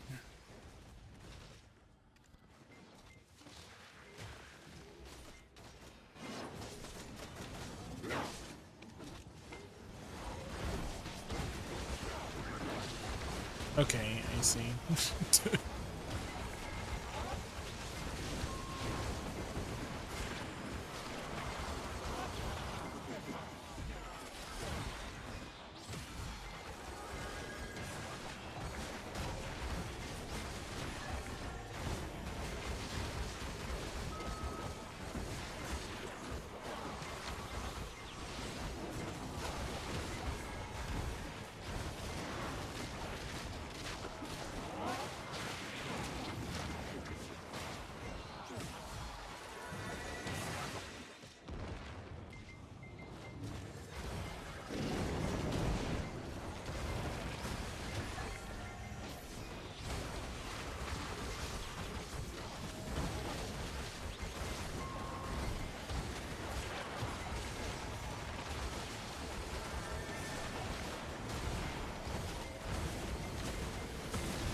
You said you're just a hobby hunter. Does that mean you're just like casually hunting, Abilify?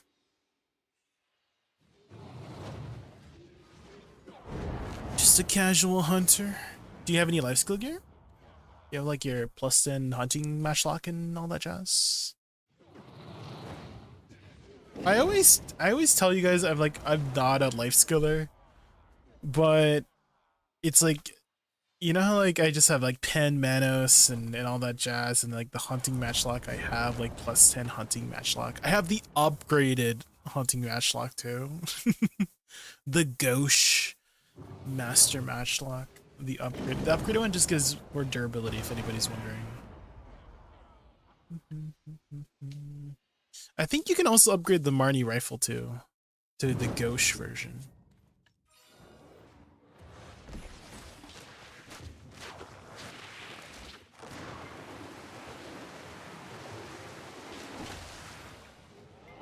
I don't have the spare silver for that right now. Yeah, fair enough. There's a lot of things to be spending silver on, like Kronsteins.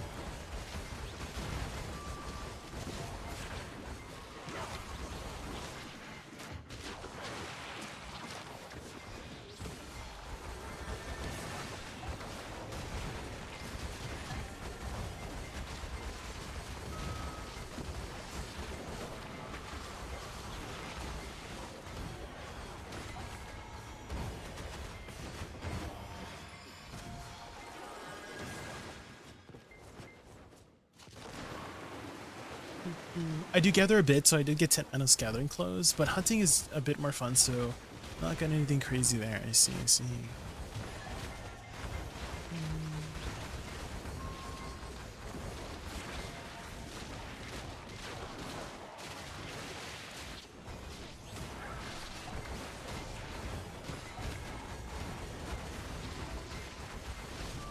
I tried doing hunting way back in the day. And that's why I have so much like life skill stuff, is because I've given it a chance. Every time I've given it a chance, it just was not my cup of tea.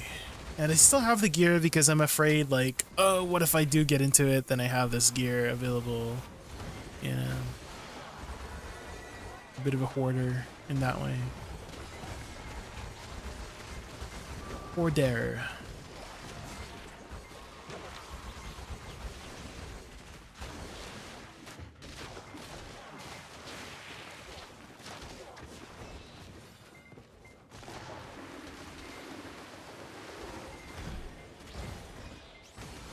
Just the small what if.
I see. Have you ever listened to Brazilian funk by chance?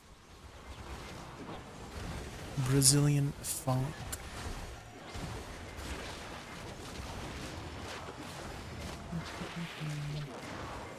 Of course. Because I've been hearing a lot of just well, how I first discovered Brazilian funk was League of Legends edits. Because there would be like, you know, like you know, people making edits of their plays, you know, their play of the games. Do you play League of Legends? I used to. I still very much enjoy and follow League content and League content creators and watch League videos. I just don't play it anymore.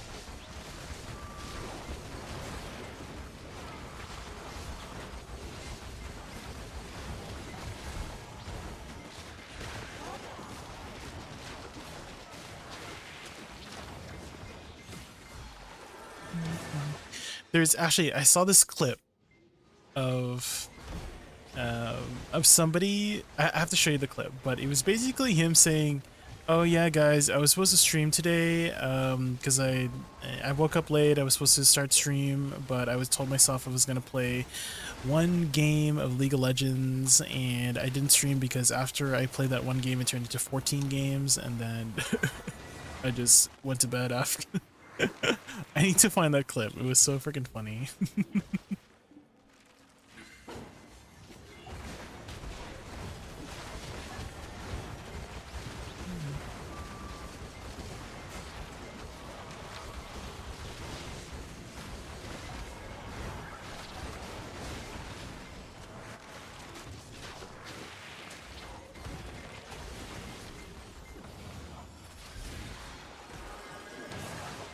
So live a life you will remember.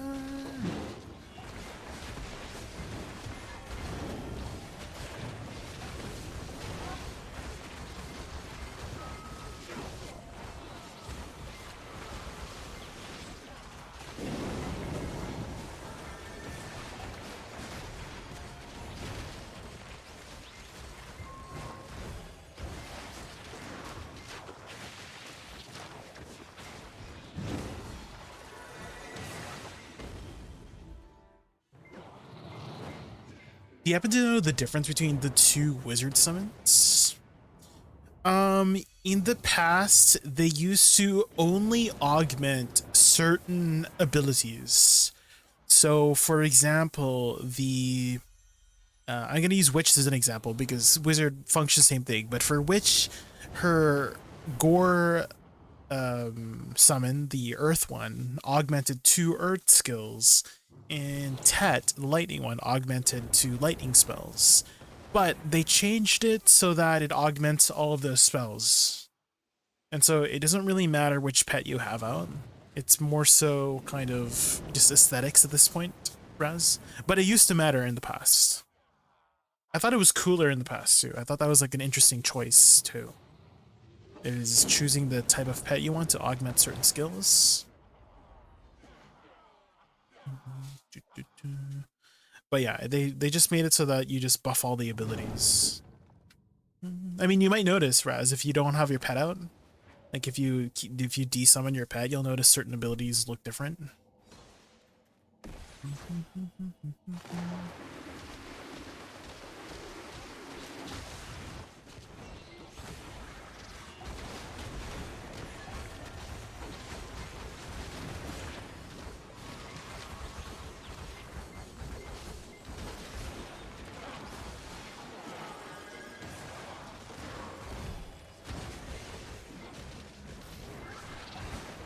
I didn't know that, actually. Oh, well, now you know.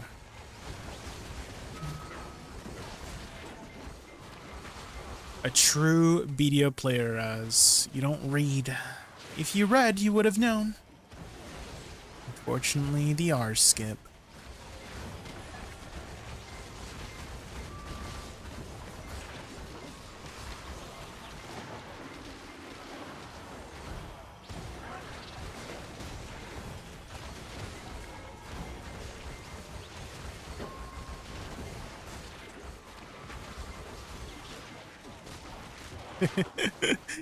Okay.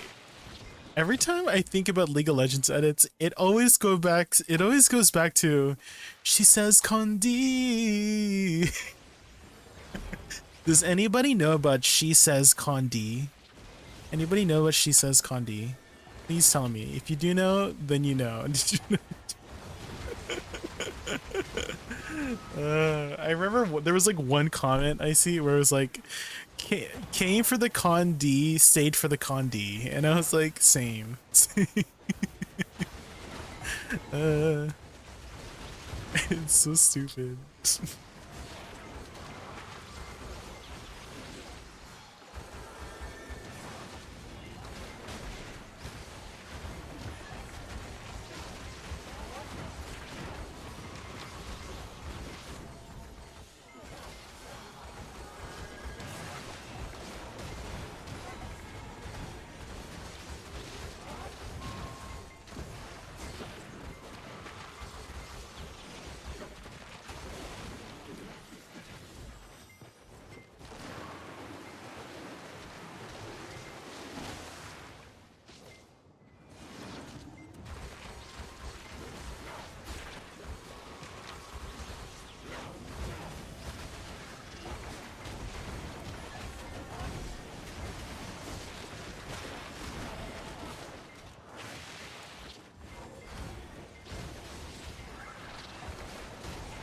This feels like very generic, I see. Like it feels like a very generic funk.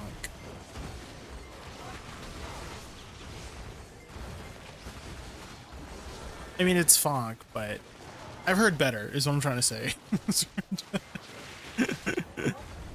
Like the ones from the League of Legends edits sound a lot better, okay? Just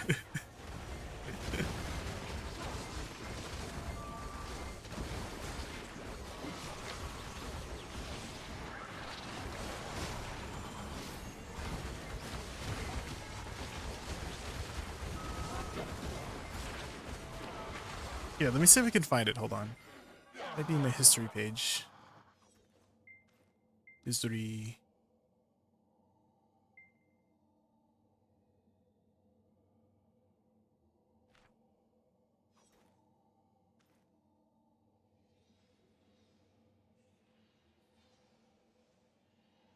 Was it this one? Everyone calm down. It would have been this one. This is a Lux edit.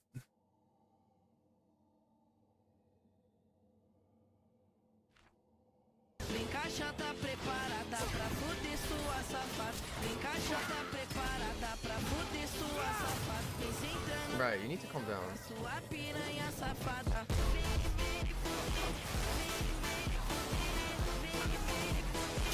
I need to find this song that's playing right now. I need to find this song. This is good.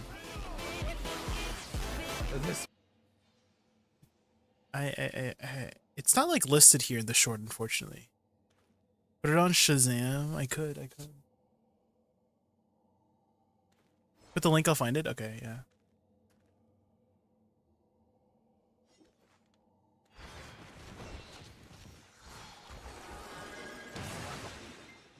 Apparently, according to the comments, the lyrics of the song is very not safe for work. But if you can't understand it, it's just like a good beat.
You found it? Okay, Pog.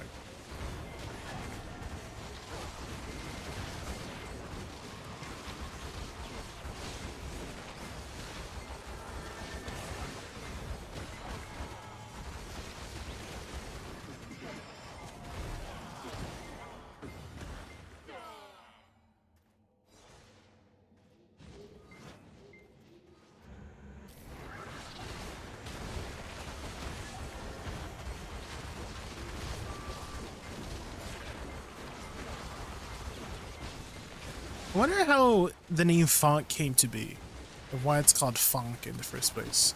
Were they trying to say funk or something? Is it like funk plus something else? Funk plus onk. I don't know.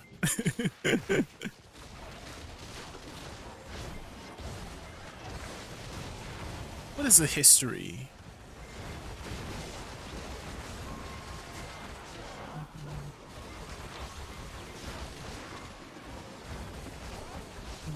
Maybe we can ask Lil J.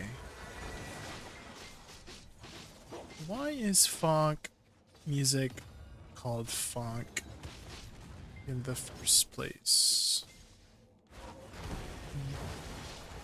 JaykunVT says, why is funk music called funk in the first place? Funk music's name comes from combining funk with a twist. Oh. It's got those funky vibes mixed with hip-hop elements. Oh, so it is funk. Perfect for but with a chill twist. vibes or getting into the gaming zone. Thanks, Lil J.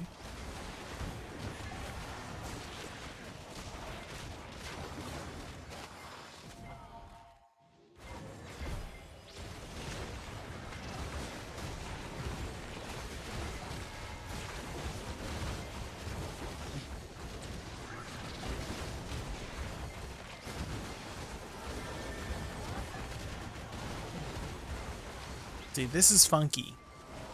Funky beat. But apparently the lyrics are, I don't know what the lyrics are, but apparently it's not safe for work.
JaykunVT says, what does Vemfoda mean from Brazilian to English? Vemfoda translates to something quite explicit in English, basically an invitation to do. You know, adult activities. Not exactly raccoon-friendly language, if you get my drift. I see.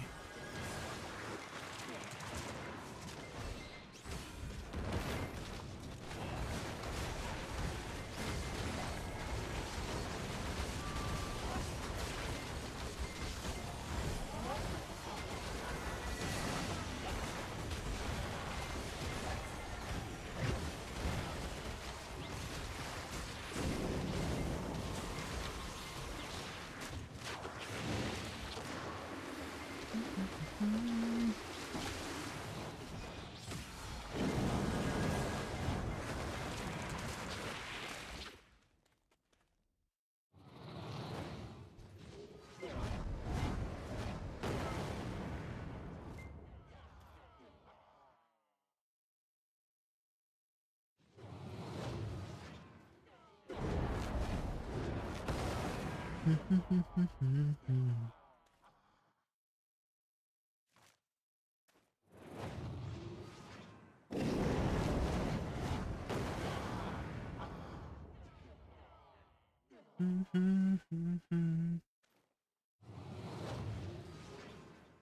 mean, I feel like a lot of Ariana Grande songs are also fairly, like, I wouldn't say like they're explicit, but there's a lot of innuendos, right?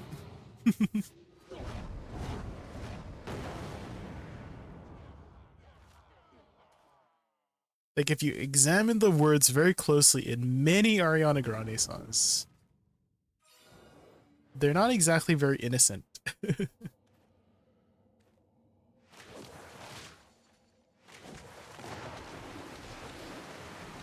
I kind of feel like because of her vocals being like very impressive, it's kind of like, let's say you don't understand Korean, right? But you still enjoy K-pop, right? So I think it's kind of like that, you know, with Ariana Grande songs, is that you don't really pay attention too much to the lyrics. Well, maybe if you do, if you care about it, but I feel like a lot of people just listen to Ariana Grande songs just because the beat is really good, the melody's good, the vocals are on point, you know. I feel like you could apply that to a lot of songs too. Is that we're listening it not for the language, but for the beat and melody and all that jazz.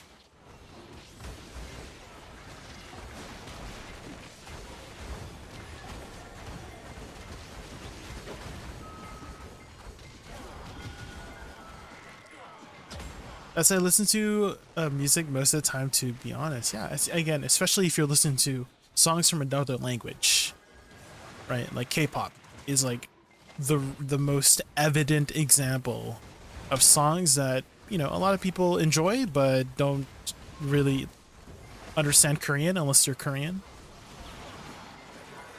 Well, I mean, I guess you don't have to be Korean to understand Korean, but you know what I mean. A lot of people listen to K-pop without understanding Korean in the first place. Again, because the melody and beat is good.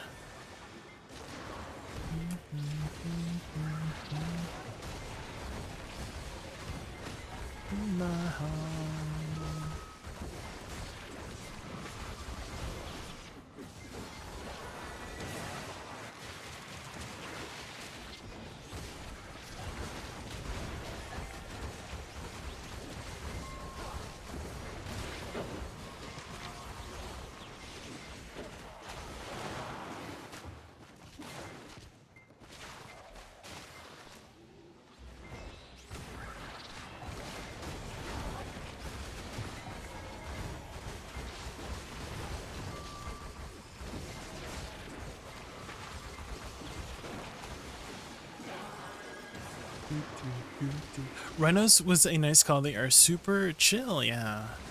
It does take a bit of like practice to get the back attacks in. Happy little pie. I don't know if you're min-maxing with like back attacks. If you're just shooting them, then yeah, shoot them, but it does help a lot to get those back attacks in.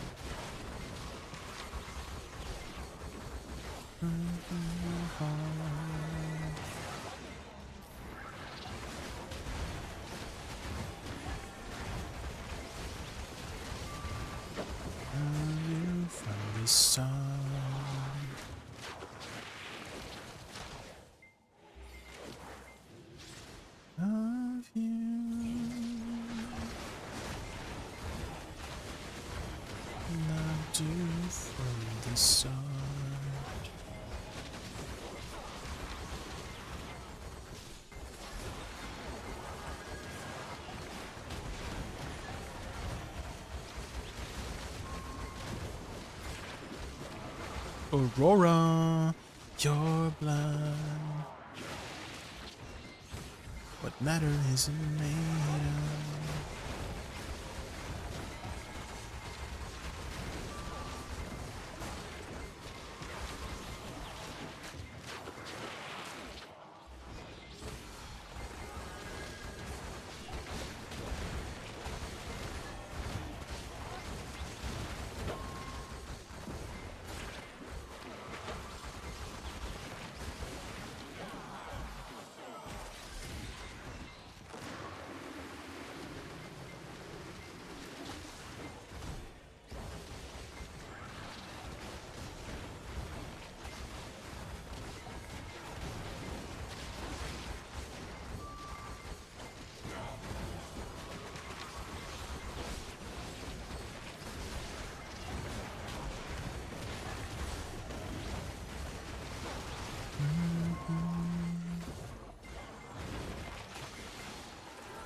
Did I tell you how I first discovered Aurora, Icy Watcher? It's very stupid how I discovered Aurora.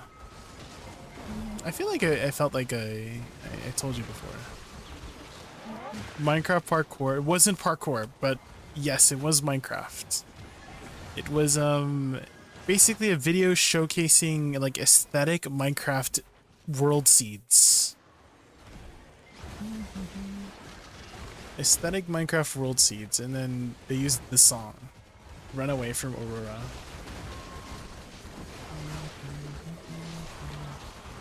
Whenever I think of Minecraft parkour, I think of like the "Am I the Asshole" Reddit stories.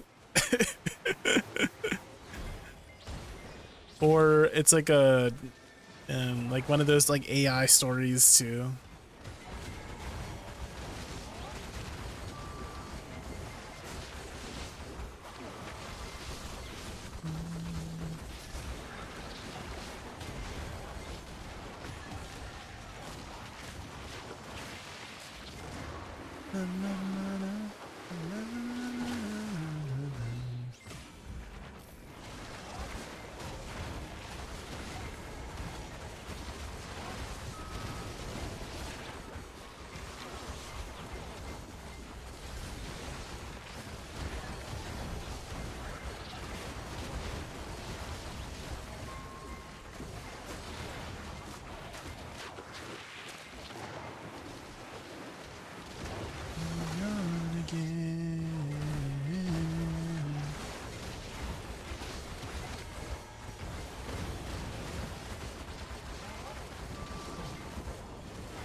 Hooray! I've been listening to her new song where it's like, I would like a ring, I would like a ring. You know that one? I would like a diamond ring. In that one, what is my husband? I would like a diamond ring on my wedding finger. I would like a big and shiny diamond.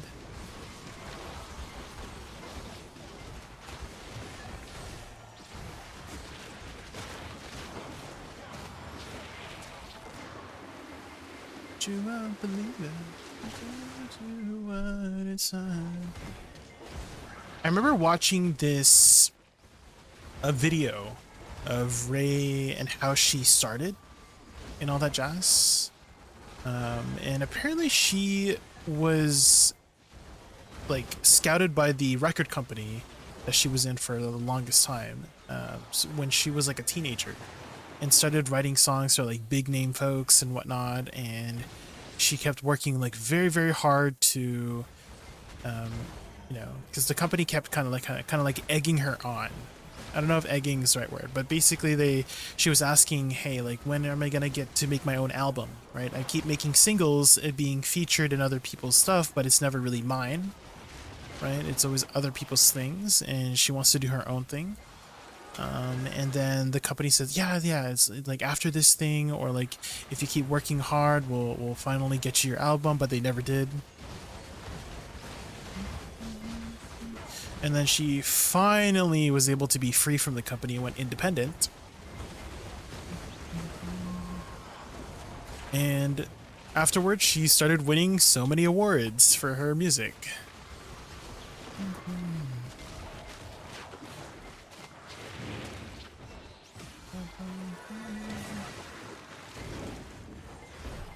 This was one of the songs too that she was not allowed to release. This is written by Ray, and it was picked up by Lisa's like company, and Lisa like heard her story, and instead of just like making the song for herself or like taking the song for herself, she decided to at least feature her into the song, which is really nice.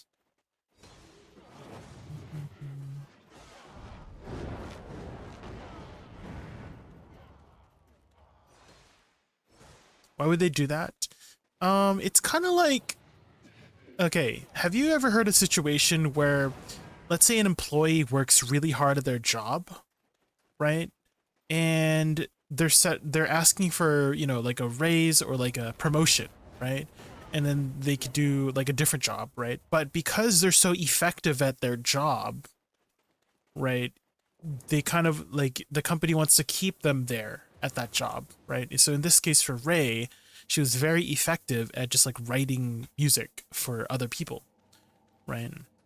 Even though she had like the talent and vocals to do it herself, right? I think that's kind of like the situation of what happened with the company, right? Is that she's, because she's so good at the job, there's no one who can replace her for that same job because she's so good at that certain job, right? And so that's why they're like keeping her there. They're not quote unquote promoting her and stuff like that. So I think that's the situation happened for her.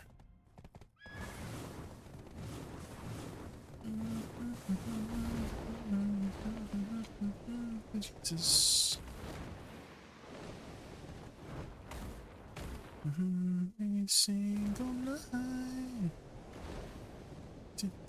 I remember watching these skits that these like animated skits of workplace interactions of like this boss basically being a Karen to their employee and stuff, and it was a very similar situation where they were describing like the boss was like telling the employee like, hey, we're hiring this like new person to take over your job and was wondering if you could like train them. And then the employee was like, wait, I've been working this like, you know, in this position, I've been in this acting managing position for however long and I'm really good at it. Why don't you just promote me to this position and stuff like that? And basically going off about like, if I'm not qualified to, basically saying if I'm not qualified to be in this position, why would I be qualified to train for somebody to get this position? Does that make sense? Right? Like if I'm like so good at this managing position, why aren't you just promoting me to being the manager of this position? And like I'm not going to train someone who's going to replace me, you know? So it's like kind of like that. So stupid. Oh my god. You know how I discovered this song? I see this one's stupid too. It's somebody, hold on. Other winning tears, memes. Where is it?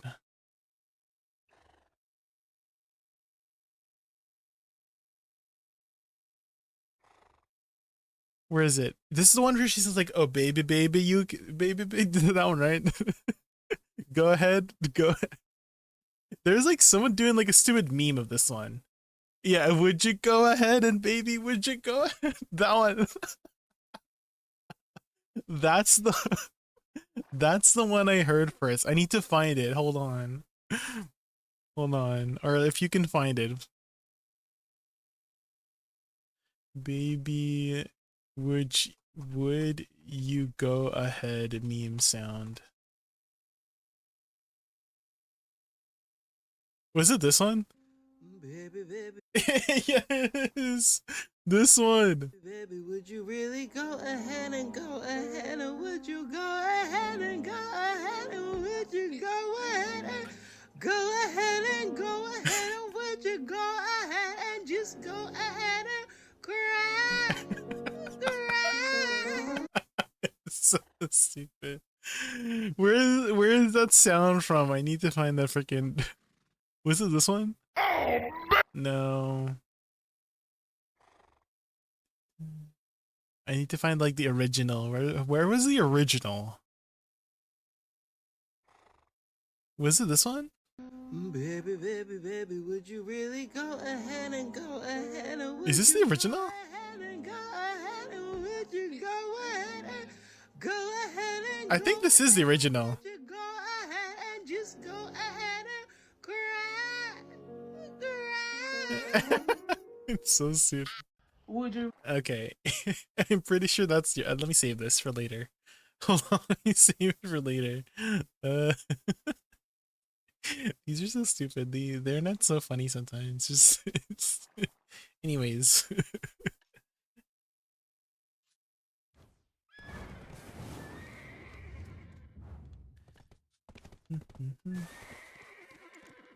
Ooh, I got a few perfumes of tenacity. Ooh.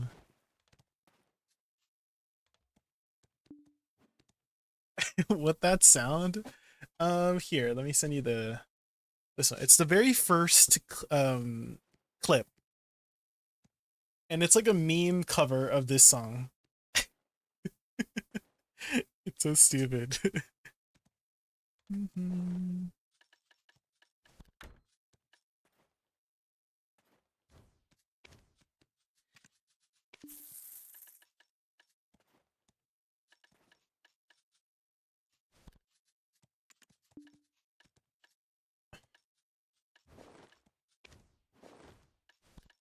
Okay, I just need to use the washroom, guys. I'll be right back like 1 minute.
Okay, I'm back.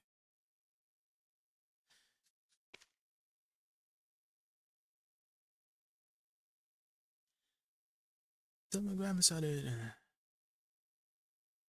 Do do do. I would like a ring. I would like a diamond ring on my wedding finger. Do, do. Your husband is gay? Is that what it sounds like?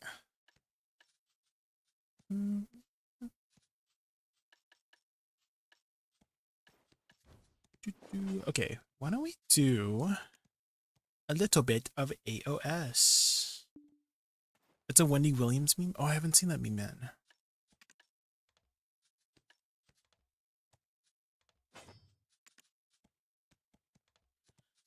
Okay.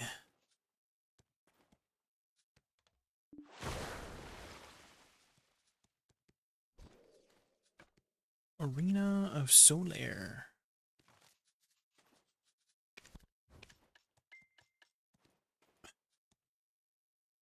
Is that the clip?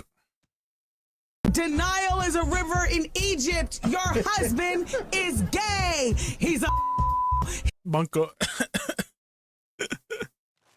Oh yeah, the Nile River. I know about the Nile River. Do, do, do, do. Do, do, do, do. Okay. Let's see if we can get some wins in, guys. Ooh. Do, do, do, do, do, do.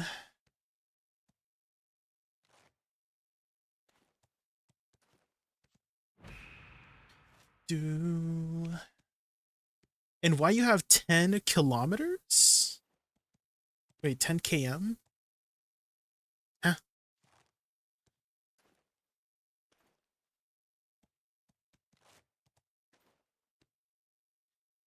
No, I don't understand. Do, do.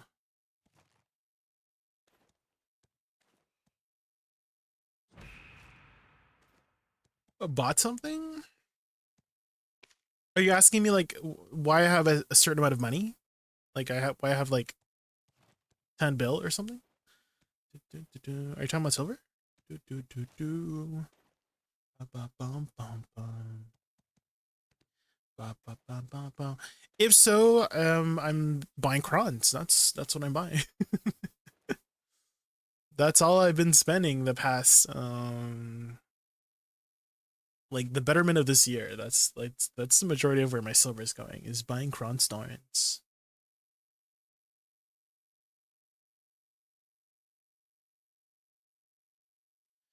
The cron stones. Ooh, I haven't been to this map yet. Wait, how have I played? Oh my god, Zerdan! Oh my god. Oh my god, Zerdan Hunter. This is the swamp map for the what do you call it? The Rose Sisters. New map from today. Yeah, I have not seen this map yet. Oh my god, I need to turn this on.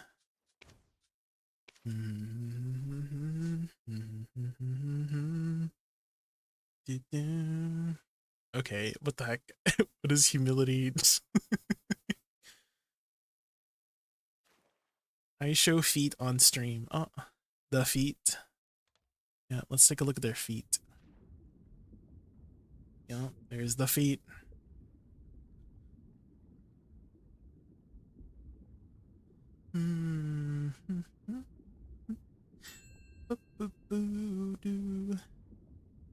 The feet.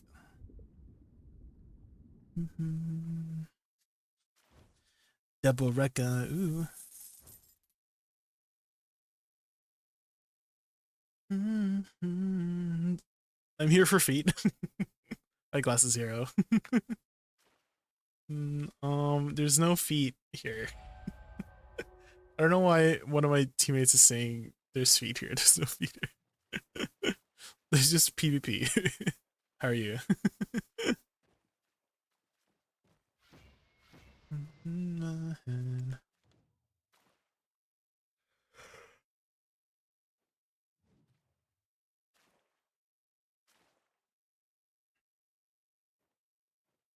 In your head, zombie, zombie. Yeah, our teammate is just like promoting our feet. Feet promotions.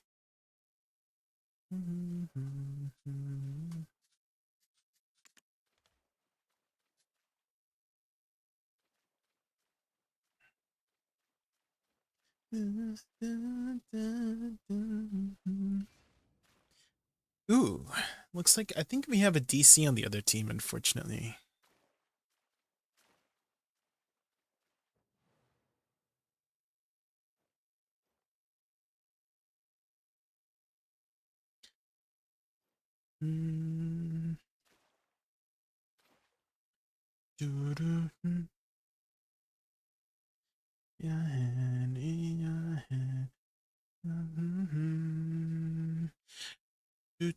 Does it just reset us if there's DC on the other team? Like a new queue?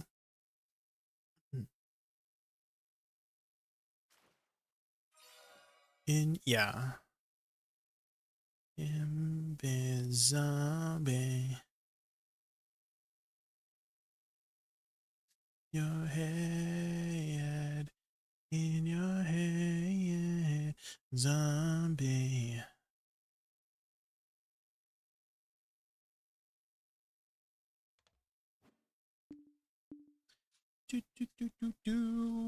Well.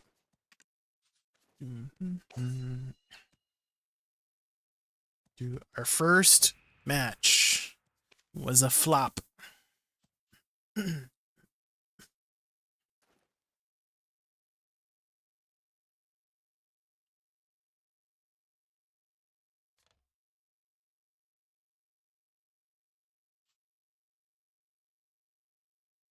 wonder if we'll get the same map again.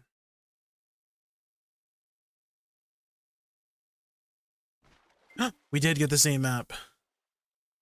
Oh my god, it's Zeratin again. Zeratin. We can't escape Zeratin. Wait, my twin. We're twins.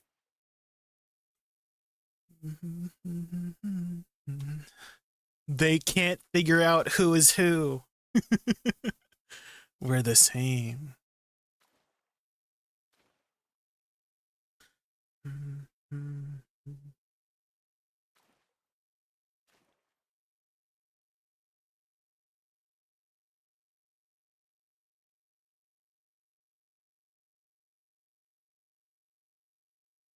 Do we have another DC? Is this map just like DCing people?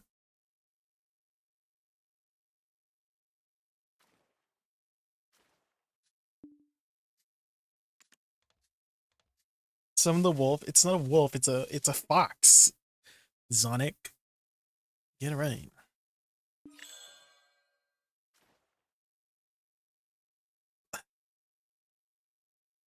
Ooh. Okay.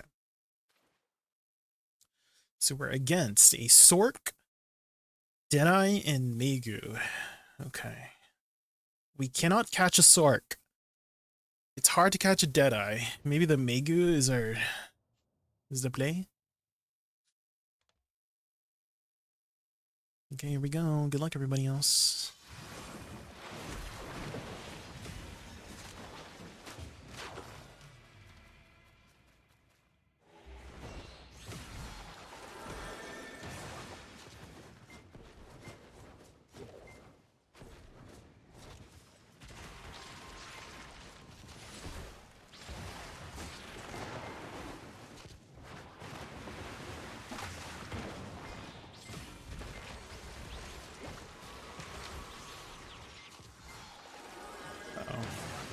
Zeratin's in trouble.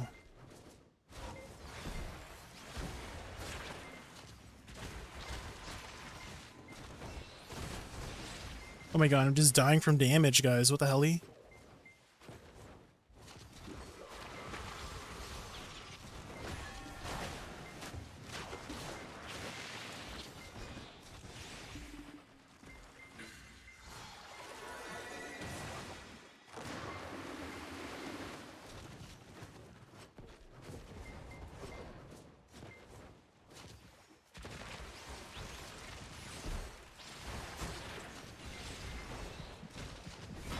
No!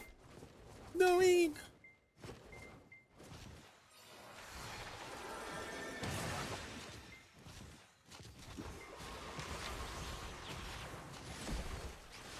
No, Zeratin!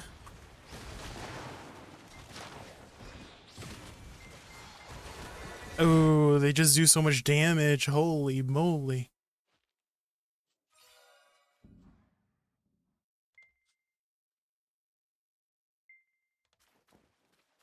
I'm not even on the ground. Jesus.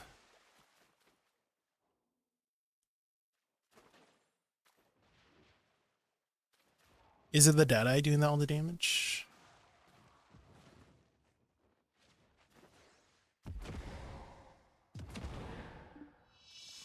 The DE. The Deadeye is okay, okay.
Nice! Okay.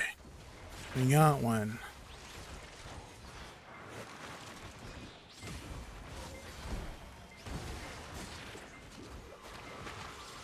Oh my gosh, you got the heal.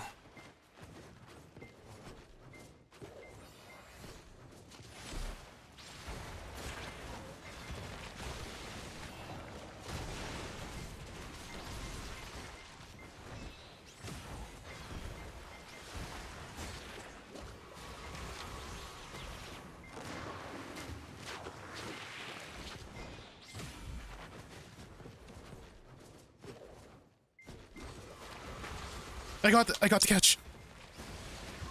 Nice. Save Zirdan. Let's go.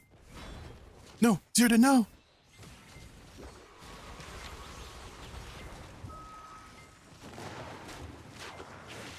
Nice. Sheesh.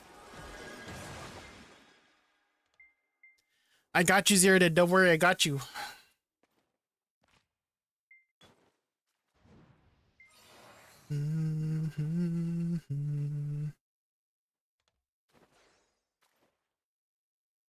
Ba, ba, ba. I need to watch my map more because I'm not very familiar with this map, so I don't know like where people hang out. I don't know where like the flora heals are.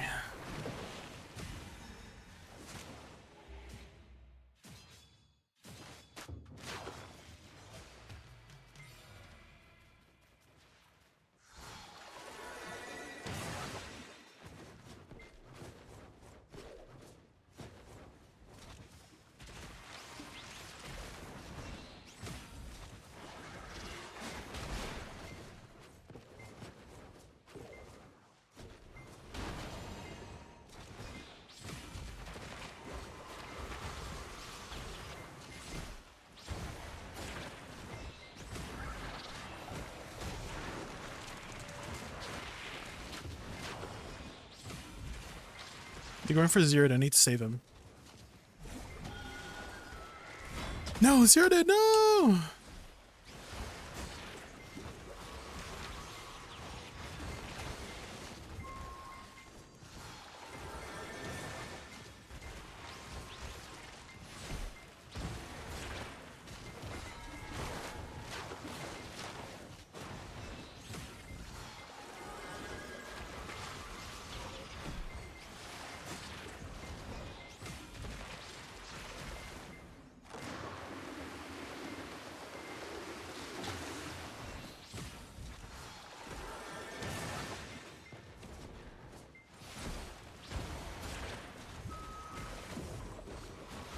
No. Oh god. They do so much damage. Might be dead here.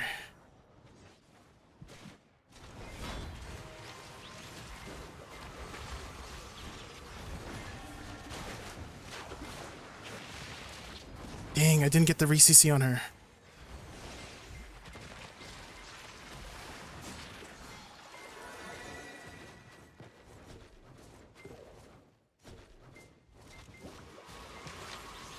No. Ah, shoot. I don't know if I can catch this.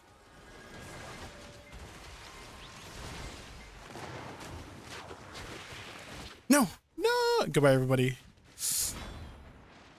I got caught. No. Hi, Delaz. Welcome in. That was a good try, though. We almost turned it around.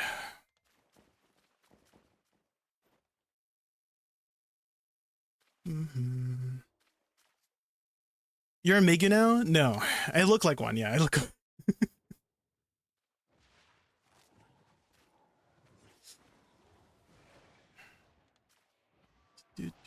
do. We were doing so well towards the end.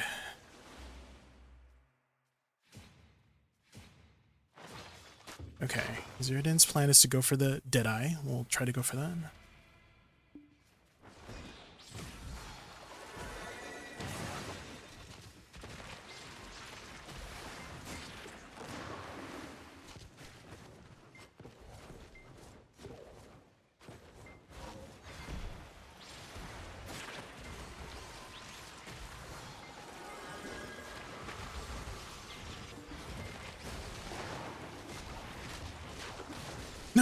I got CC'd.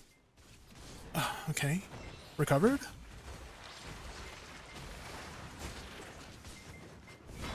Nice.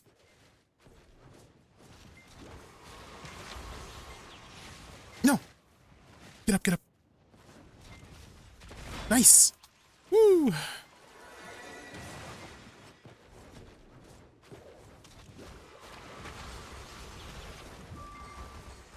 Okay.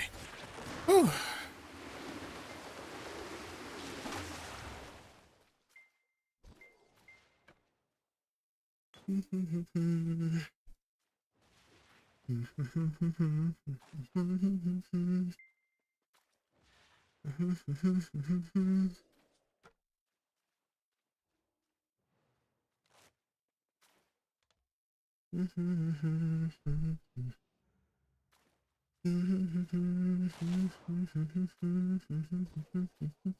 Okay, we got this. We got this, guys.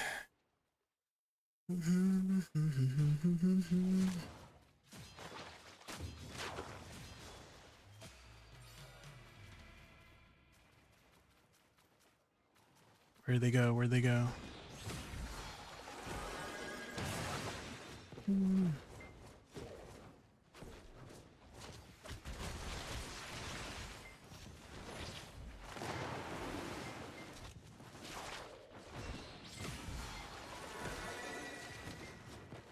My HP.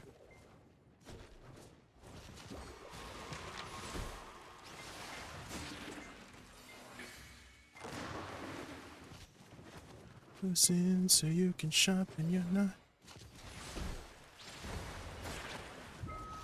Oh god. Someone getting caught there?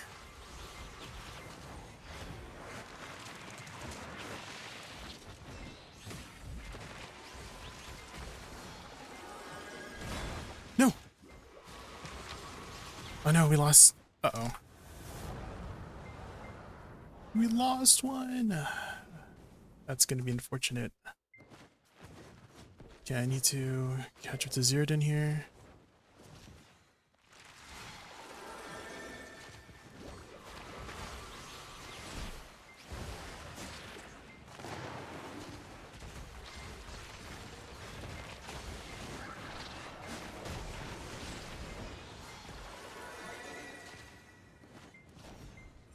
No! I tried. Okay, well.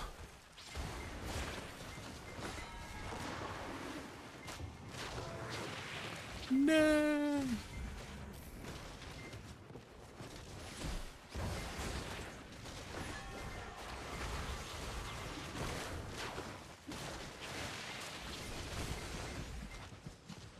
Oh no, I'm out of stamina.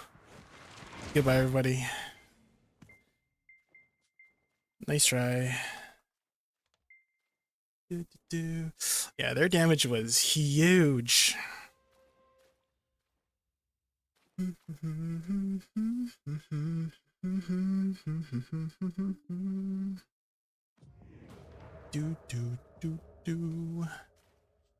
Ooh, did they change the thing to be up here now instead of in the middle?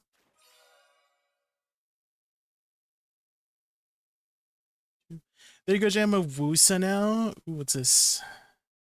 Ooh. I see you got the premium outfit.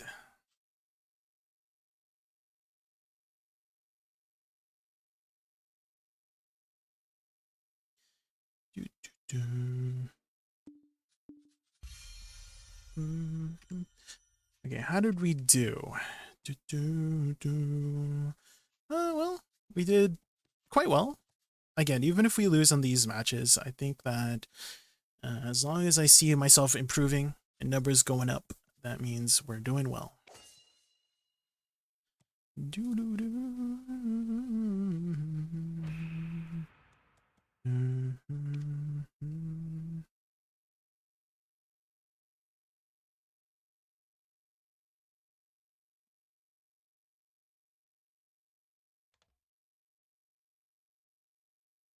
Ba-da-bum-bum-bum.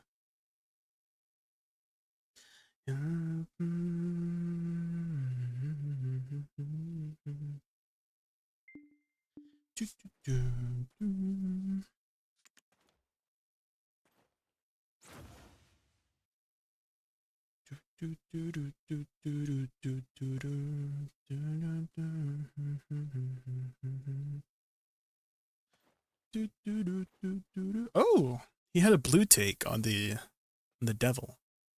That's pretty cool. Oh, he mixed the halo too. The halo. His arms are a little bit unnaturally long, though. Is he a striker by chance? Question: if you make your arms longer, do your grabs reach further? Does that make sense? I mean, that's how it works IRL, you know what I mean? So, maybe.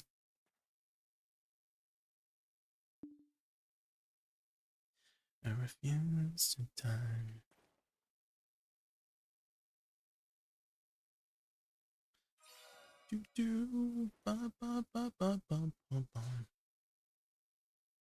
Ooh, okay, we're against the Deadeye from last game. That means there's gonna be a lot of damage. But we have a Deadeye too.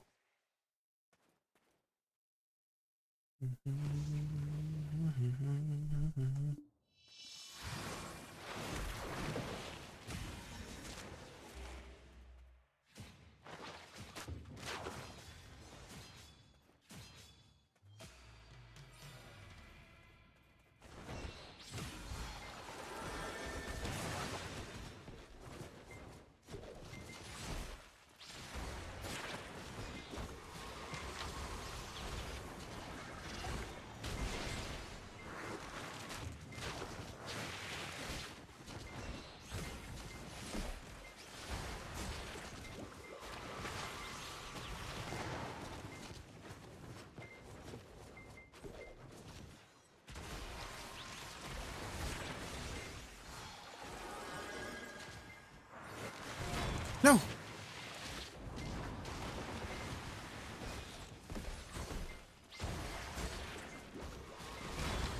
Ah. No, my team.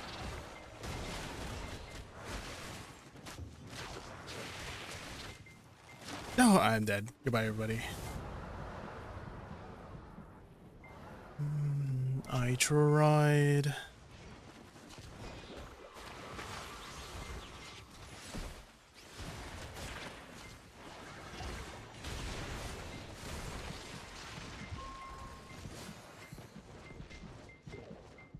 No! They sniped me.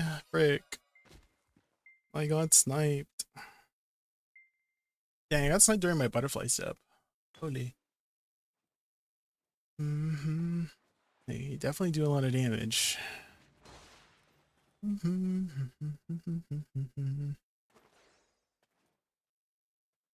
It's almost the same comp. The only difference is they got a Woosa.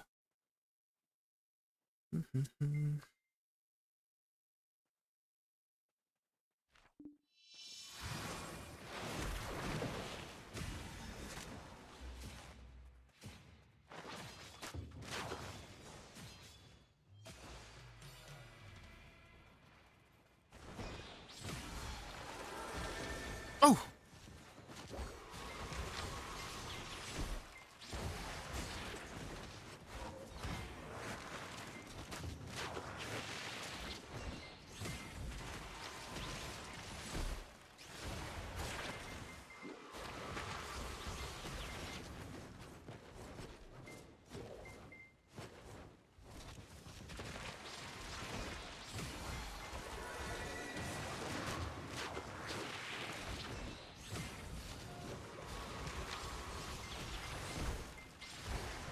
Nice!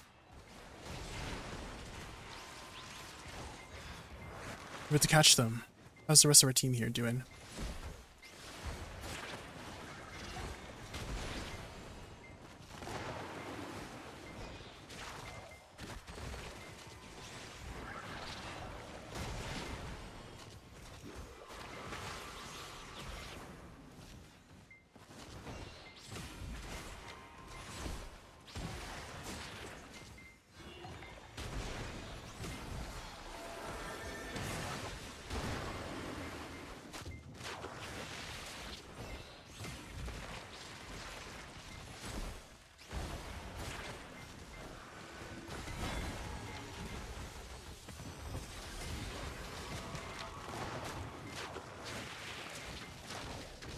Nice. Okay. I think it was I'm like always not sure like if I should chase certain classes like a striker. If I can but you know, we had the other striker also going for that striker, so I'm like, Those are the things I need to think about too. Do I chase or do I keep fighting for a catch?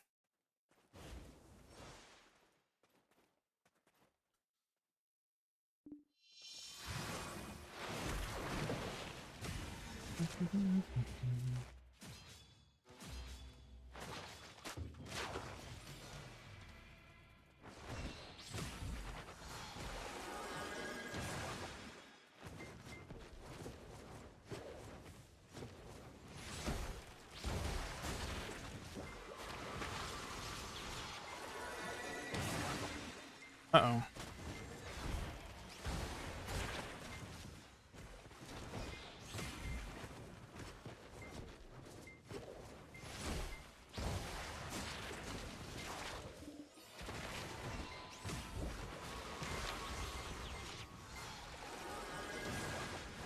They're really going for a Deadeye here.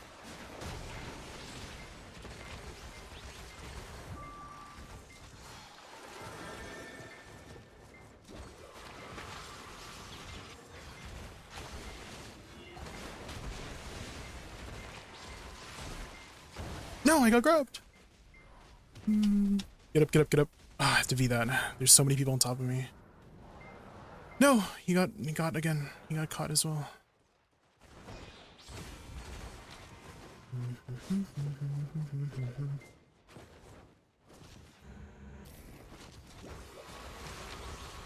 Nice.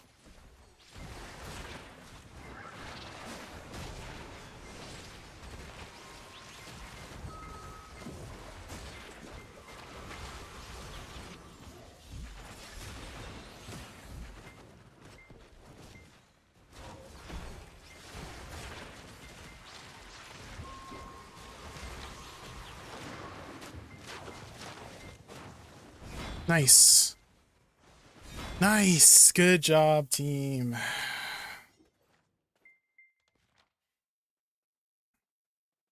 It was a little bit hairy at the beginning there, but we pulled it off. Just notice if you change the skill preset page, you lose cooldown UI. Wait, you do? Oh, a bug. Is there a way to take out a Reforged Stone out of the main weapon? I'm not sure, Danny. The system was just implemented today, right? So I'm not too sure about how to extract it, or if there is a way to extract it.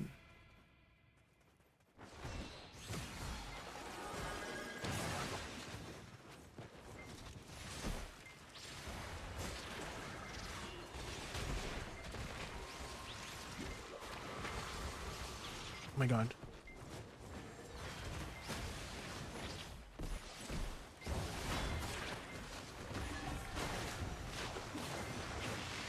Oh, we lost one rarity.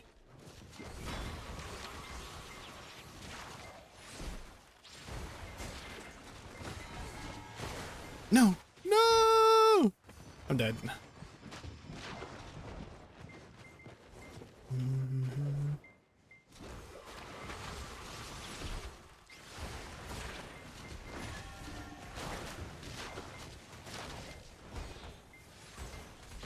Oh god.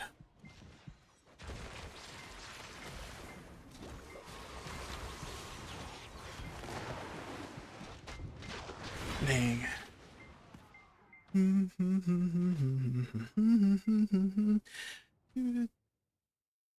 I think I did pretty well against the 1v3 there.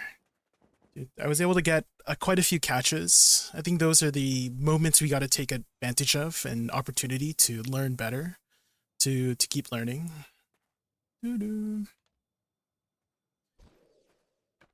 Even if we are down, even if the odds are against us, I think it's always important to practice when the odds are against us. Because who knows, Not that I would be able to 1v3, but maybe I might be able to. Yeah, sure.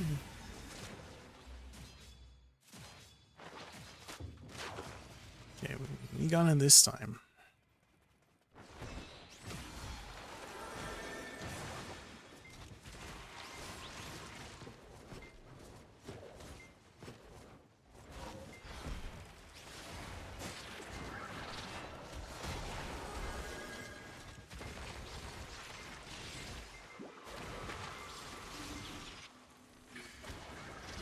Oh! Oh my gosh. I held my life lure too long. There goes my V.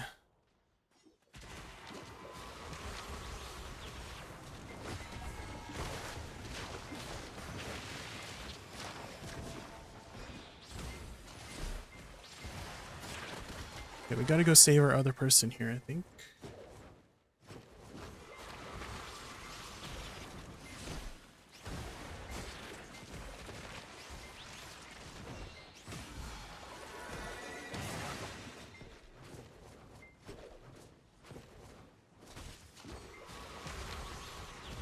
No! They do so much damage.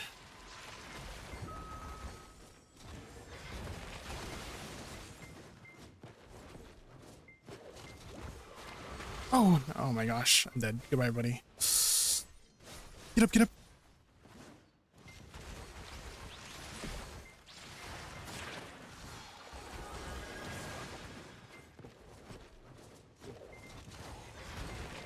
No! Oh my god, I gotta get hit. I'm dead. I was trying to go for the heal, but maybe that was not the best opportunity. Ah, tough, tough.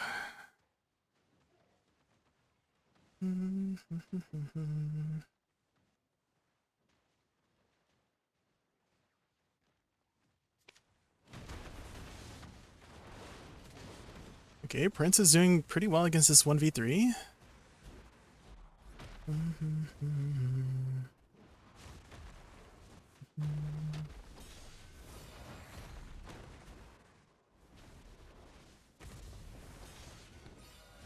Oh, there it is. GG's. GG's, nice try.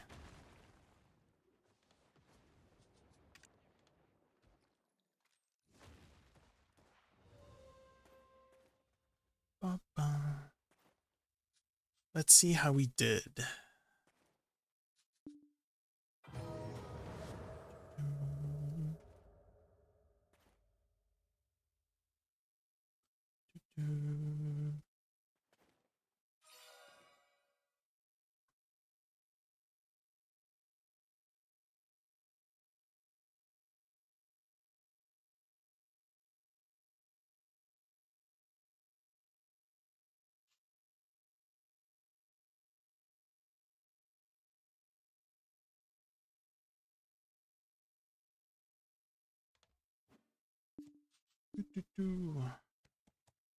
Check clip in DM.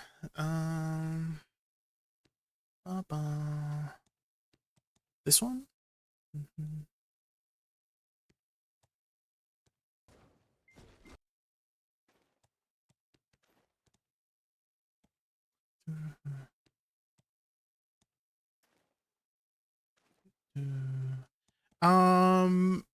Oh, this is like back when Zirdan. Oh yeah, it looks like Zirdan got stunned at the very end there, yeah. Okay, let's see how we did in here.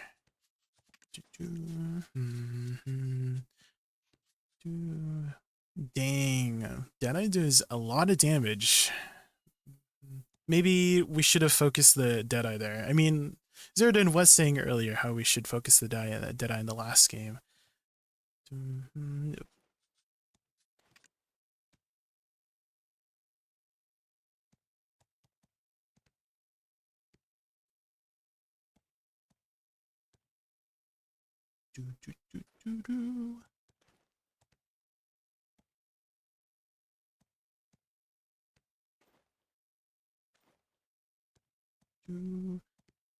Dang, 2 close smashes back to back.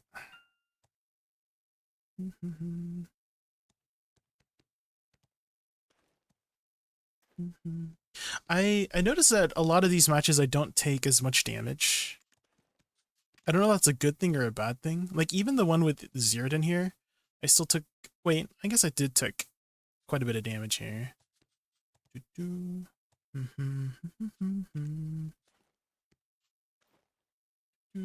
I'm not sure like if I should be trading or not, which I feel like the answer is no with Awakening Woosa, is that I don't think I have the damage to trade. I have to go for catchins to really like do damage.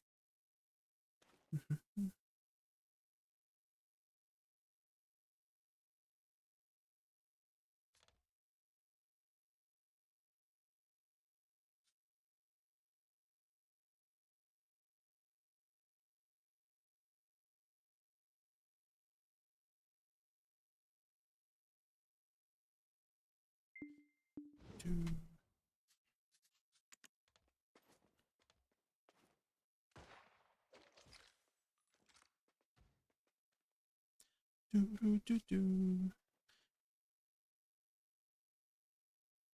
it looks like we've got a Musa. Ooh, what class is this? Oh, it's a Deadeye.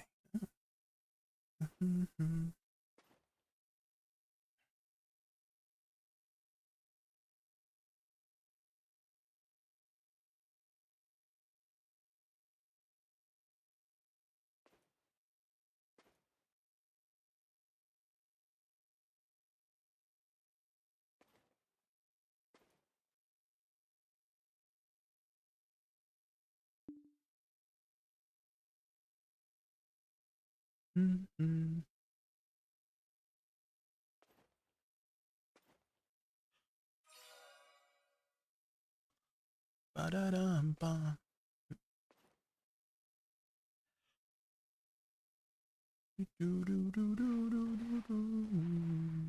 Oh yeah, looks like we're against. Oh, is that a Nova?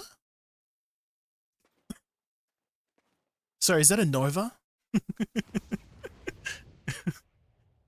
Not the Nova.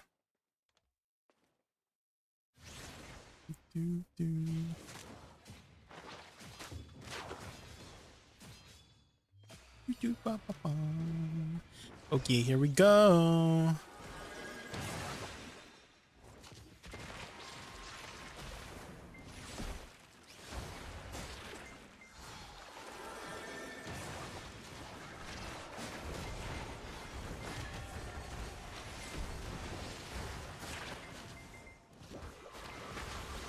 Oh, I got no.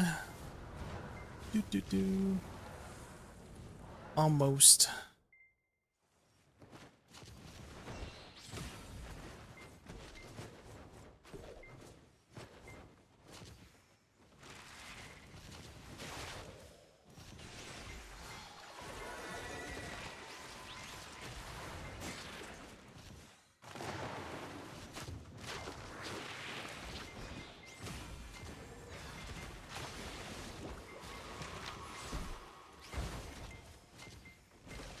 Oh.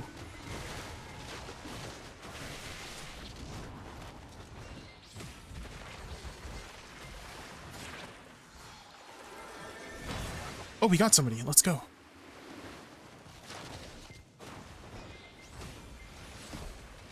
No.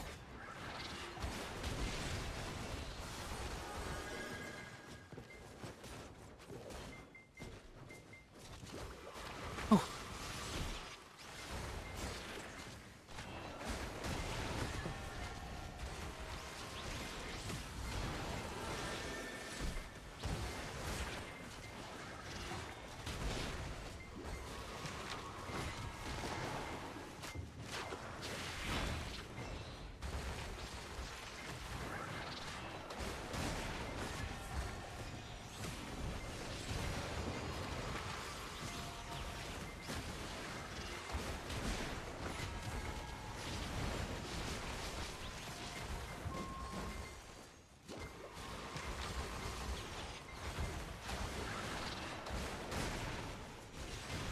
Nice. Oh my gosh, so tanky. Prepare essay, don't stay close. Yeah, I do know they have a grab. They have one of those grabby grabs.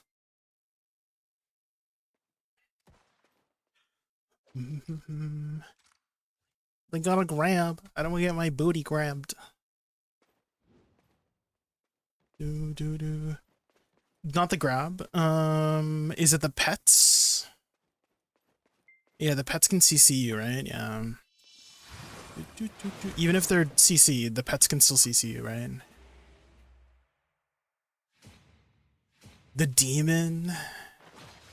It's a calc, right? Yeah, I guess they're kind of demonic.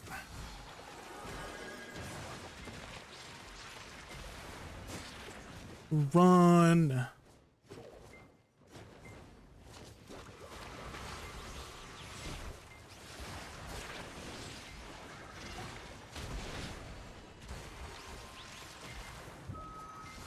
Oh, I don't want to get grabbed.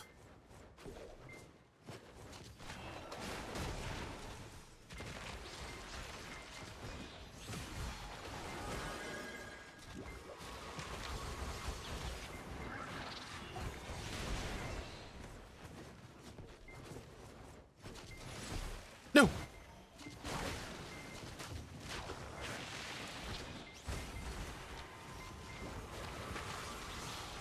No, I got grabbed. Get up.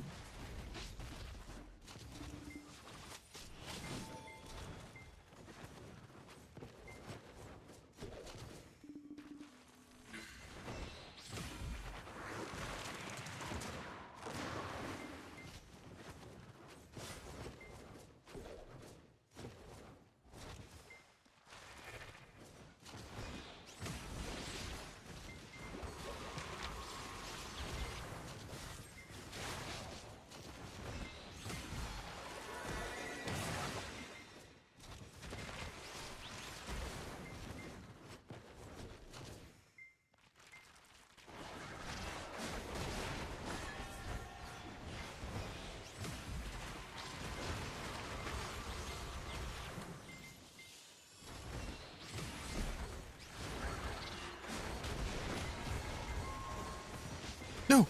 No. Oh. Oh my god.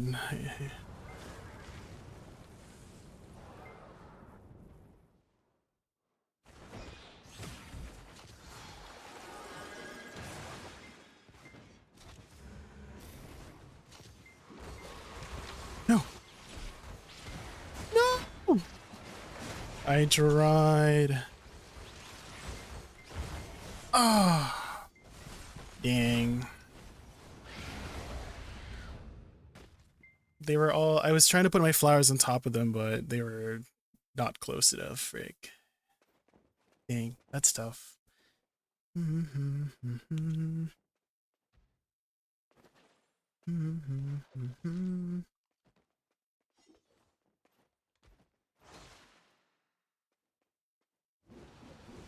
do do do do.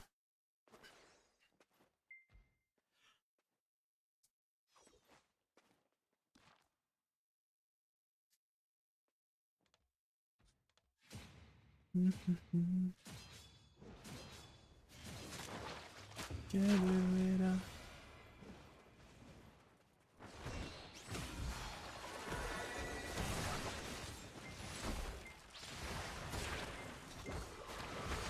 Oh my gosh. Am I gonna have to grab again? No, our teammate died at the thing.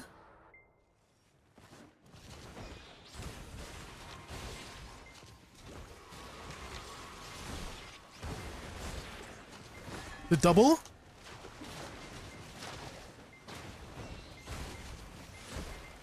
No.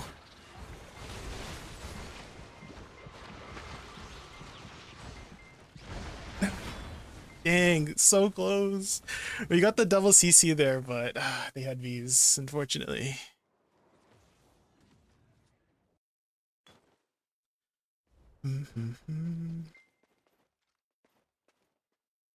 Okay, maybe we can turn this around. Bum, bum, bum, bum. Do do do do do.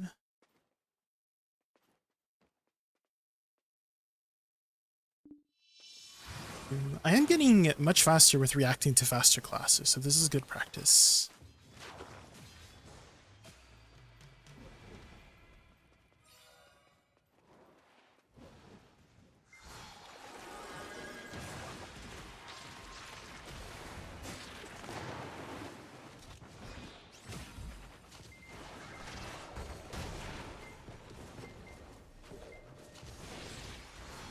No, not the grab again.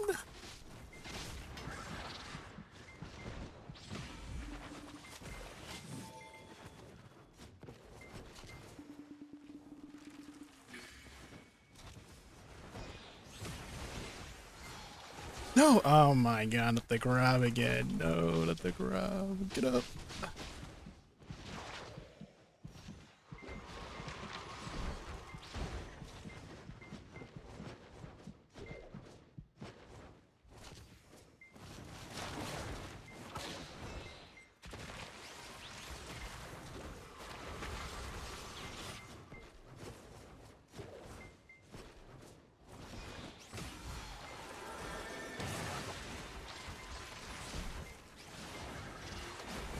No! Oh no. Your teammate got caught over there. I was trying to save them, but I got caught trying to save them.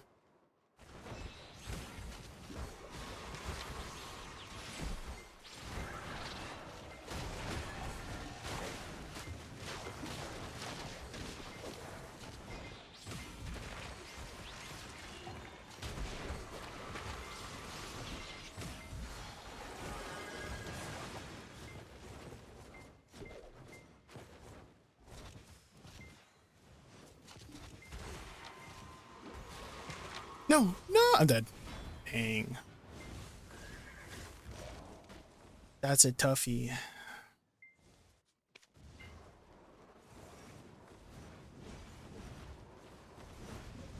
With the loaded shotgun.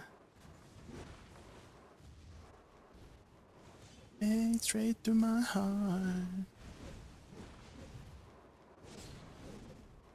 Hi Jabal, welcome in, welcome in. Woosa is trying very hard.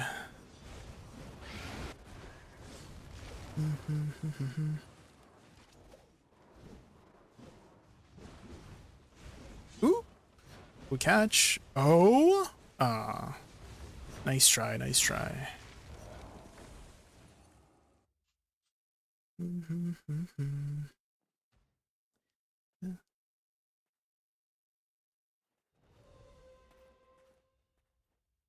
Do do do do.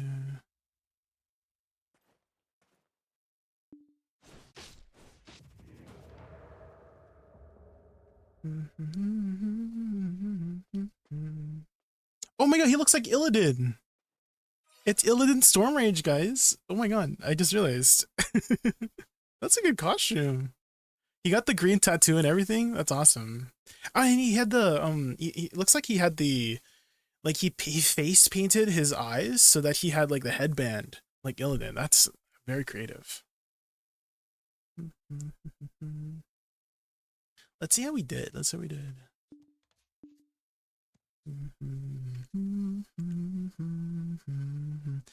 Could have done better. Definitely could have done better.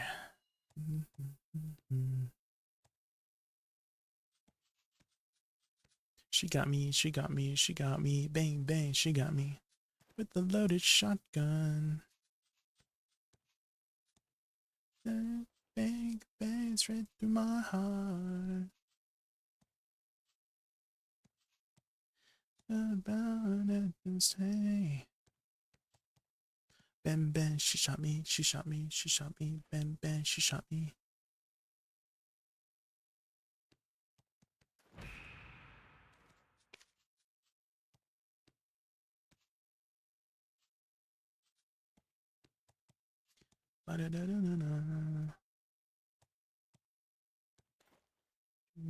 GG's, Virgo. GG's.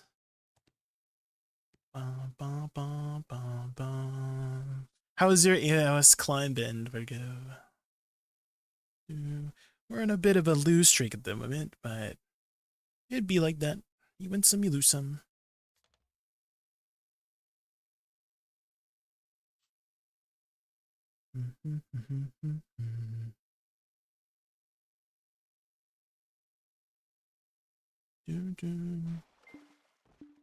Few games a day. How many total games have you played so far?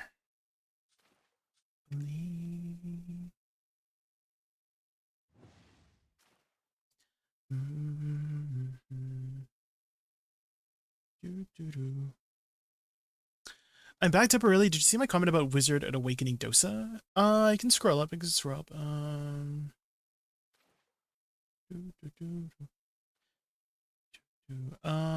Was it after you asked me at the Wizard summons?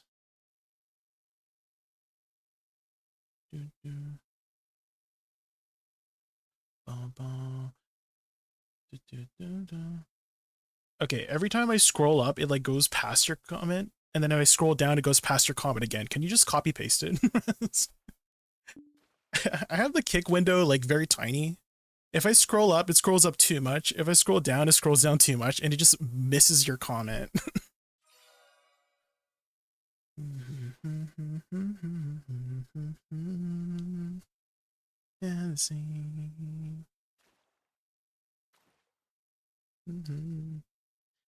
I'm not sure if I will stick with Wizard. I think for skill variety, Awakening Dosa might be more intriguing.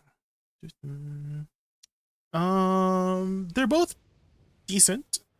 I think whatever you choose, they're both like really good classes. Which way are we going here? It looks like we're going this way. You can always tag it. I would say BDO is like a fairly alt-friendly game.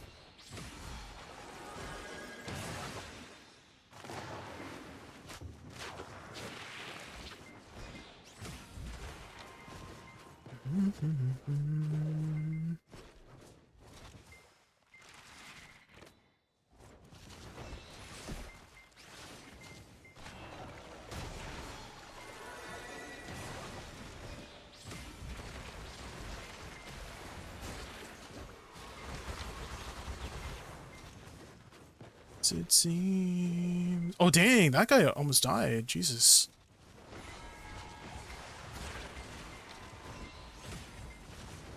Turns slowly.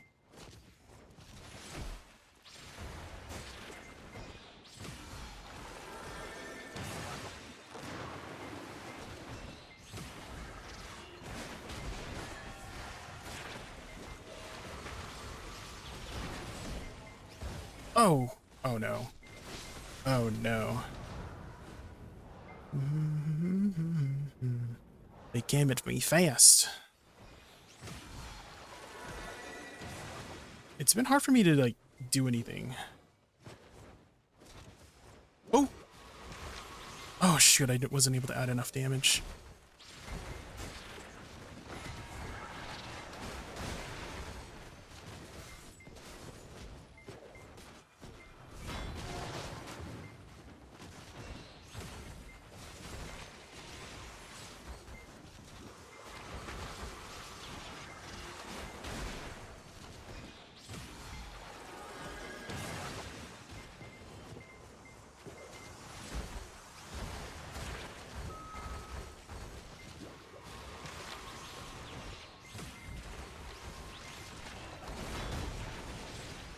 Nice. Team carry me.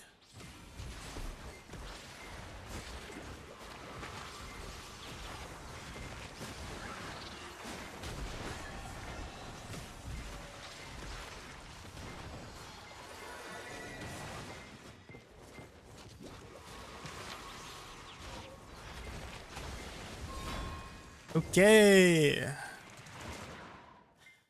Yeah, I'm not sure how to approach the team because there's a Musa. If I cast near them, the Musa's gonna go behind me.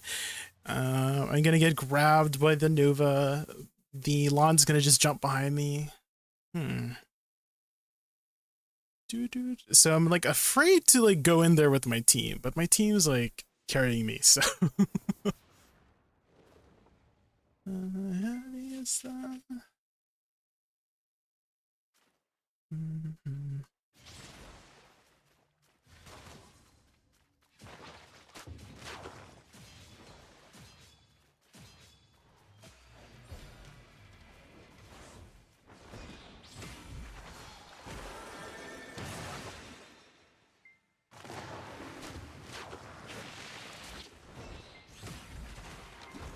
Oh shoot, there's a person behind me, frick.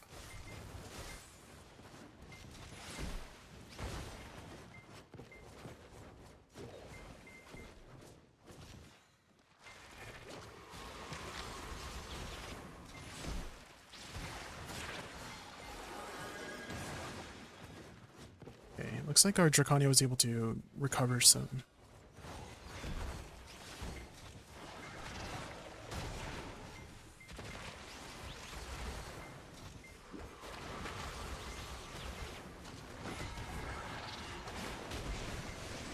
No.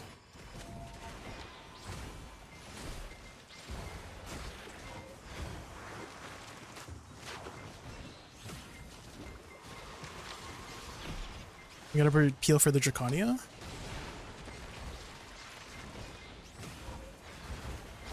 No! No! Oh! I got CC there, frick.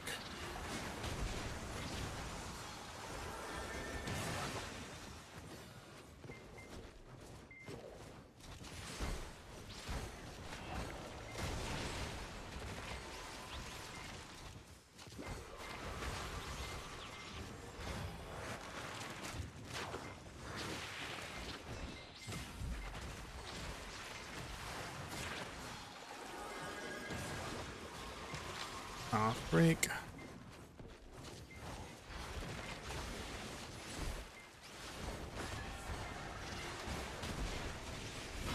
Ah, man. I don't know if I can do anything against this team. They're so fast.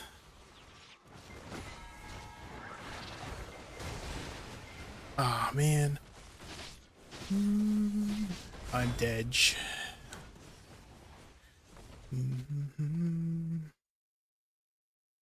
I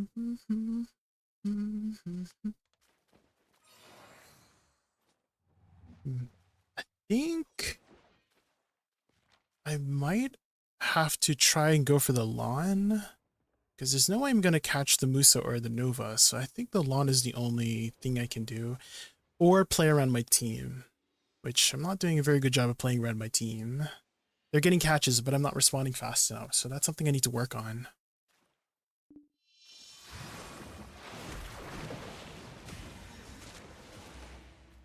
I think the best bet is responding to my team's catches. Support them. Okay, we got this.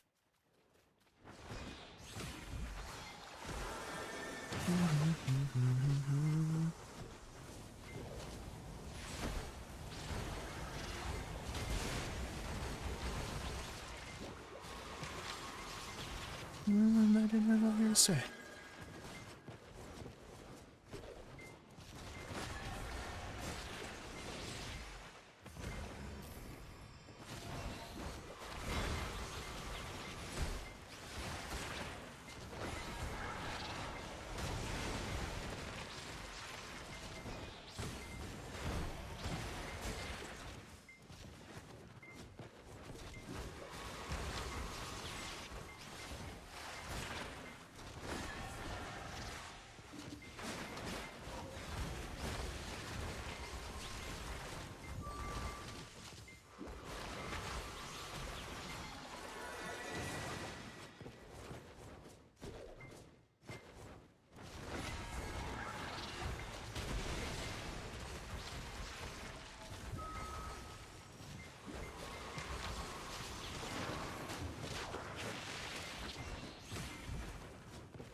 Yes!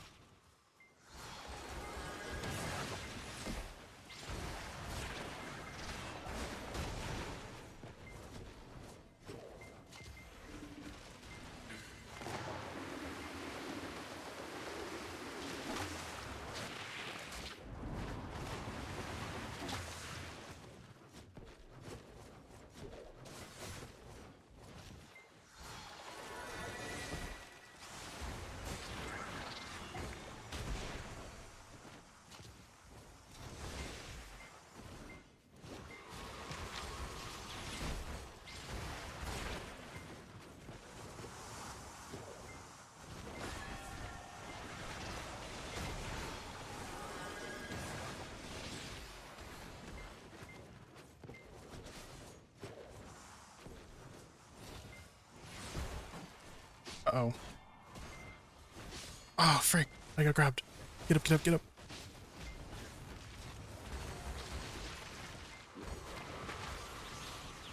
Oh, frick.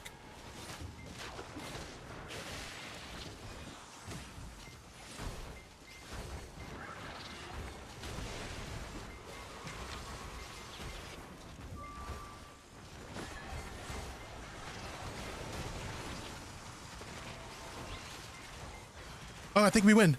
Off HP. Yes. Holy. That was a good 2v3. We turned it around. I can't believe it.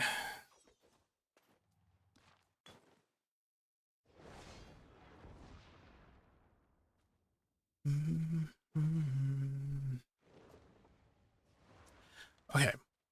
We got this, we got this, we got this.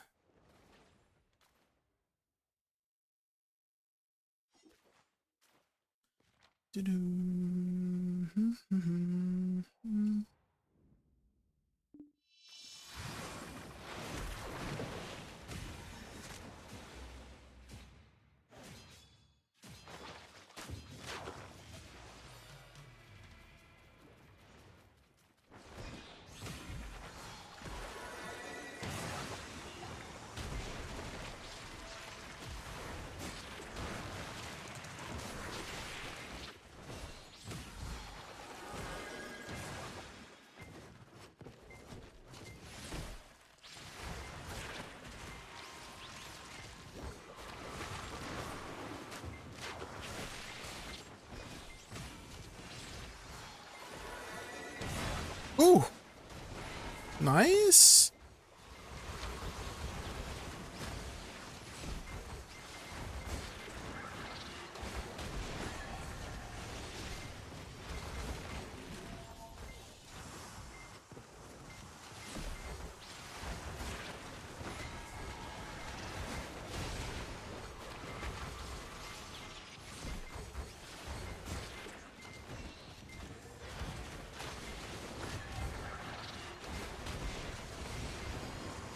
Okay, we got their V's, I think.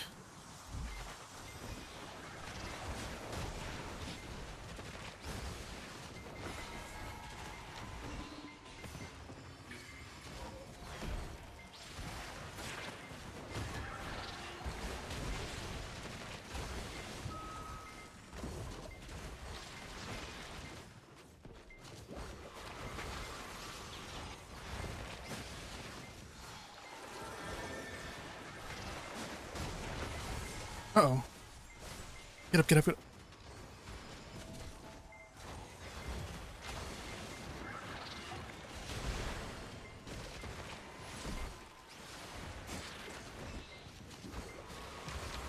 Nice. Nice, we did it. Oh my gosh. Definitely on my team there. I mean, I played well that second round, but my team was definitely the reason we won this. Good job, team. Think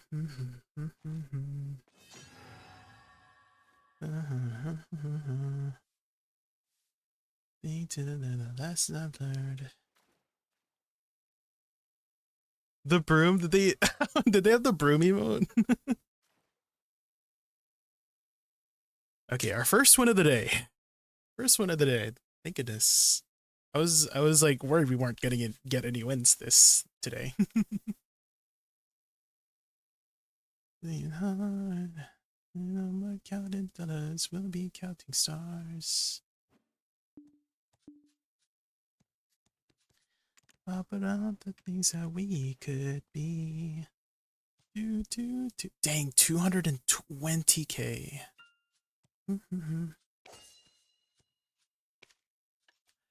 Sing to the river the lessons I've learned.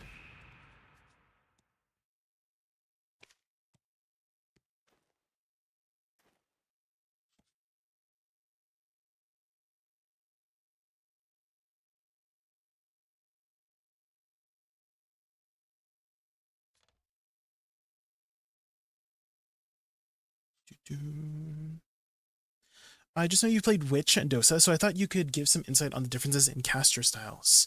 I would say Awakening Dosa has much better mobility than Witch and Wizard. So if you're looking for a higher mobility class, Dosa is the way to go. But I would say probably Witch and Wizard definitely have the better utility. So heals, defensives, well, I guess that could be argued with Awakening Dosa's utility.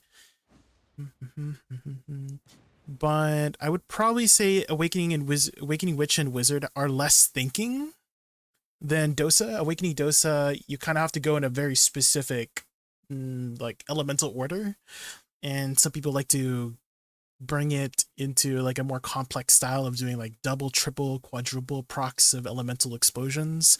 So I would say Awakening Dosa has a more complex playstyle, and then Witch and Wizard have a more simpler, straightforward playstyle. Less mobility on Witch and Wizard, really good utility with heals and protections and all that jazz. Awakening Dosa also has some heals for himself and his party, and buffs too. Both great party utility, I guess.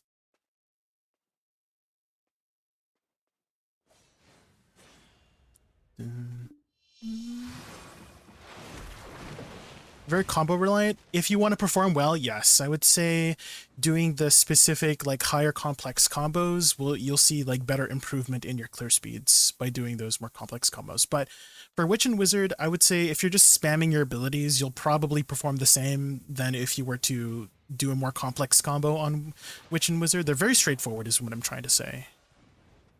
Okay, let's get into this.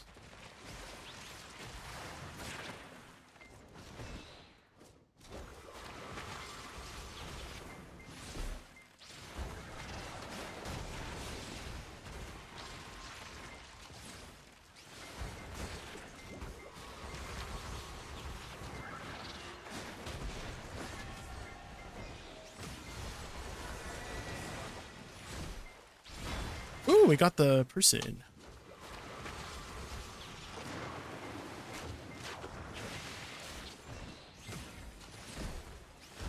Oh, is that a sage?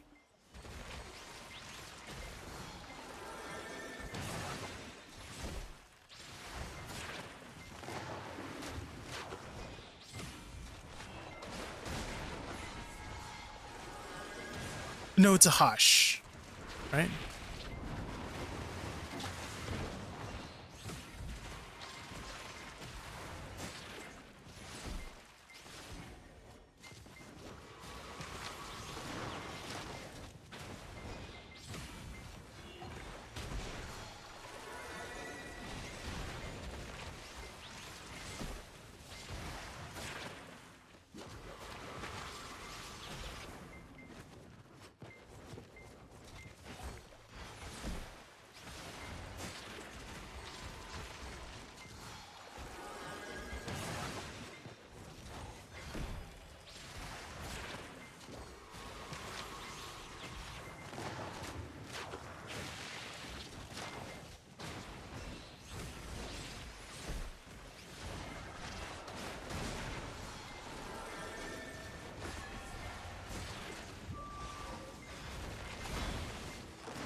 Ooh, okay. We finally got them. Dang, they're very good at dodging us. Or maybe we suck at aiming. Maybe a bit of both. They kept running away from my flowers.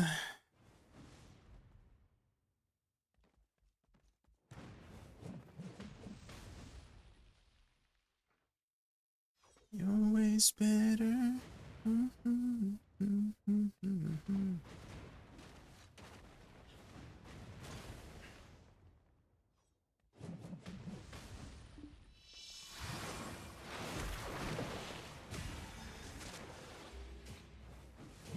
Okay, here we go, here we go.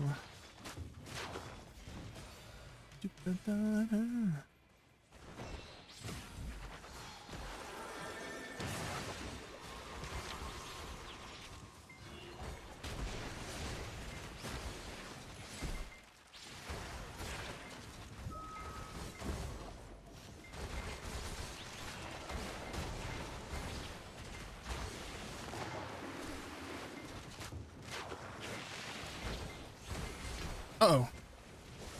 Get up, get up, get up, get up. Oh.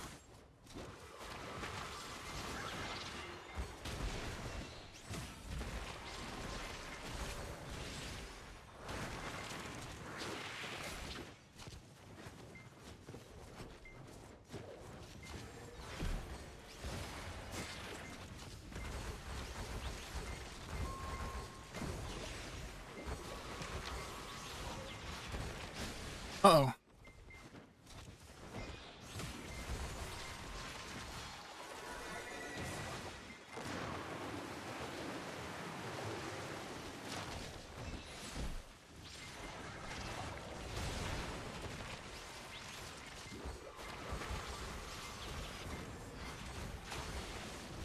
No.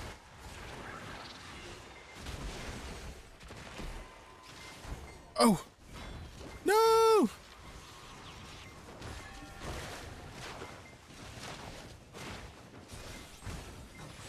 No. I got God. Goodbye, everybody.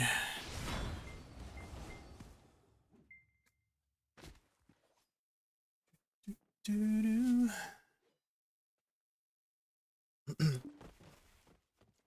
I'm wondering if that was the correct play to try go for the Nova, because she is very tanky. She just needed a little bit more damage, but maybe we tunnel vision too hard.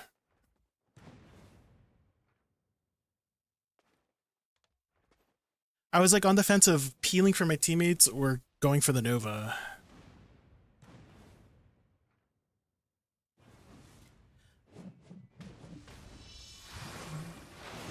Hi, Sintukin. Welcome in, welcome in.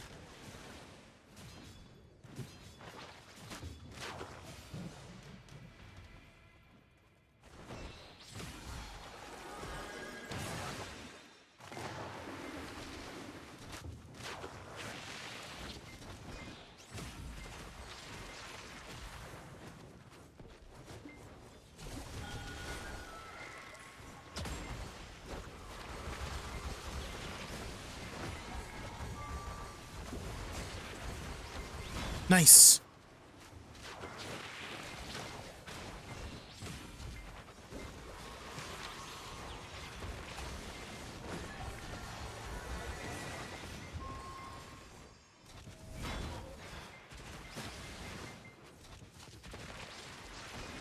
Nice. Sheesh.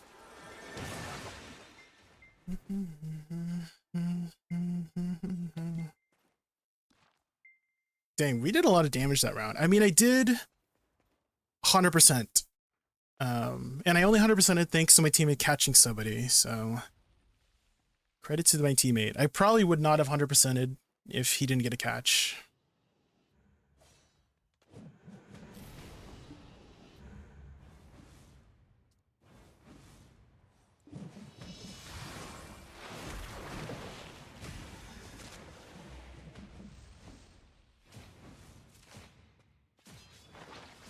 Okay, also, I apologize if I miss anything in chat, guys, during these matches, because I am trying to focus. What the? The Woosa did so much damage to me.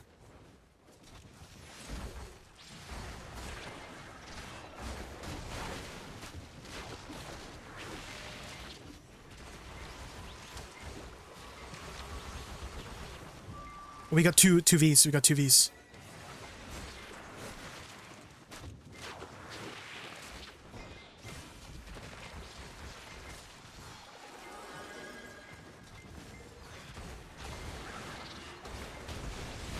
No.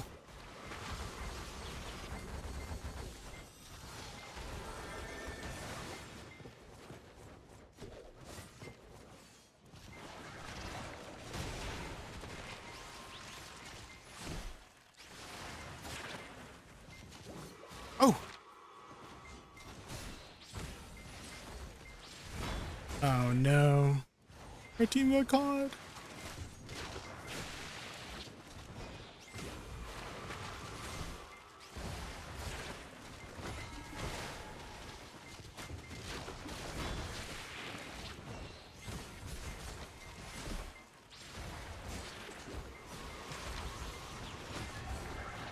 No, I got grabbed.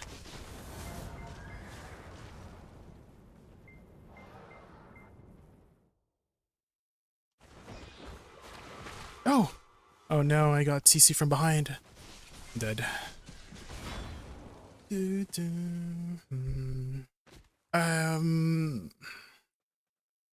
I guess they had like a block jump for me or something.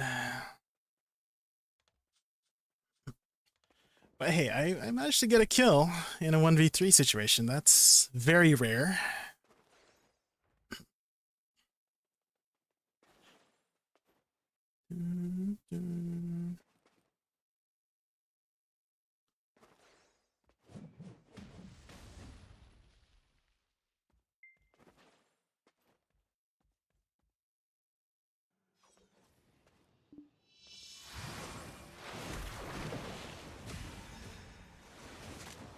Hey, this is some pretty good boss music right now, actually.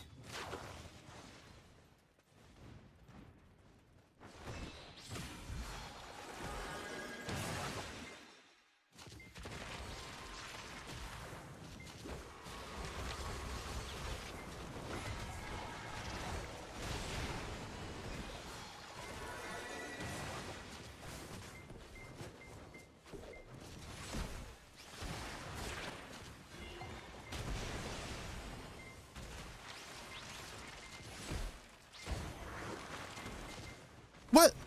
What? How did I get TC there? That's crazy.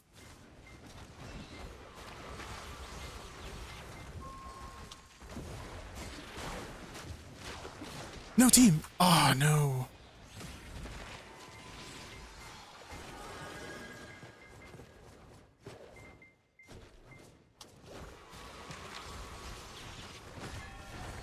Ah no. I got TC'd.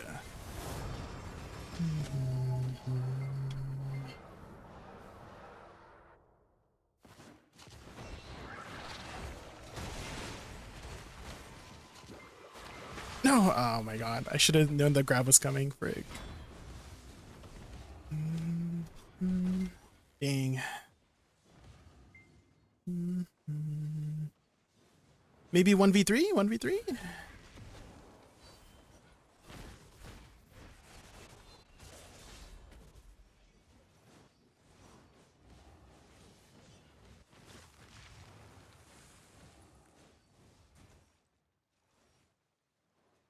Ooh, the stealth? The stealth?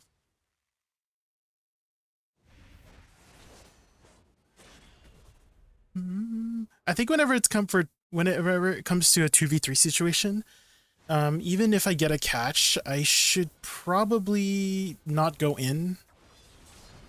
And I mean, we can definitely turn around a 2v3. Like, do you see the ninja almost killed somebody there if I just played around the ninja instead of trying to go for a catch? So that's, I think I need to learn more patience there whenever... GG's, nice try. GG's, nice.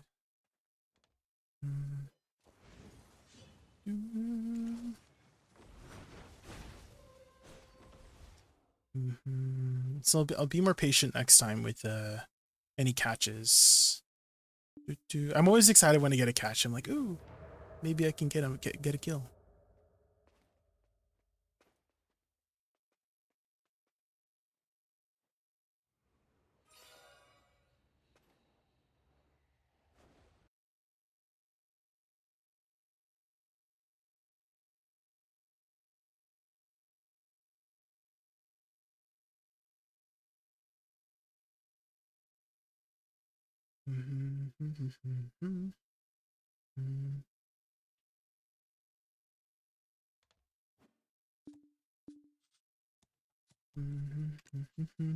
How did I do?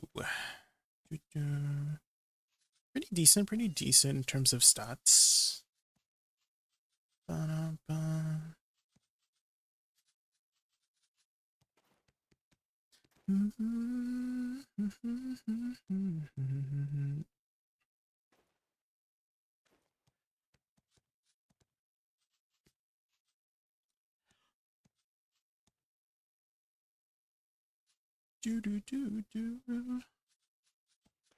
I do think I'm getting a lot better with using life lure, like positioning it and then exploding it with the detonate mechanic. I feel like that's improving my damage a lot.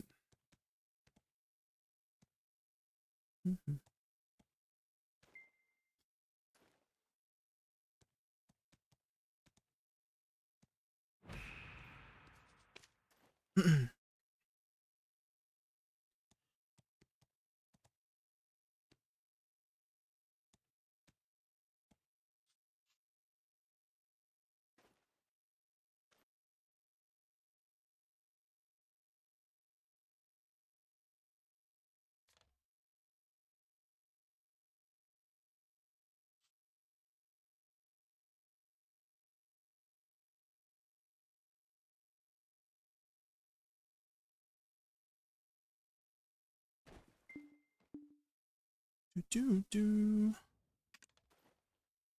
Bum, bum, bum, bum, bum.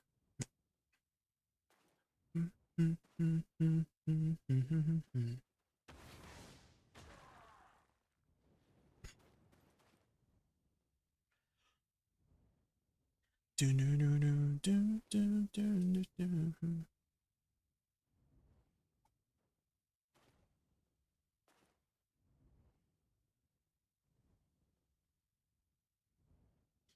Do do do do.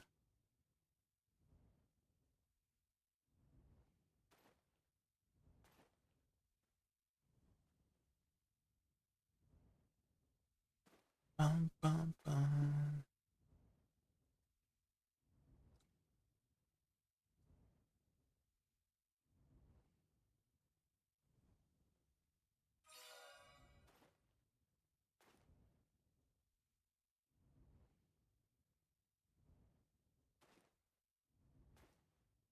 Do. Okay, looks like we are against a striker, Zerker, and a Megu this time.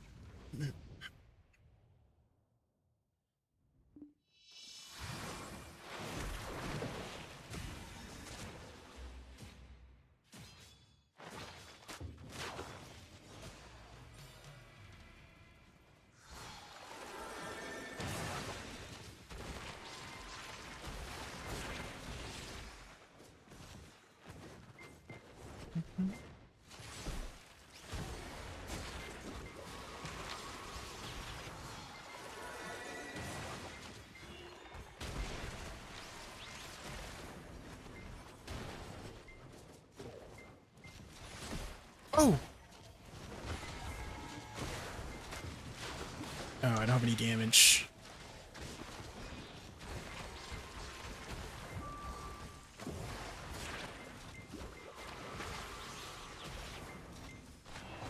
Oh! Oh no.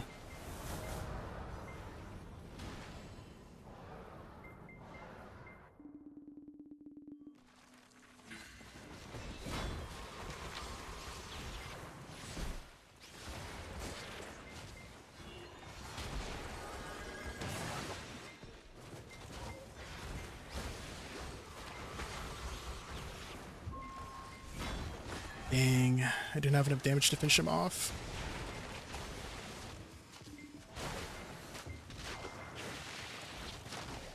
No! No! Dang. Almost. We almost got that Don Don guy.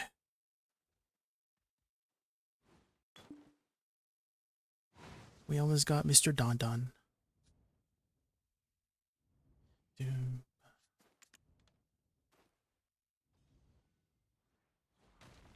Do do do do.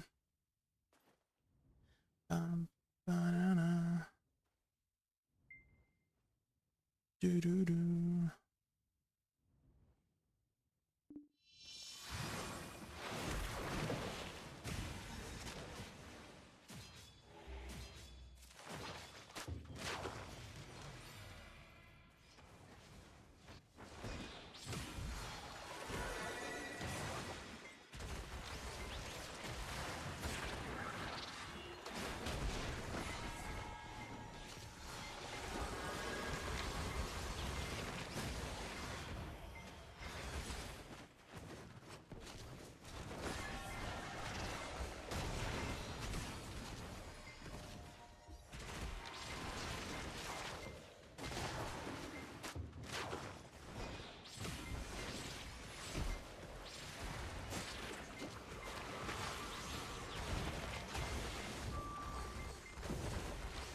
Oh, we almost got dawned on.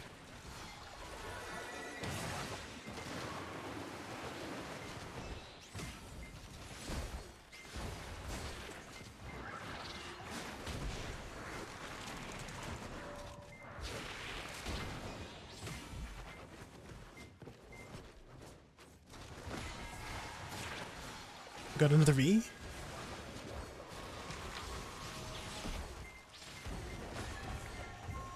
No! He got up!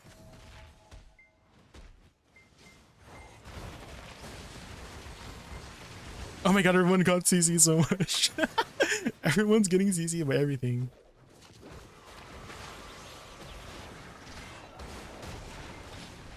Nice! We got one.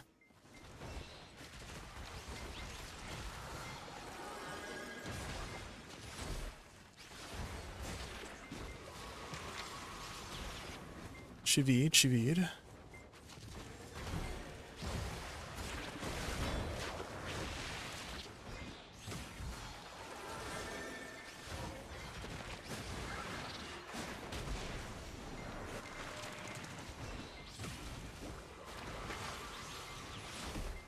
What?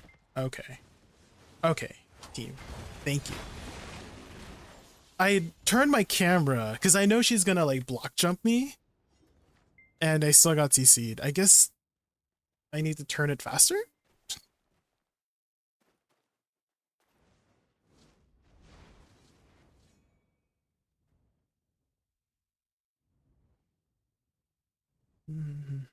Maybe that's not reliable. I probably should not try to turn my camera.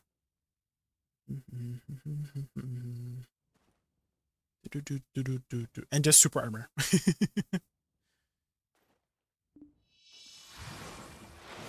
Because they fast.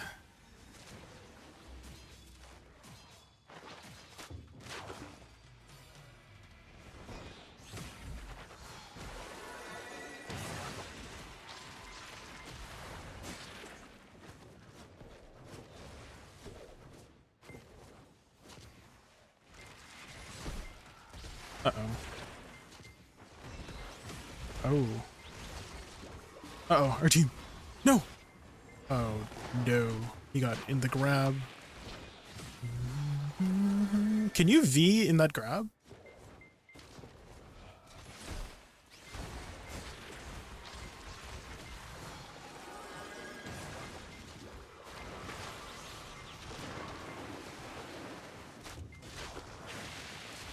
What? Okay.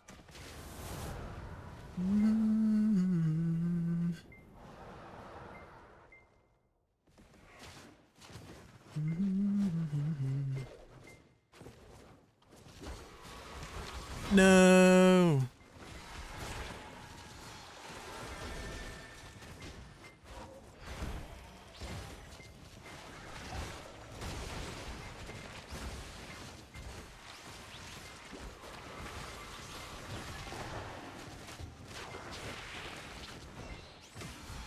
No. Goodbye, everybody.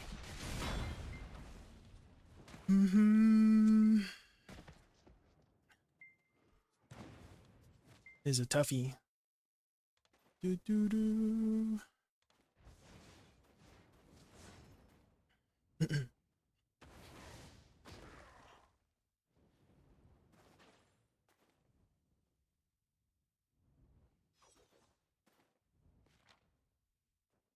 Do do do do.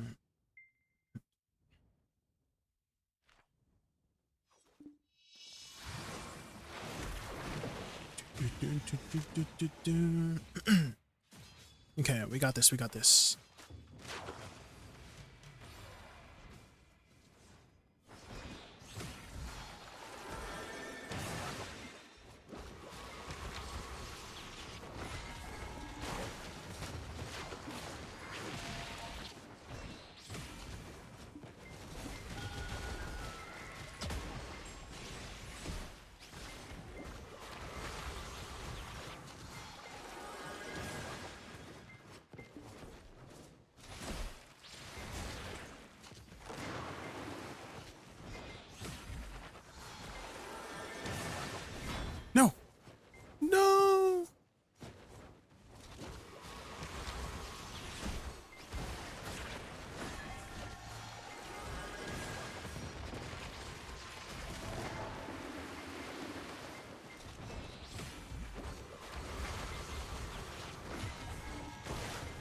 No!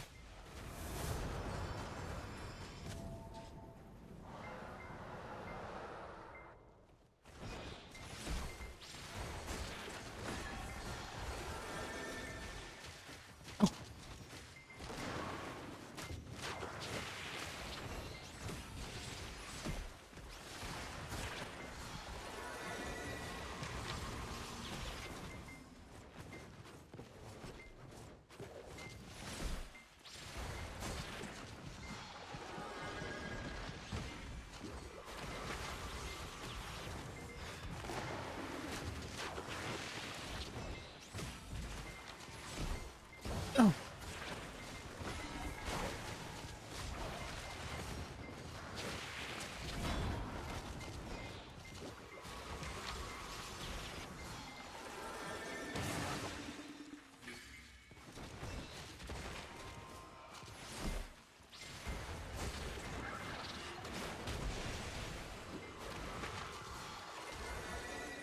No! I'm dead. Goodbye, everybody. Oh. Ah.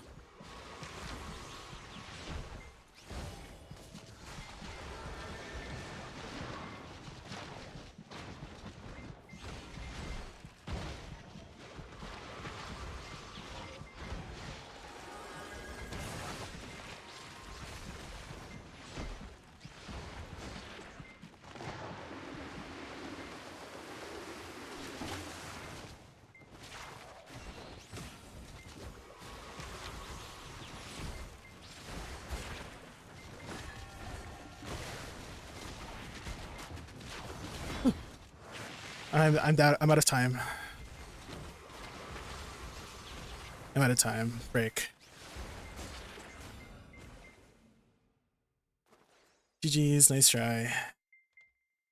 That was holy crap, guys. I am so impressed with myself with that round. Again, even if we lost, I am so proud of myself with that round. We were able to like beat against the odds of 1v2 technically, like we evened it out. But I am actually so proud of myself that last round. Holy moly.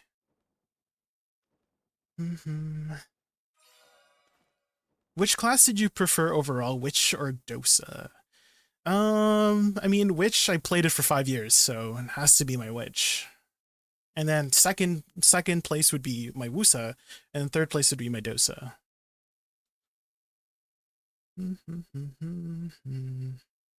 Dang, that was a good round. The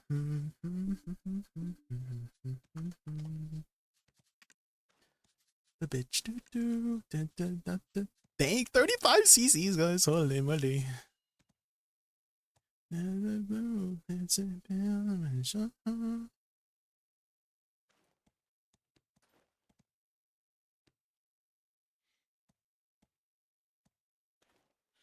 na na na na na na na. Na na na na na na na na na na. Do do do do do. I don't know how I survived being at like 10% HP for the longest time. Holy moly.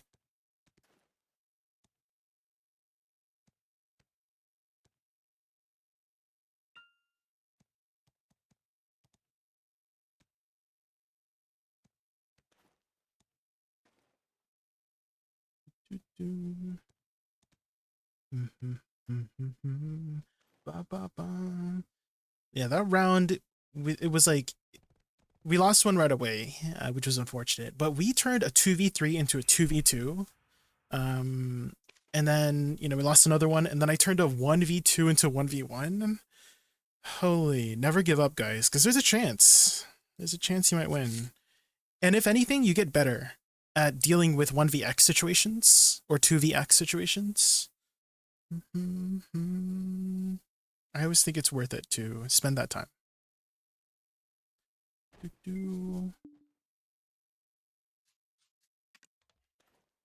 Ba, ba, ba, ba.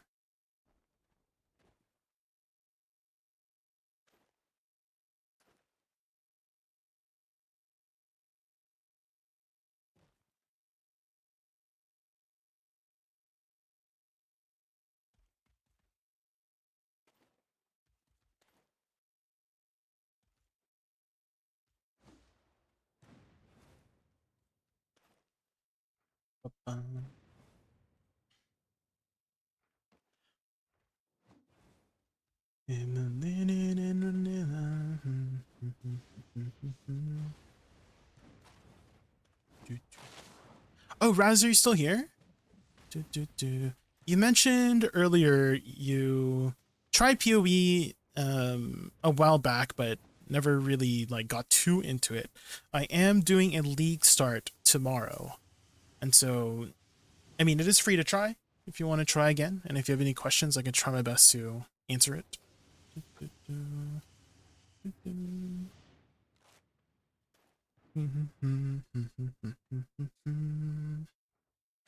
I feel like if you like deep systems, you might enjoy PoE, especially if you have somebody to like hold your hand through the process, you know?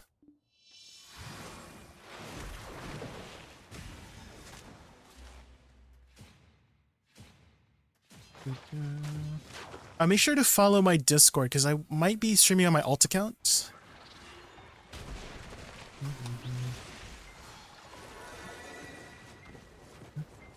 Uh-oh.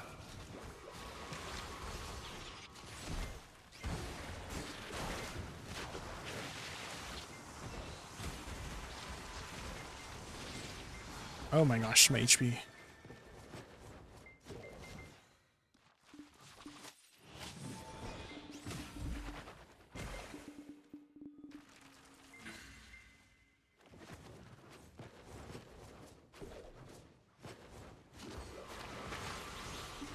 Uh-oh. Get up, get up. Nice! We got him.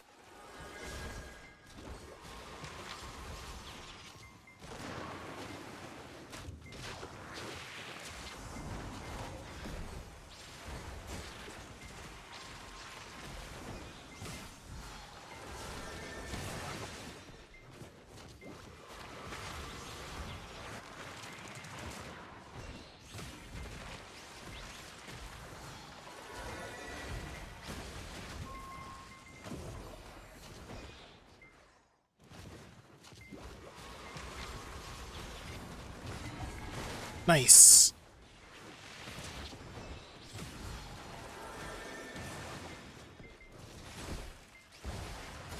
Nice. Good job, team. Holy moly.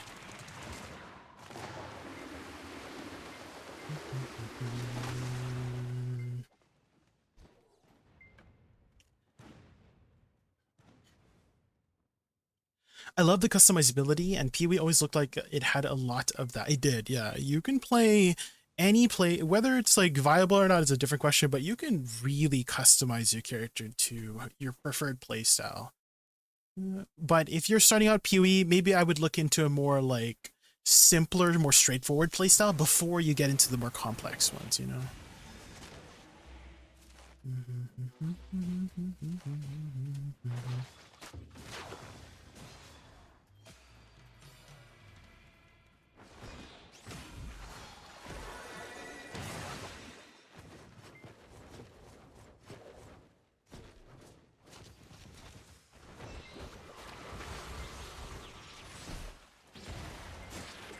Oh, this looks like they got somebody here?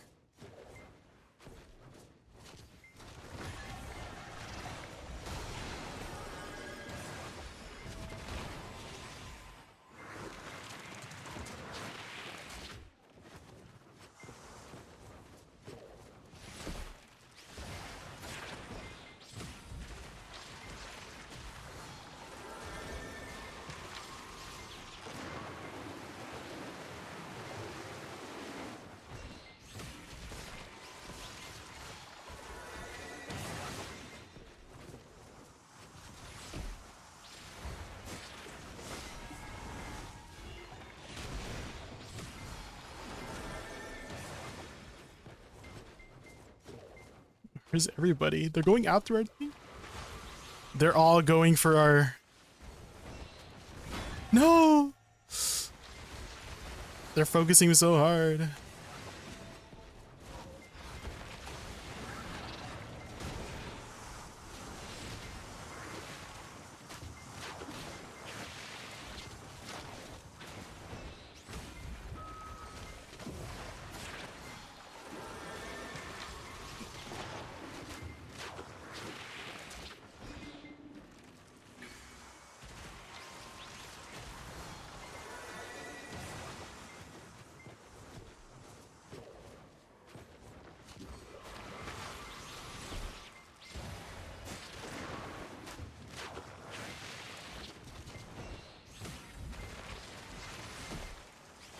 No, I'm dead.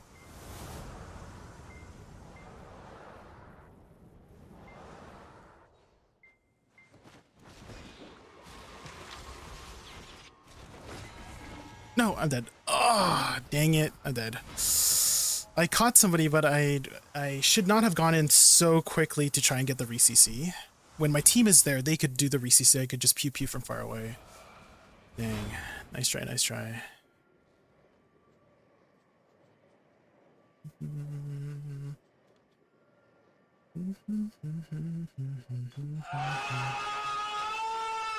Hi, Fresco. Welcome in, welcome in. We're just doing some PvP. Okay, looks like they're hard targeting our Zerker, so we need to support him. He is... They hate him.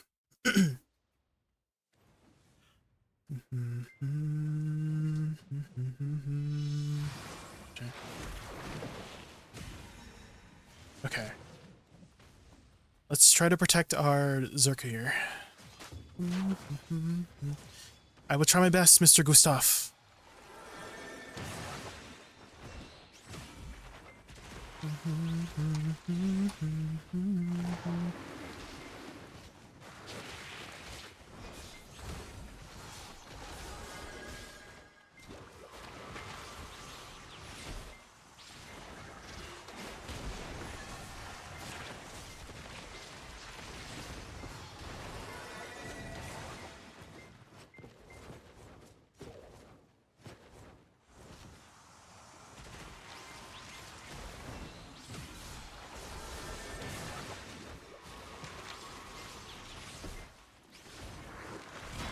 No! Oh no. I was not watching my Zerker. Frick.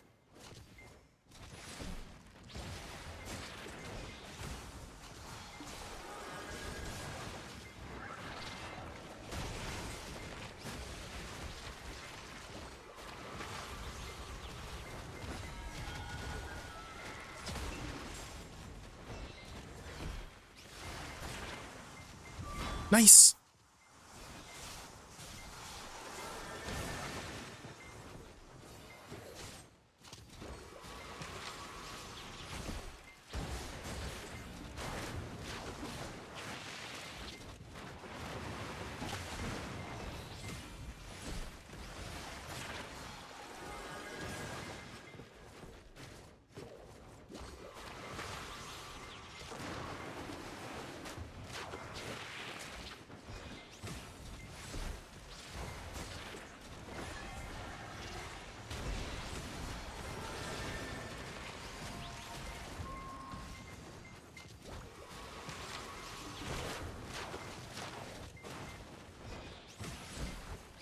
Oh.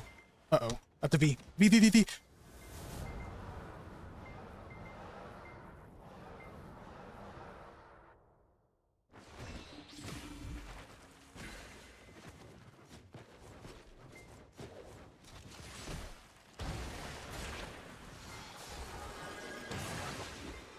Oh!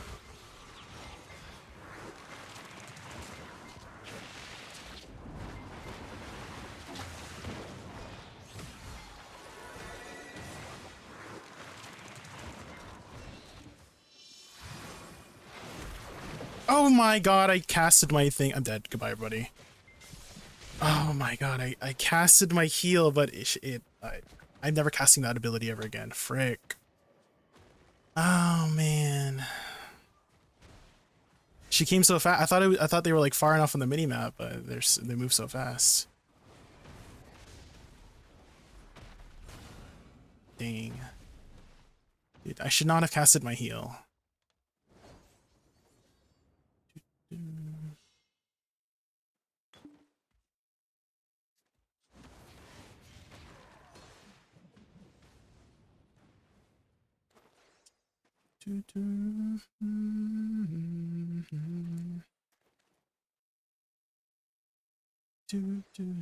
Okay.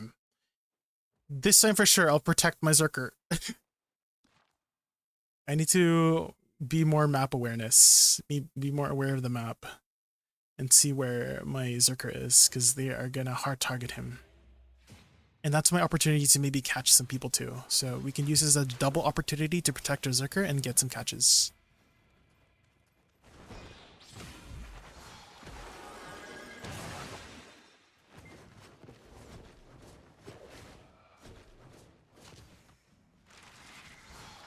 Oh. Oh.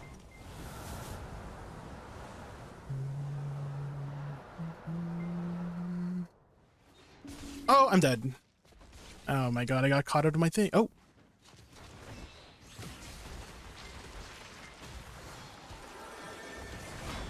Oh no.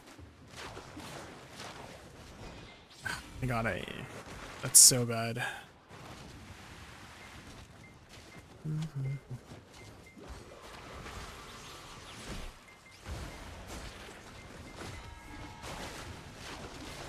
No, I almost got him. Ah, god damn it. This is tough. Tough, tough, tough. Yeah, I went for a very risky like continuation of damage to try and turn it into a 2v2, but unfortunately the other team was able to peel for them.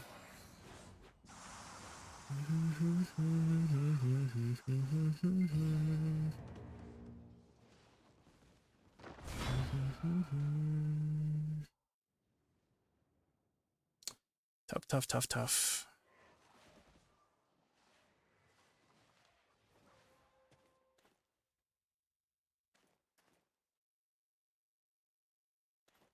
Definitely some mistakes to learn from here. First lesson, never casting, what's it called again? I forgot what it's called because I don't cast it very much. Frick, the blooming heel.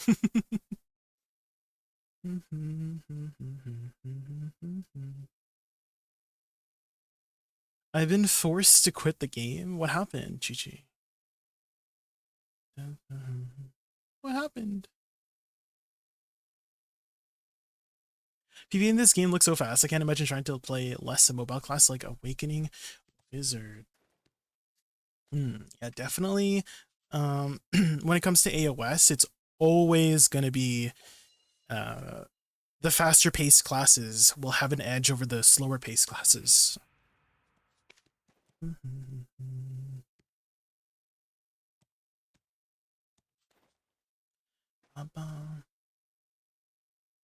Maps are sold out, no longer. Wait, maps? Wait, are you like the Traveler's map? Chi-Chi? It's sold out? Really?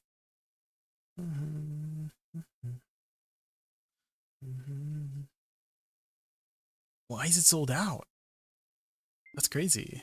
Like it's for fishing?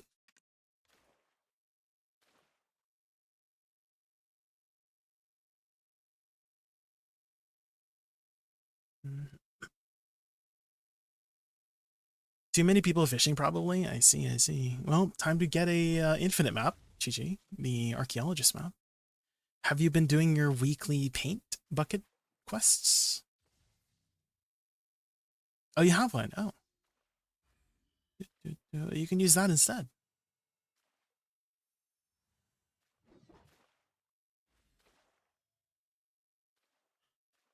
You just want a double map because lazy. I see, I see. Fair enough, fair enough.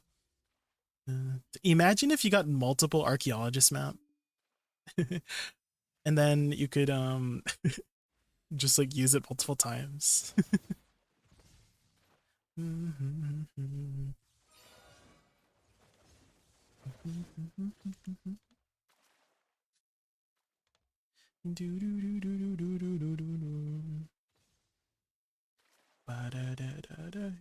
You can't, yeah. I wish you could.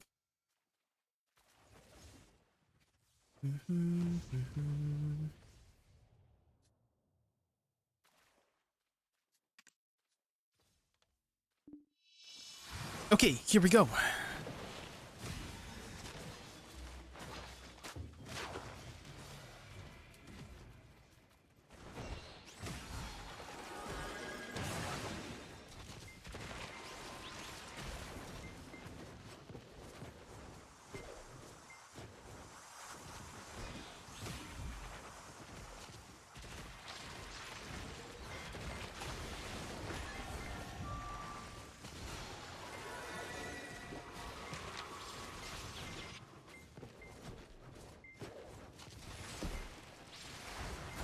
No, I got grabbed. No. Oh God. Get up, get up. Oh my God, I got CC'd again. No, that's so unfortunate.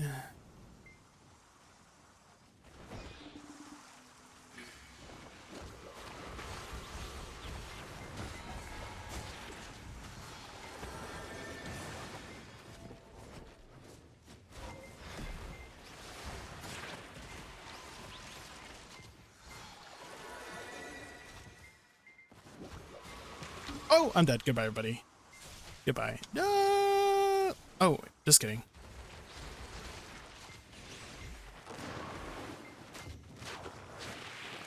Let's recover some stamina here.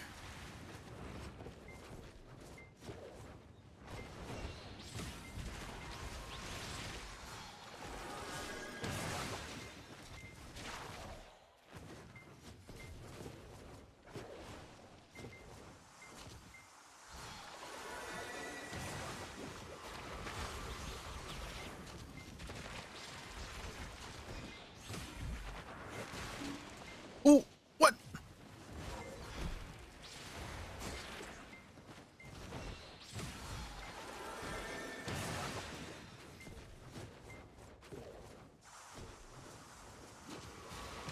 No! Oh my God, every time I go for a catch, I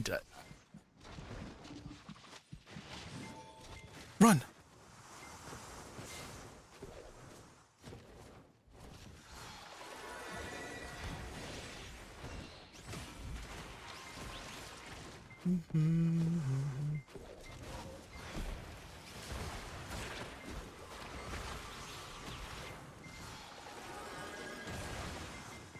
I lived with so many lives this run.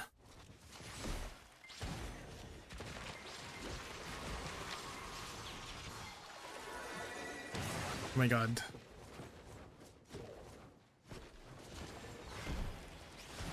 I think we might lose off HP. Crap. No.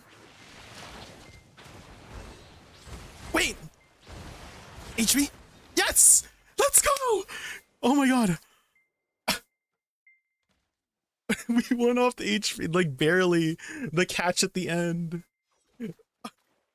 The double catch at the end. Holy, it was enough. It was enough to get the HP win. Jesus. Oh my God, I'm actually shocked that just happened. That's never gonna happen again, by the way. That's never gonna happen again.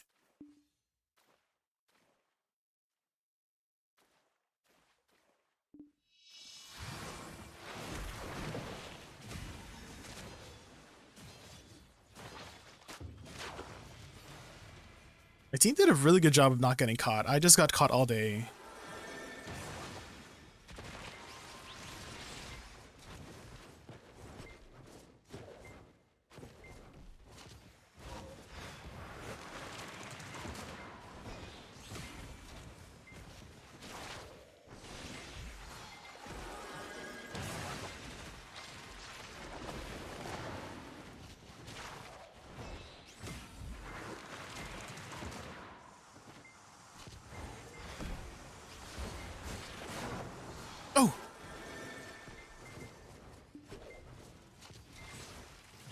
Oh, I gotta be that freak.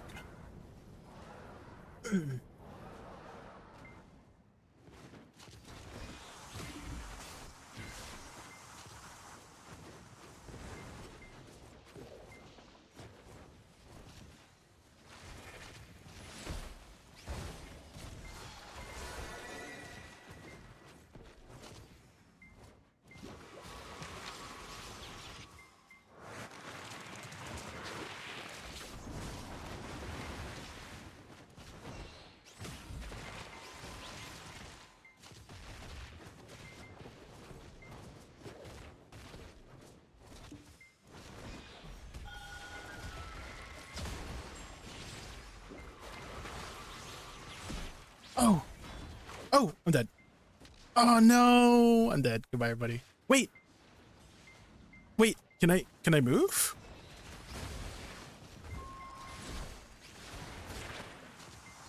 What the heck was that? Okay, I just need to play safe. I just need to play safe for my team. I just need to play safe for my team.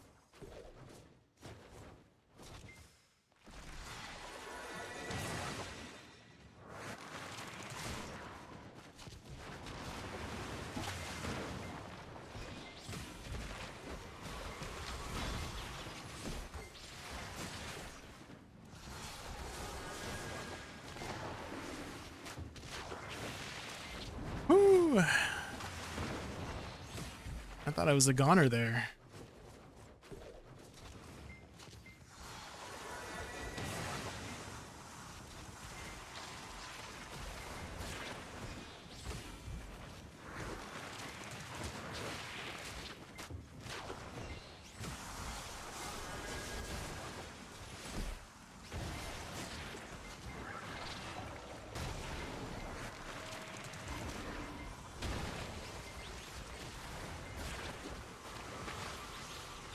Okay.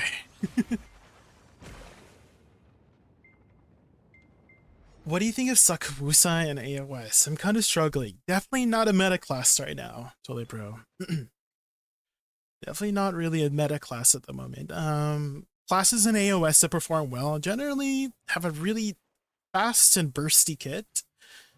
Generally, I mean, there's also some, you know, exceptions. Like some people can really, you know, some of the slower classes can, if you have a grab, it helps to have a grab too. Unfortunately, Woosa does not have either of those, like really fast animations or a grab. So you're kind of against the odds, Toilet Bro. So you're just gonna do your best.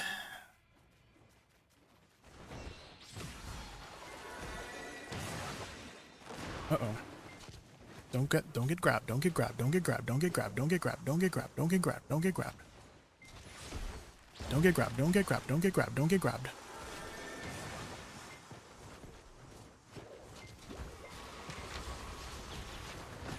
No!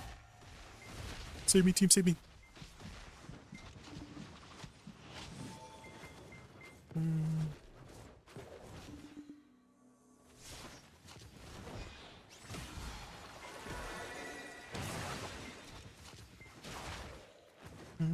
My E-buff went on cooldown, but it didn't go off, frick. Do you see that? It's on cooldown. I don't have the buff. It's like I ran out of mana last second, like due to desync or something like that.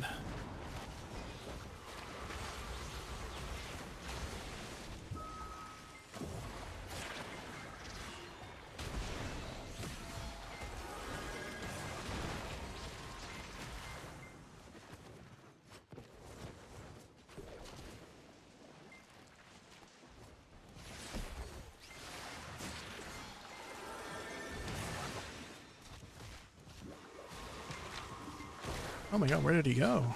Uh-oh. Okay, I definitely have to V that now, because there's two of them on top of me.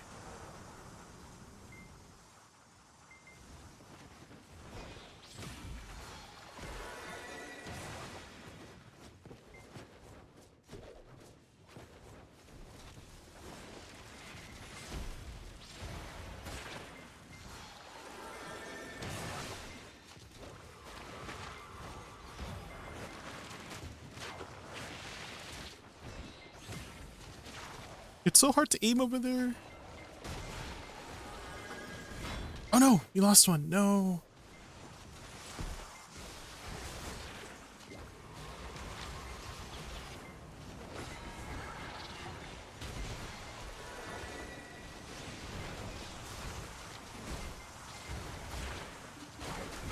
Yes.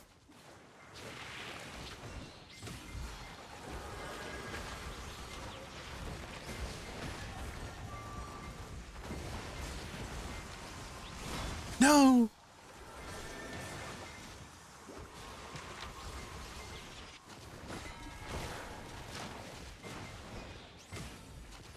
Where did he go? No! Oh man, I missed my thing.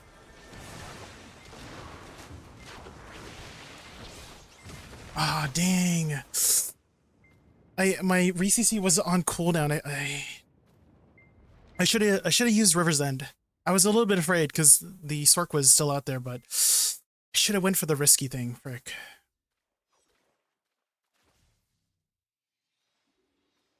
That one, if I just thought faster, I could have gotten it. Frick.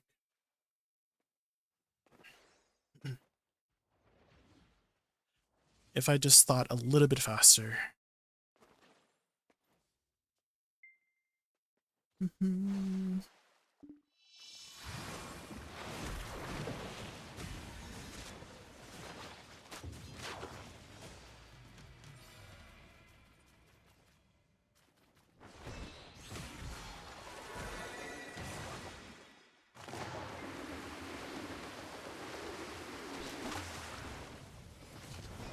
Oh.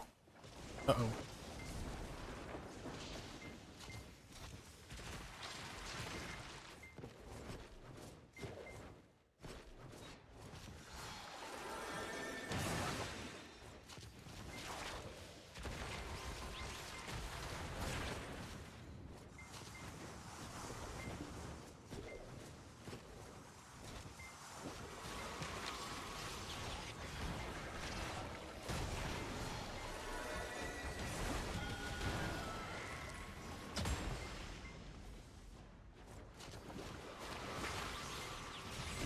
Uh-oh.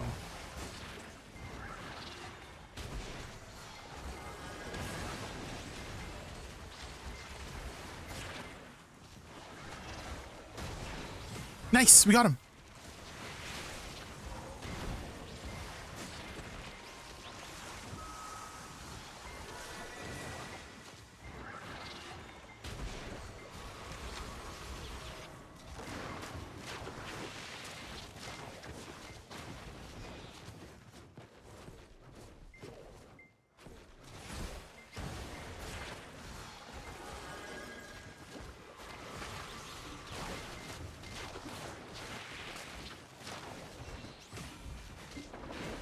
Oh.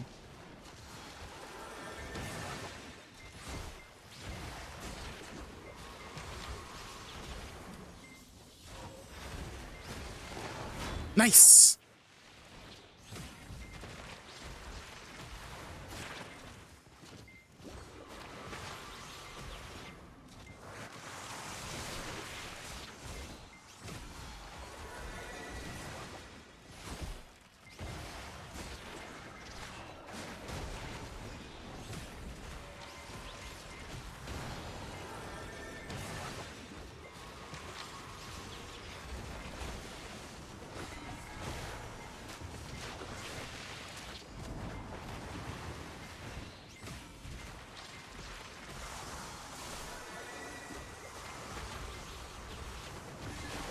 Nice. Okay. Whew. GG's. Gosh. We're still in the negative, but we're slowly gaining back our points today, surely.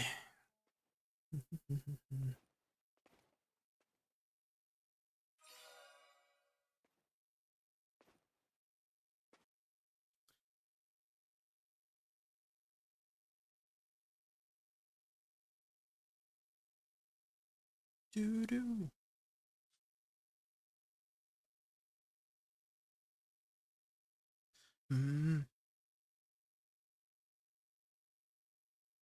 Screaming out. Screaming out.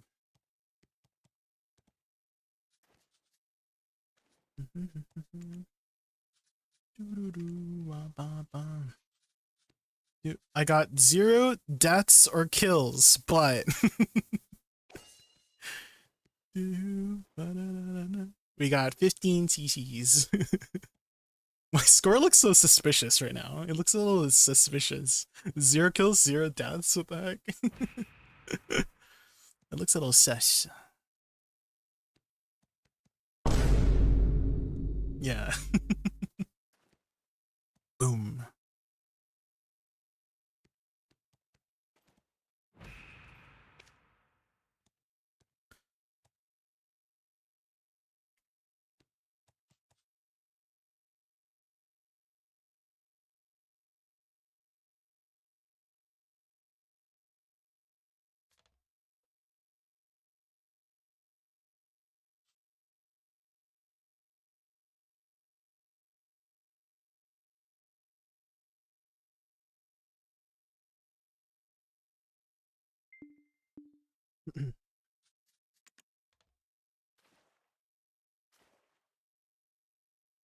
Ba, ba, ba, ba, ba.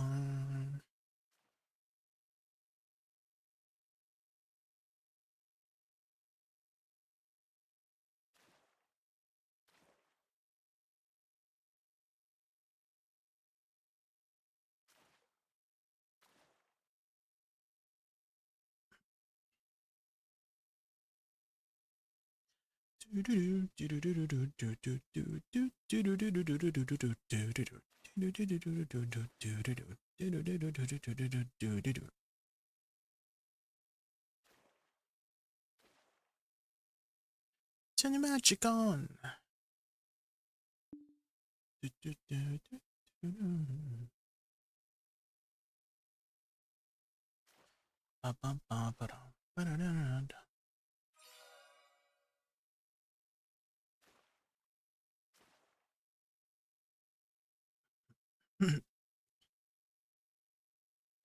Okay, we've got a Sork, a Zerk, and another Woosa. Ooh. Is this gonna be an awakening or suck? Guess we'll see.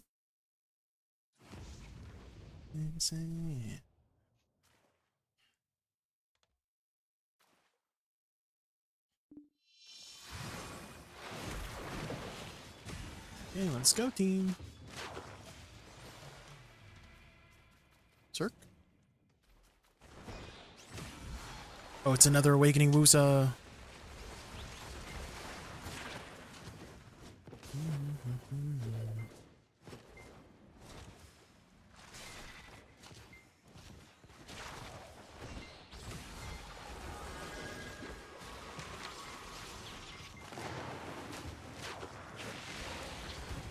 Oh no! Oh! Uh-oh. Get up, get up, get up. Oh, I got down smashed. That's unfortunate.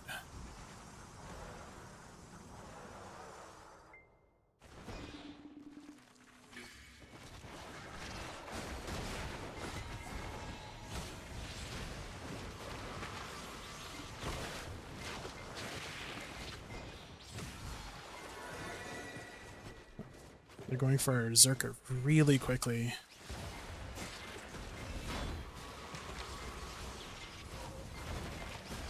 Uh-oh, I'm dead. Goodbye, everybody. Uh-oh.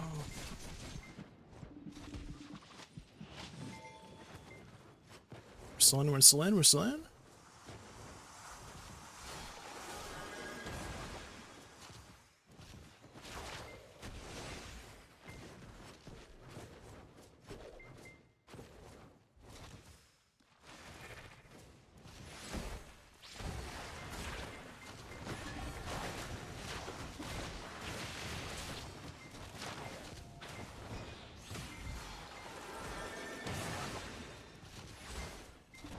Uh-oh, I'm dead. Goodbye, buddy. Ah! He CC'd me from his roar attack. Damn. The roar attack.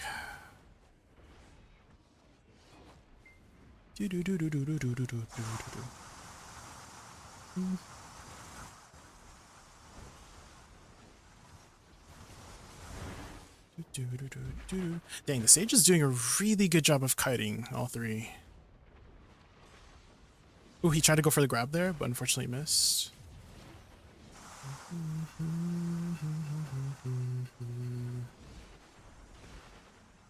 Oh no, the Sork got him.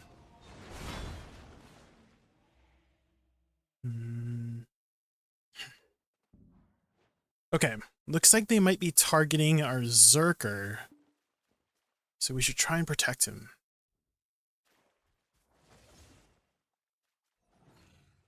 In which case, should we be going for their Zerker too?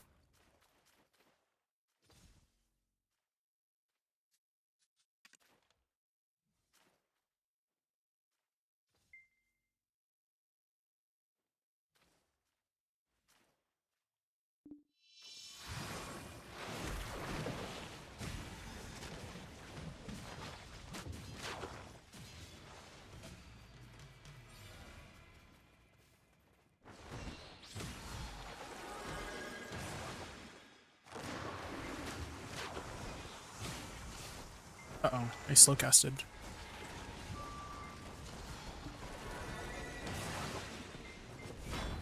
No!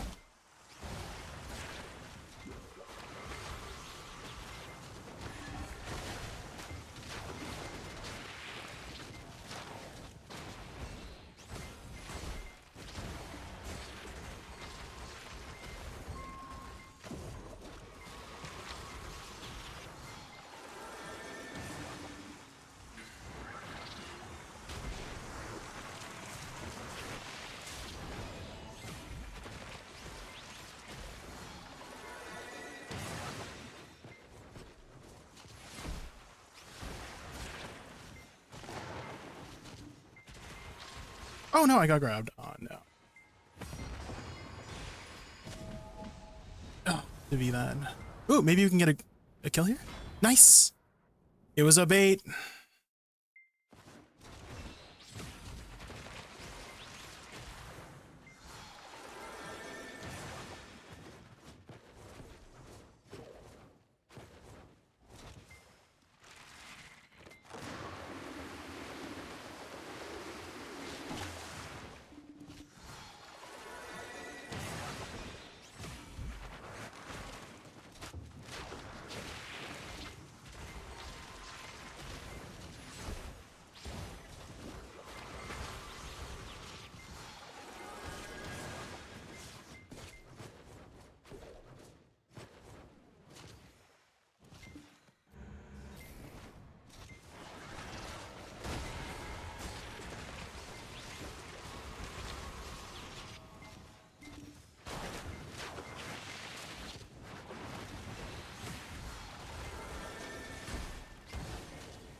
Nice! Nice! Sheesh! Oh! Spicy! We got him, we got him, we got him, we got him. Are partial BSR abilities useful in PvP? I would say the most useful partial BSR for Awakening Woosa is River's End specifically because it does give you a cast speed buff, Floppy. So let's say you're in a situation where it's the last match and you're not going to reach 100%, but you do have 50%. So you could use 25% of that to get a 20-second to 10% cast speed buff for that last round. You know what I mean? So it's like very situational in that manner.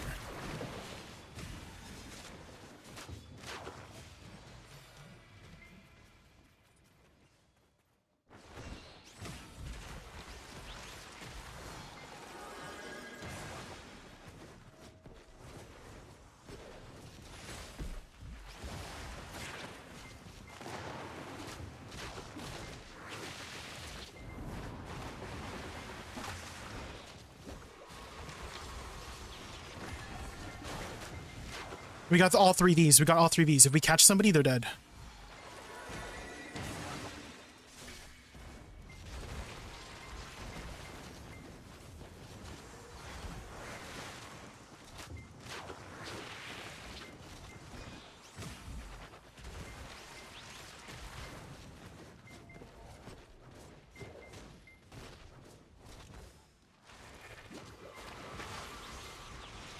No.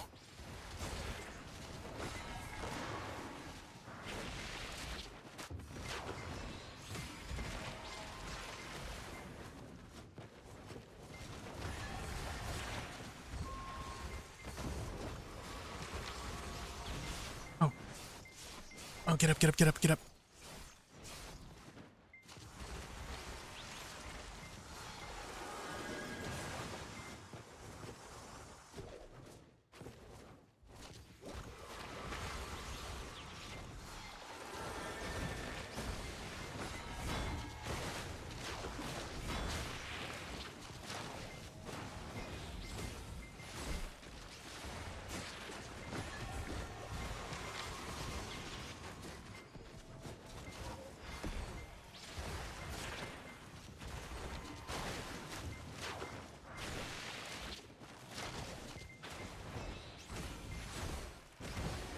Oh, frick.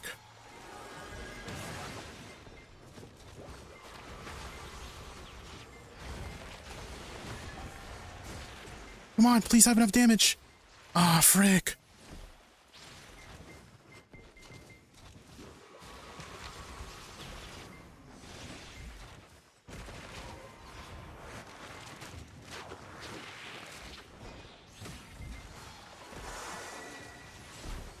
No. Dang, so close. They're just gonna win off the timer, frick.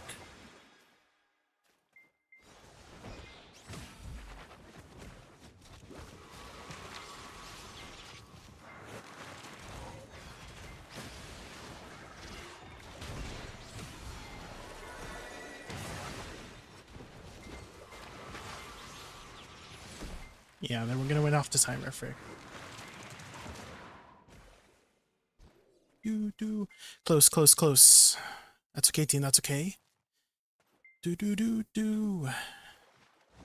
Close, close, close. Bum.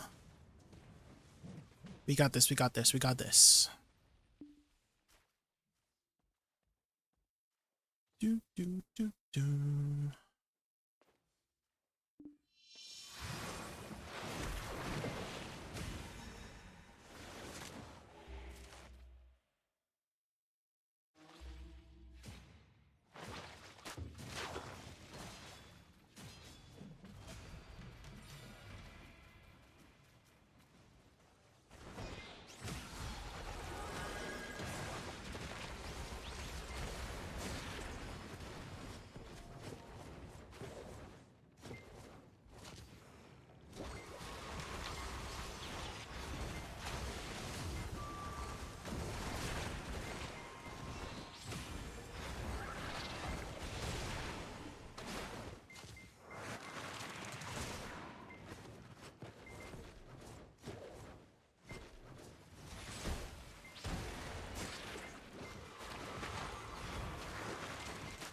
No! Get up, get up, get up!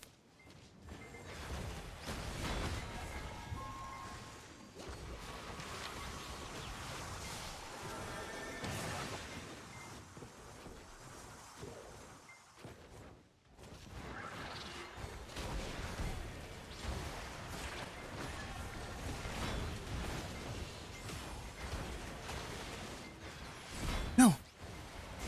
Oh my god, I'm trying.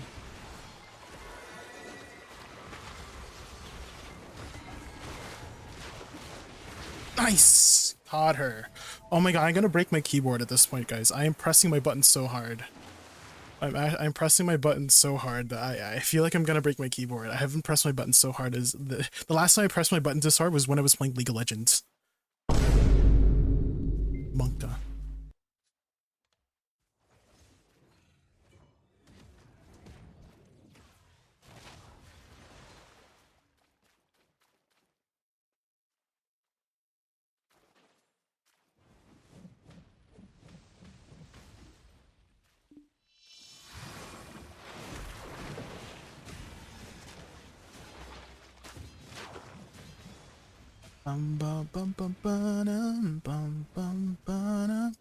What the heck? Hello? Lore? What was that? We lost 10 seconds of our time for the match.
Nice.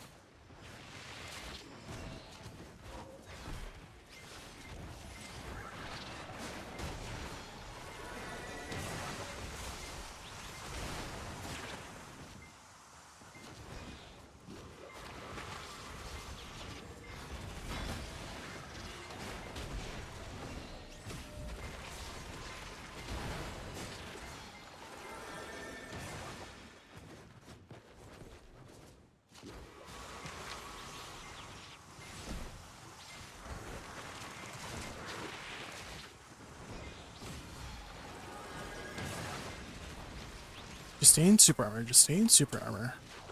Oh, we got him.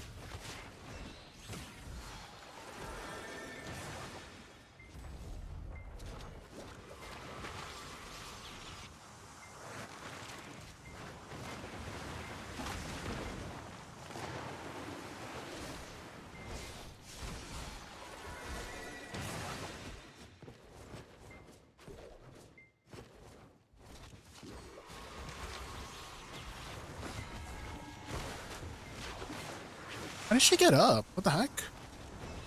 I don't understand how she got up. I guess my thing was not close enough.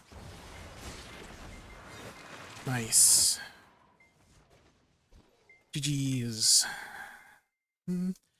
I guess I was still a little bit too slow with re-CCing her there. Damn.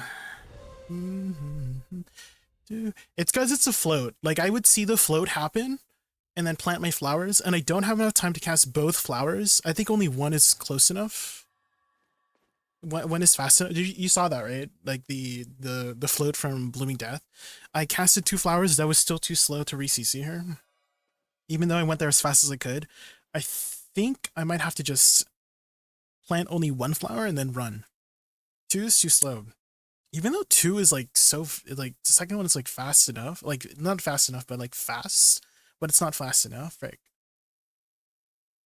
You only have time for life lure, then detonate it. Do I use the detonation as a re-CC, or do I re-CC and then detonate?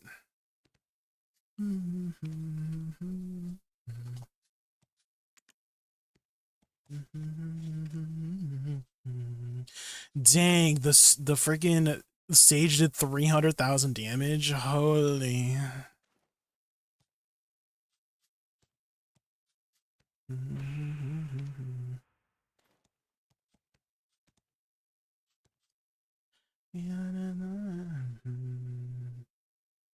You can use as a re-CC. I don't think it'll work if I'm too far. I see, it's like so far.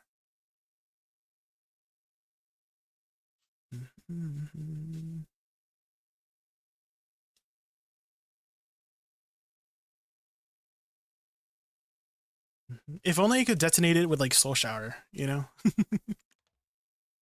Life Lure into Soul Shower detonation to re-CC. Oh my god, that'll be so good. Imagine.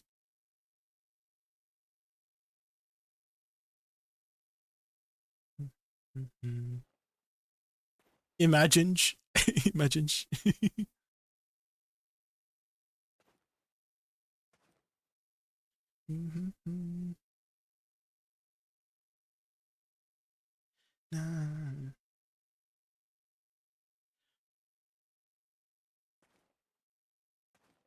Sayonara one night.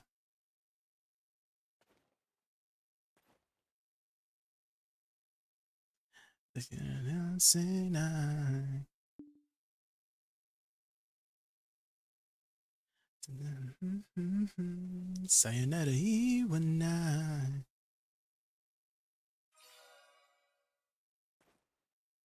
I think I face off the same Sork like 5 times in a row. 3 times. We're like rivals at this point. Oh no! They have the really good Sage. I was playing with the Sage the last game. I'm scared of the Sage.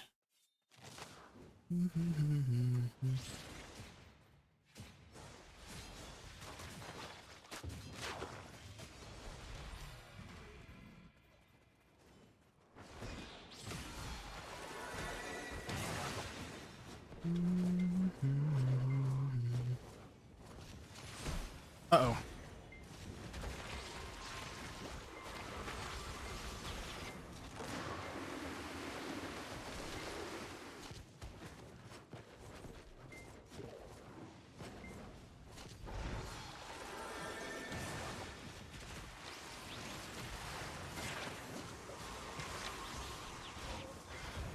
Oh.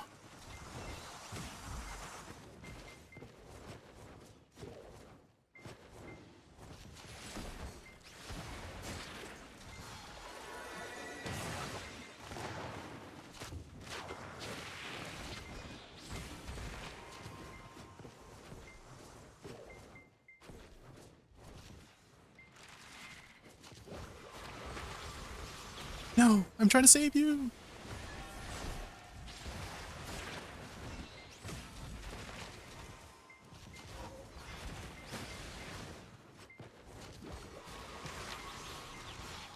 Oh no, I gotta get grabbed. No, I got grabbed.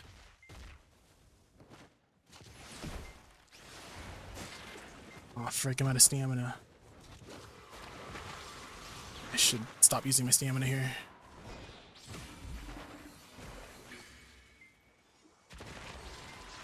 No!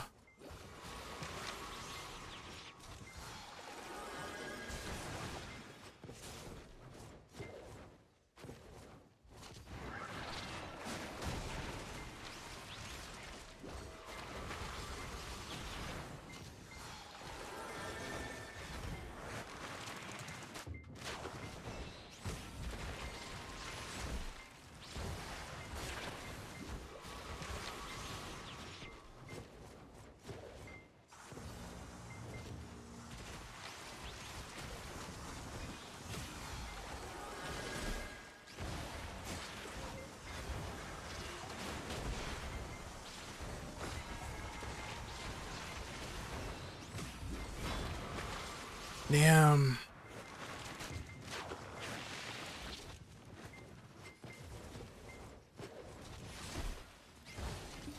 No, I got hit.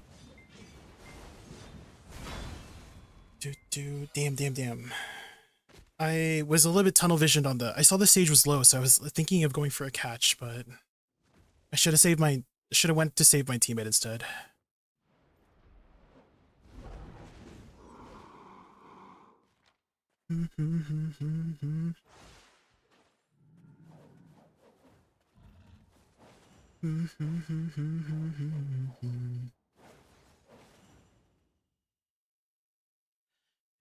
Oh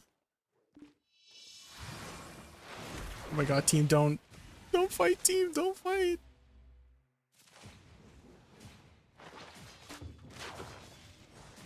Our team is tilting, no. Team, no.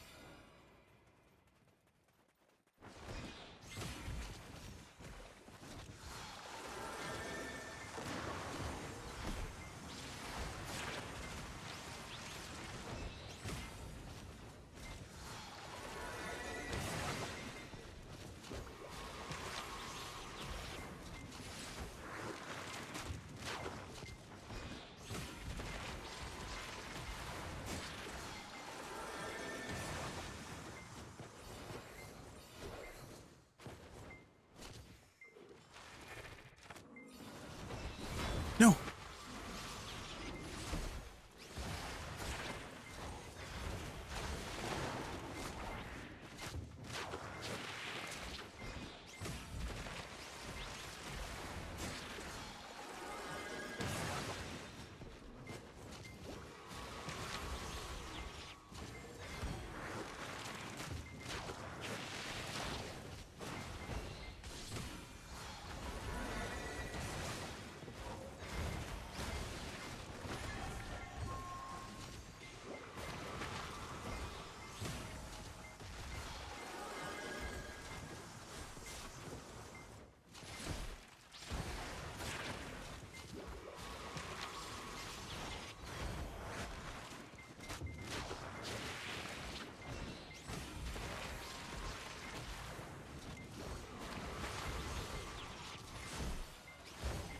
No!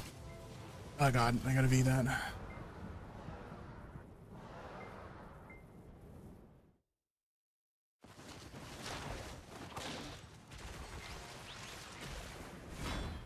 Dang.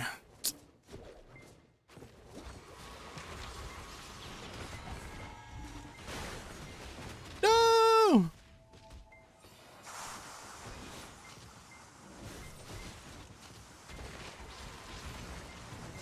I'm out of stamina.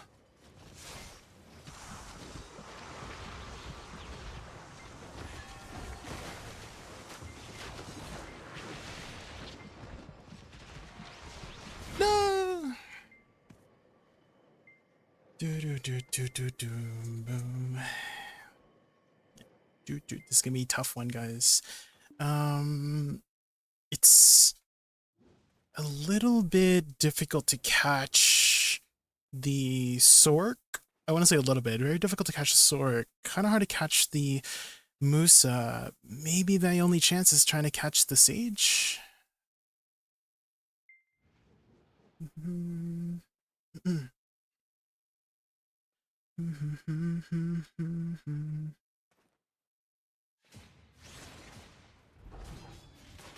Okay.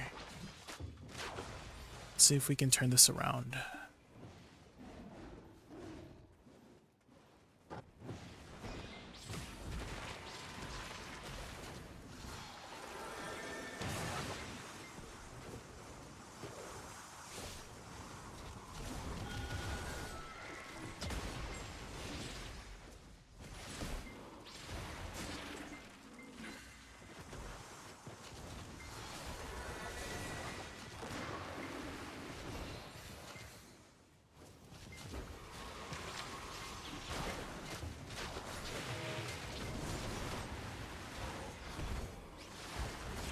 Nice.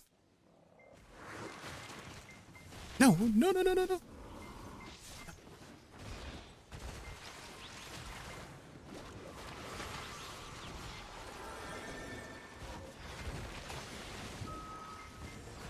Nice. Where is she? Oh. I was like, where am I going? I was looking at the map trying to decipher where he is over here, but he was in the corner.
Uh-oh.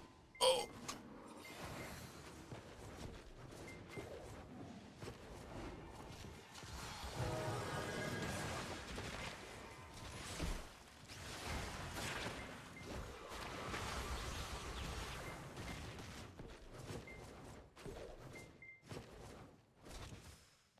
Okay, just recover some stamina here.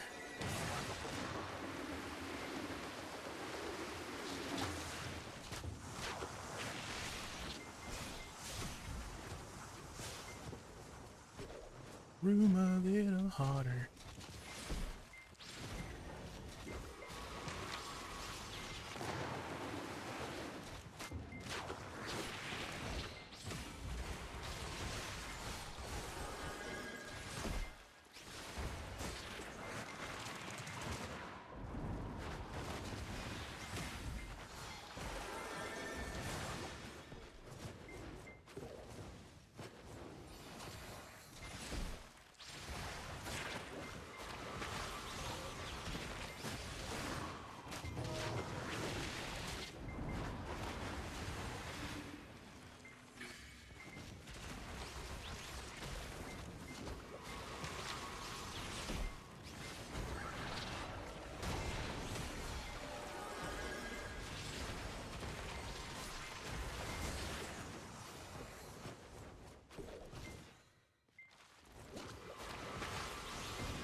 Nice. Oh. Oh my god, I like lagged there. What the heck? Did you see that? That would have been so unfortunate if I lagged there.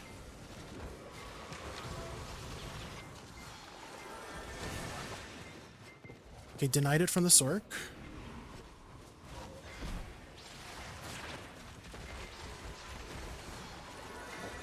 Nice.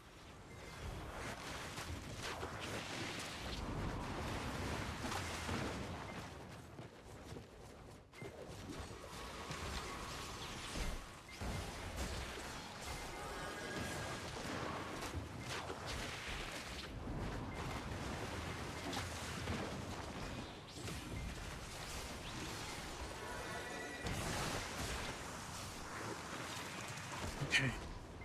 Maybe we can do this. But that was like the craziest lag spike there, guys. Am I okay? Am I still streaming? Am I hello? Hi?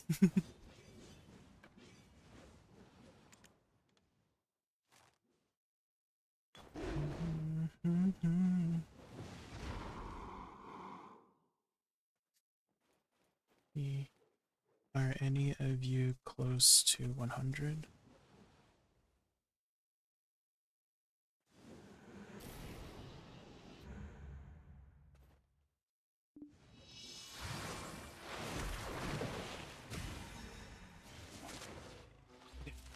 So we got this. Stay cool, team. Stay cool.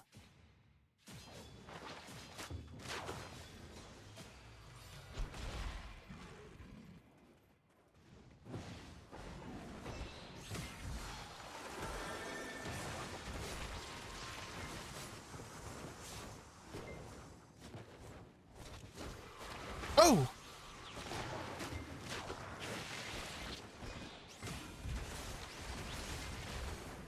What the heck? My HP is disappearing.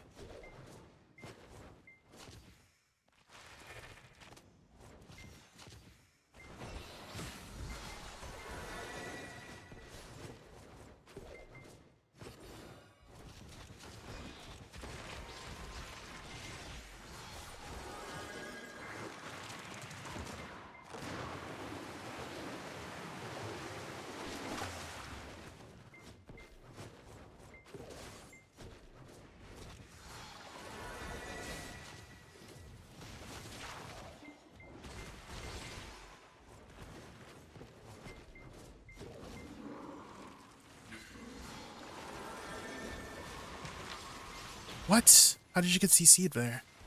Aw, frick.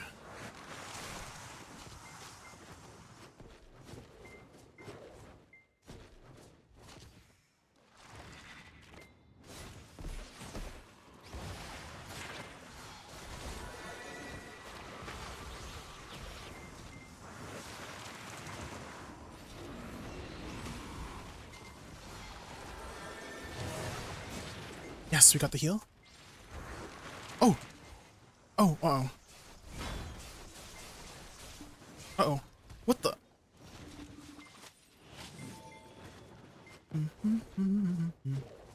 Okay, survive for my team.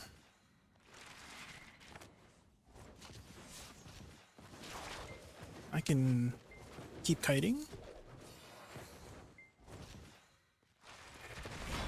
Nice! Let me deny the wind buff. That's what I'm doing here.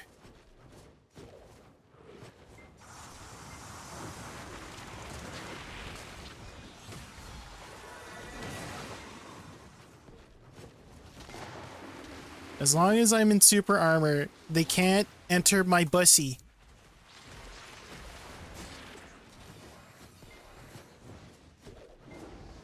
Don't clip that.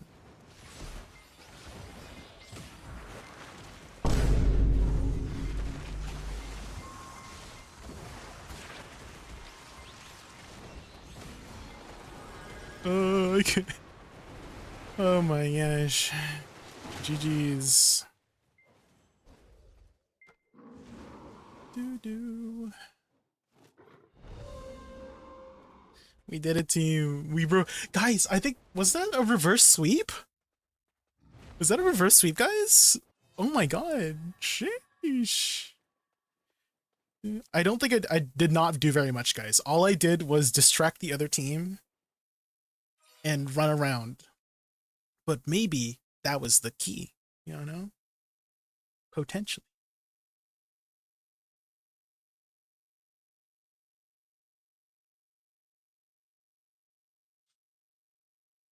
Yeah, should I?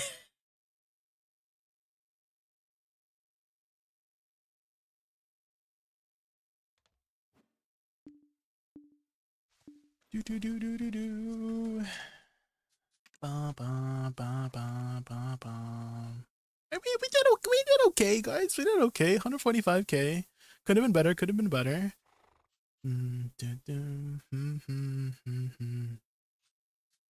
It was a little bit spicy there in the beginning when my team started tilting. They were I don't know if you saw the in chat, but they were they were talking like League of Legends players. But luckily we locked in. Thankfully we locked in and we reverse sweep them. So GG team, GG, good job, good job. Good job for not continuing to tilt and winning. Let's go. Whew. Okay. I think that's a good opportunity to take a break from Solaire. Let's go check if we have money to potentially do a tap. Okay, I kind of doubt it, guys. We don't really have a stack. Don't really have a stack available, but let's try to scrape the bottom of the barrel, you know? Let's try to scrape it.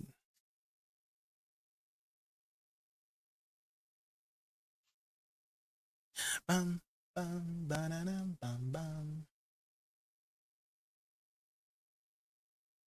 Bum, bum, bum. Running out of...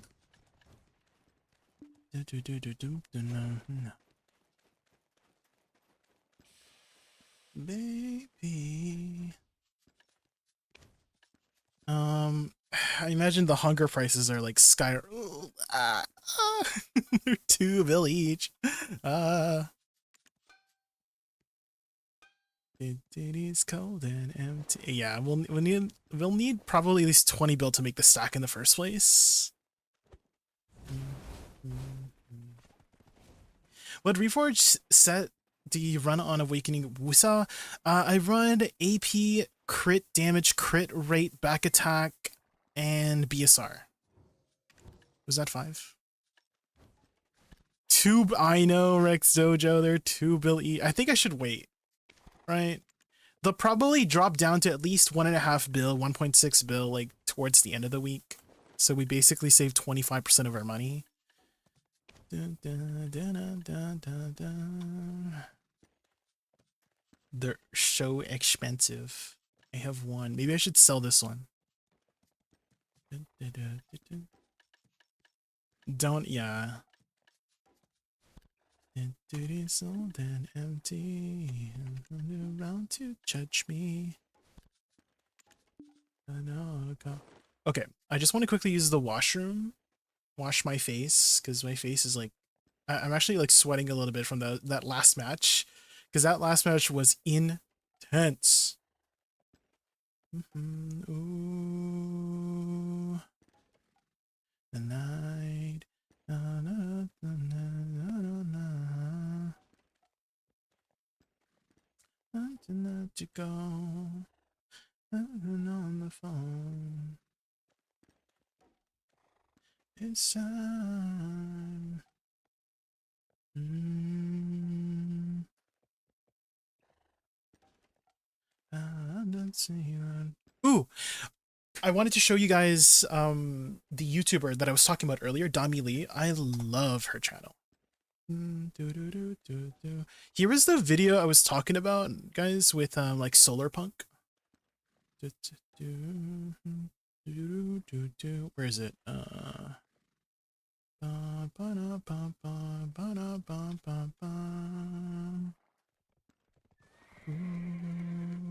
They didn't remove it, right? I'm just blind.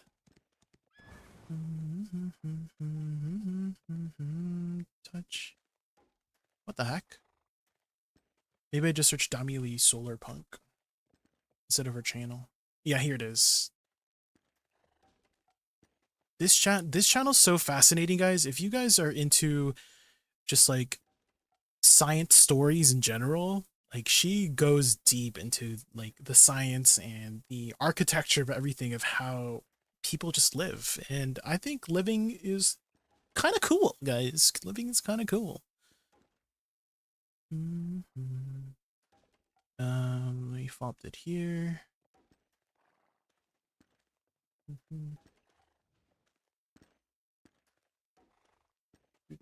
Okay, I'll be back. I just need to use the washroom.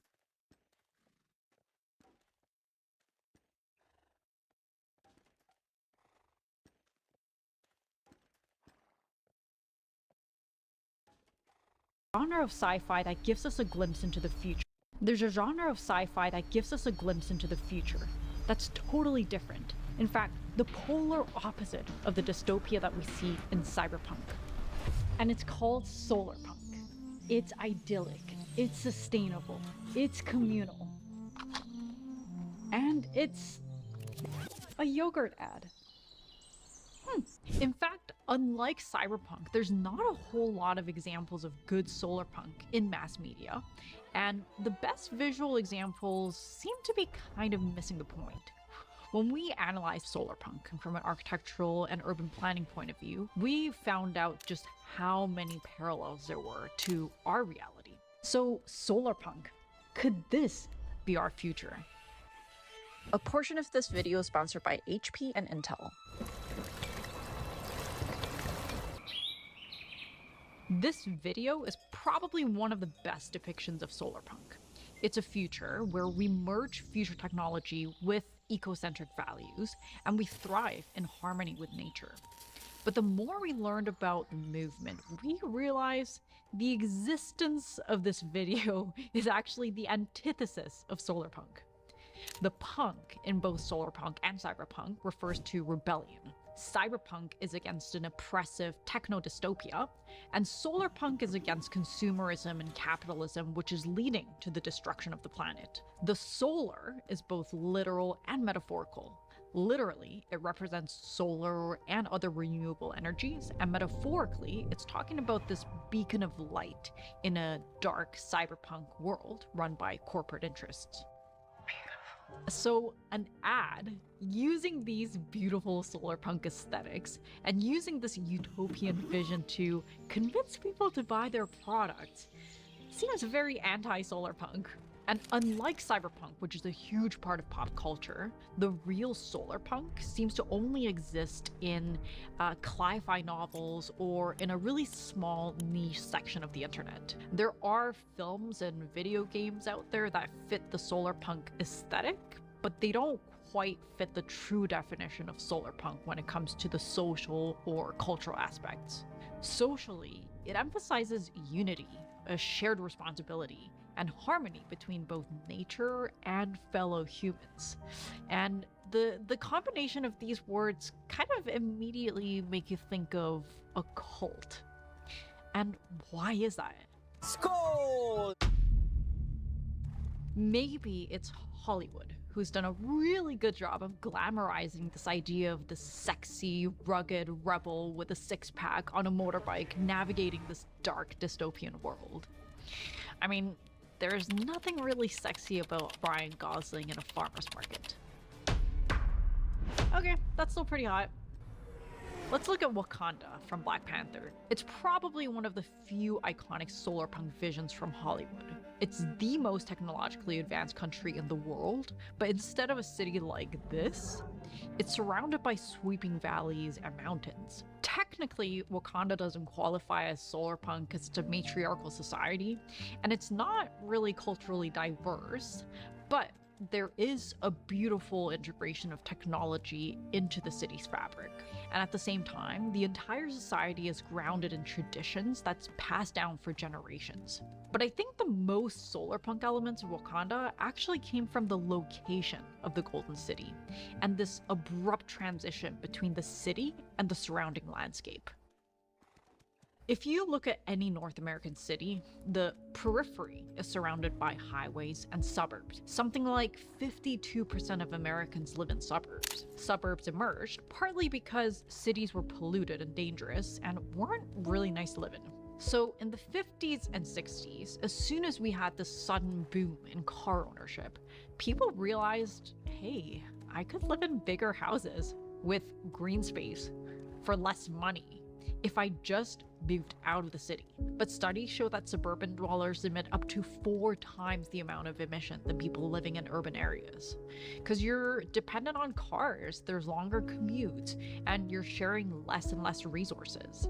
And the creation of a new suburb often consumes natural habitats and agricultural lands. Suburbs also lead to segregated neighborhoods with very little cultural or social diversity, which can contribute to a bigger socioeconomic divide. Rather than trying to address the problems in the city, we simply moved our population to the outskirts, and to this day, in many parts of North America, suburbs keep growing.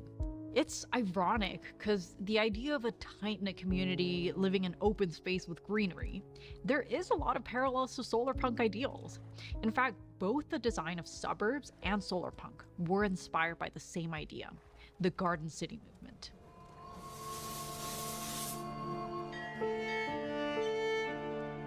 If you want to talk about real polluted and dirty cities, we have to look at London, England during the late 19th century. Industrialization completely transformed London into one of the most slummy, disgusting, unhealthy places to live in. Sanitation was virtually non-existent, and the factories, they just dumped everything into the river, which is also where they got their drinking water. Because the Industrial Revolution was completely unprecedented, and cities just weren't equipped to handle the kind of influx of people in factories. This is when Ebenezer Howard, an urban planner from London, came up with this utopian concept Ebenezer, of cities like from living in nature, and the called Christmas them story? Garden Cities of Tomorrow. A group of slumless, smokeless cities. Each city Is this like interesting? I don't know. I find it interesting. dedicated to industry and work. From there, It's just so you have fascinating. Centric rings of housing. I've never really thought about gardens, architecture in the way that leisure Dami space, Lee and does. civic institutions. These circles were just supposed to be But there's a lot of diagrammatic, like, but I think what's I thought interesting architecture was is just that designing these buildings circular and green building them, belts right? were a boundary. But I didn't and realize you there's so limit much the more growth of the depth population to by architecture. design. And when you limit with, growth, you like, can also people control living, the density, the cost, and the quality of history, life. yeah, the He even exactly suggested density rough of people. Each city would be roughly 6,000 acres, with anywhere between. But I'm bad at math, so I probably wouldn't be able people, to do it and in the first city place. Frick. would occupy 1/6 of that space, leaving the rest to green space. These experimental garden cities started to pop up all over America and the UK, but very few actually became successful because while it had the look of a garden city, it lacked a lot of the other characteristics. Don't do math? Yeah, exactly. Production, civic institutions, meaning people would still need to take their cars and drive to get to these places, which in turn created suburbs. But before we continue, a message Does from anyone our live in the sponsor, suburbs? HP and Intel. I'm always on the go, so the ideal laptop for me is portable and lightweight. I lived in the suburbs from like 2016 to 2020. Many options as possible when it comes to ports, like a full-size HDMI port and a USB-A. But even if this laptop is tiny, it doesn't mean that you And can't use Rhino it and other was apps at the same time. Not as sort of backrooms-esque as the one she put there, but And this version definitely has a 13th generation Intel processor. there's a lot of like samey houses. HP and Intel came together and developed an exclusive feature called Can I ban HP Izzy Smart Watcher? Sense, which provides scalable performance Why are that we allows wanting to high ban processing people? power within a design that stays light, cool, and quiet. The HP Presence app offers some really great features for virtual conferencing, like connecting multiple cameras at the same time. In this case, I'm using my second camera to frame the top of my desk, and the Keystone feature automatically reframes the view based on the size of your document. With Auto Camera Select, AI recognizes the camera that I'm looking at, so I never have to break eye contact. There's lots of other features that I really like about this laptop, like the physical camera shutter, fingerprint scanner, and really great speakers. So if you want to know Do you guys more remember that from NVIDIA? I think it was from NVIDIA. But there is this like feature in NVIDIA where it would track your eyes and make you look at the camera even though you're not looking at the camera. Does anyone remember that from like a while back? That's freaking, I feel like it's so creepy. I don't know. Book 1040, check the link in the description. But maybe we need to look outside. Because I feel like when you're naturally talking with a human being, you're not always making eye contact. Of course, eye contact is important inspired by the Garden City movement with and reading according people. To an article in Blue but Labyrinth, could be considered the very first it's real world it's just so weird if you're just staring at somebody like thanks to without modern engineering. blinking or They moving. literally brought a submerged piece of land back from the sea. The whole reason behind creating Almere is to prevent the growing population of Amsterdam and the Randstad area from expanding into the designated green areas. And like the Garden City diagram, it's a number of semi-separate nuclei, each with its own neighborhoods, facilities, and identity, connected through a shared infrastructure and a city center. Different neighborhoods have distinct identities, from colorful Regenbook boards to the diverse Homruskwartier with over 1,000 self-built homes. The districts are separated by water and parks and woodlands or agricultural land where they produce food. And apparently Almere has over 100% more green space per inhabitant. I guess carpenters would be the people like building things, right? Architects are the designers, right? And yet it's considered the most successful new town. It's only a few decades old, but it's become Netherlands' 8th most populated city. In a lot of ways, Almere sounds like the perfect implementation of Garden City and solarpunk ideals. But when you look closely, actually, you start to notice, behind the sustainable facade, it's also subject to the same economic realities as any other city. Because to build a successful city, for it to scale from a village to a city of thousands of people, you need capital for infrastructure, money, for basically, is what she's for saying. Administration.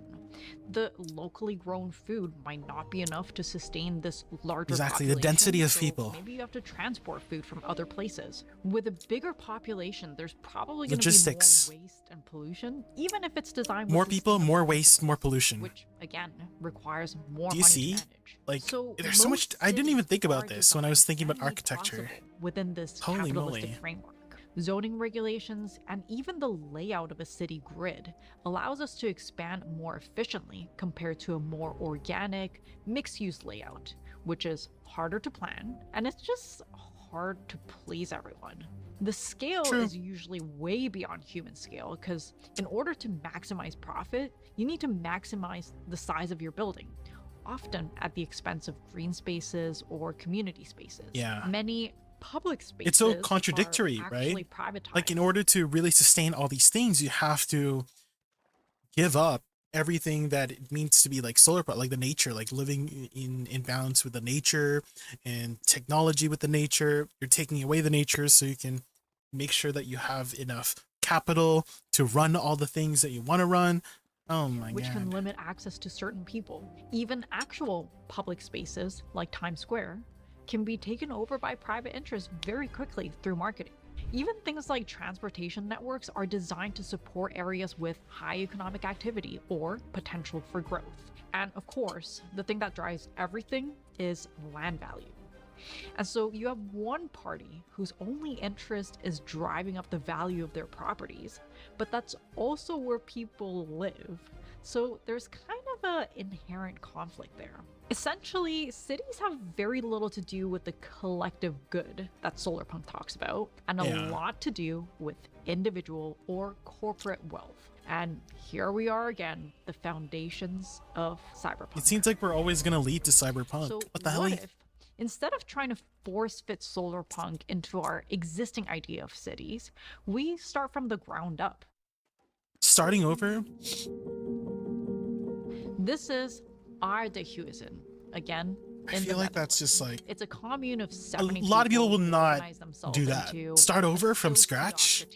Meaning, I mean, they make decisions through discussion. that's kind of like revolving, team consensus, right? I don't know, rather like than you're voting. They also you're grow quitting their own BDO. They share And responsibilities. you're trying and something they new, even right? build A their new own MMO. homes using mostly recycled, It's hard to let reused, go. and locally sourced building materials like tires filled with rammed earth. 70% of their electricity and 100% of their heating is generated on site, and they minimize energy intake with passive strategies. So from a social and organizational perspective, this is pretty solarpunk. And it's not like there's a size requirement for solarpunk, and it could definitely be a low-density settlement like this. ADVgg grew out of the Earthship movement from the That late is true. 20th century. It doesn't have to be too big. The earliest community was built in New Mexico, and it spread to small pockets of communities around the world. And since they're built by the local communities with local materials and site-specific strategies, there's a pretty big diversity in the designs. But that just might be the problem. Okay, When you think cyberpunk, what's the first thing that comes to your mind? Brutalism. Yeah. Brutalism has always been a pretty polarizing architectural style. A lot of people absolutely hate these concrete monsters. Okay, I can't remember if it was a university or a library, but it looked exactly like one of these. There was like a ramp, and then it led to the library, and the library was like kind of cozy, but the outside was just like dreary and just concrete. It was ugly. When you put them in the context of a bleak dystopian future, they actually have a certain kind of allure. So much so that they become kind of emblematic of cyberpunk. The And big this concrete lack of a common boxes. architectural language in solarpunk might seem trivial, but architecture can often serve as the glue that binds social movements or a cultural ethos. Or as Mies van der Rohe said, it is the will of an epoch translated into space. For example, the Bauhaus movement was born as a response to World War I. It symbolized a vision of a new modern Europe. It emphasized functionality and simplicity, and it said no to unnecessary ornaments. It was so culturally transformative that the principle extended beyond architecture, from art to furniture and textiles. And I think it really brought people together. Solarpunk right now has a common aesthetic, but it's not really rooted in anything solid that our culture can grasp. Yeah, everything So just it's feels so hard for us to imagine it fantasy really existing in with our solarpunk. reality. And cyberpunk, it feels like we're almost there. The robots, they're coming, right? I see. In the last few years, we've made some pretty big They're leaps coming. in energy storage, in electric transportation. We have net zero buildings, and also pretty efficient systems for food production.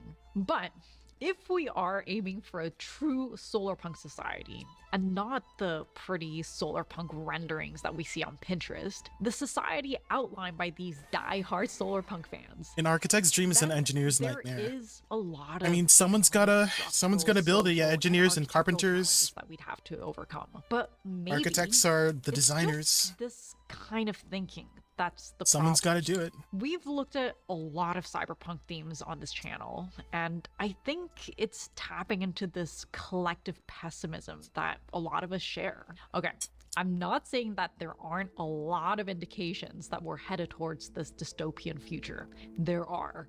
But we are kind of conditioned to expect the worst. Neuroscientific research into I mean, that kind of defense happened with, COVID, right? We expected the worst. And you know what we did in response? Grab all the toilet paper that we grabbed 50 rolls of toilet paper. That's what will happen, guys. tell us that pessimism can actually Holy. reduce anxiety, especially when the outcome still has the possibility to be prevented. And this is partly because the brain is predisposed to react more quickly and readily to negative stimuli compared to positive ones. I think one of the reasons cyberpunk wins out is because being a The pessimist toilet paper, yeah. is easier. It will save our asses. I remember taking literally. a class on sustainability in university and just being completely and totally depressed because it just seemed like wherever humans exactly, go, Young Dang. ecological devastation inevitably Good one, follows. good one. And this is the common rhetoric.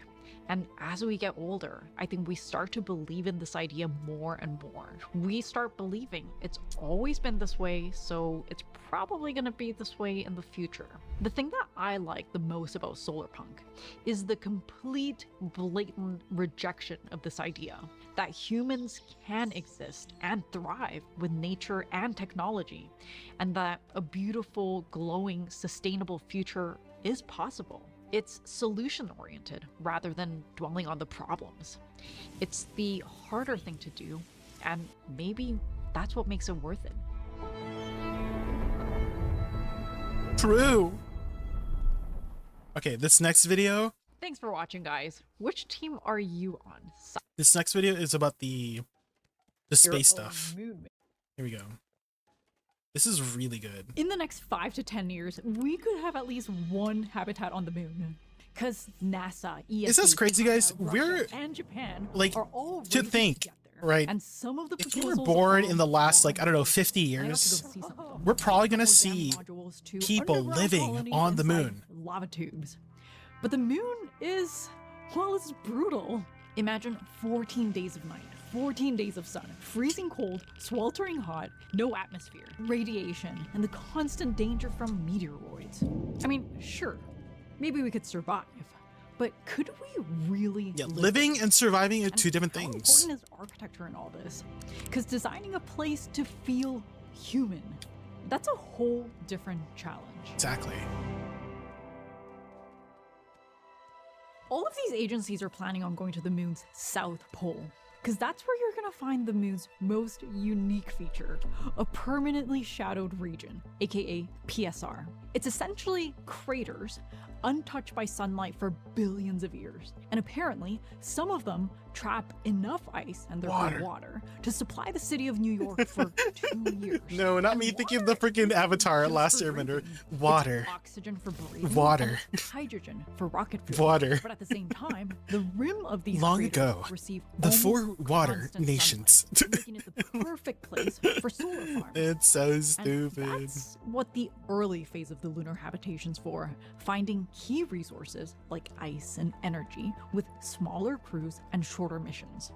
They're going to use this to build Phase 2, which is a lunar base camp designed for larger teams or even entire communities 2030 staying for to months. 2040 What I found to have a really permanent interesting is that each proposal habitat? for each phase That's like is so 5 years from now, fundamentally guys. different. Isn't that Like, insane? We have the structure, the floor Holy. plates, the envelope, and the system. I mean, wasn't it just like variations? only like 30 years ago, 30, 40 years ago that we saw people on the moon, right? Essential as radiation protection, the solutions are very different. And I guess it's because we're still in the super early stages, but it also means that most of these extremely well thought out and elaborate schemes are almost guaranteed to fail.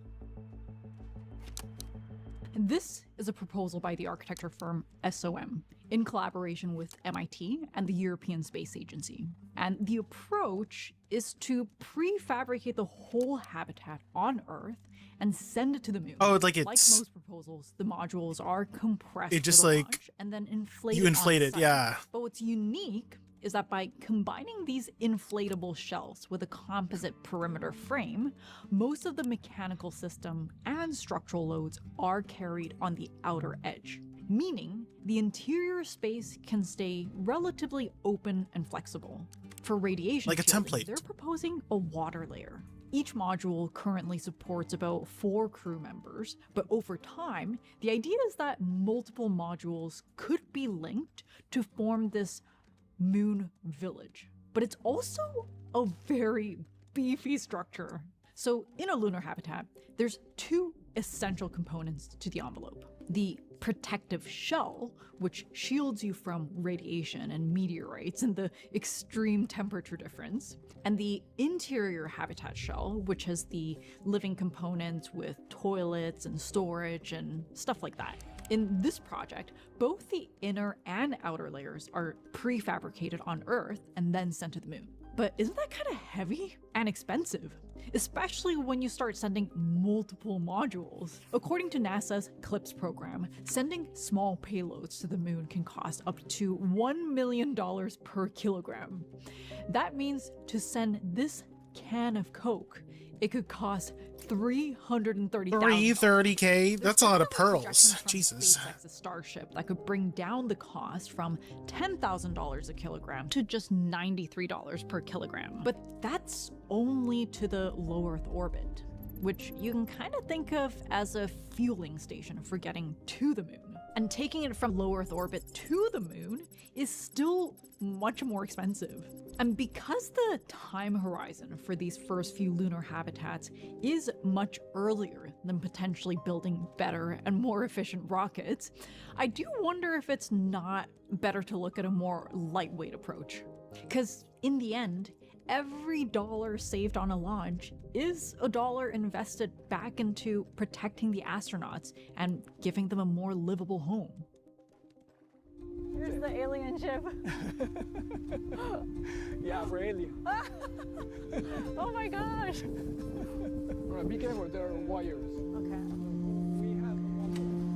Is this the habitat? I accidentally came across this project last year at the Watt Museum in Tokyo, and I found it so fascinating that I decided to go back to Japan to find out more. Because unlike a lot of the other habitat proposals, in a way, this is a fundamentally different approach. Instead of building on top of the crater, these modules Okay, I'm just gonna put my plate away, guys. I'll be right back. existing geological features on the moon by placing them inside the PSR or a lunar lava tube. If you don't know what a lava tube is, they are super cool.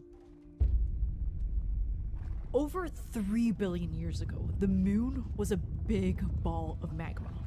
Over time, the lava started to harden on the outside, creating this crust layer, but the lava inside kept flowing. Then some of that lava underneath leaked to the surface, leaving behind this hollow tunnel. When a part of the roof collapsed, it creates this opening that they're calling a skylight. They're actually quite common on Earth, like in Hawaii or in Iceland, but the ones on the moon, they're much bigger. Some could even fit entire cities inside. The existence of lunar lava cubes has been debated for years. Okay, I'm back. But recent data from orbiters strongly suggests they're real. It's only not officially been confirmed because we actually haven't been there. So now we essentially have a natural cave that can provide protection from radiation and meteorites and even the extreme temperature fluctuations.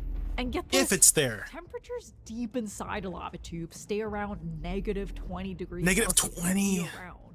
And near the entrance, close to the surface, it can actually reach up to 17 degrees Celsius. Oh, that's kind of cool. 300 degrees. Wait, 17 is just kind of just like a little chilly.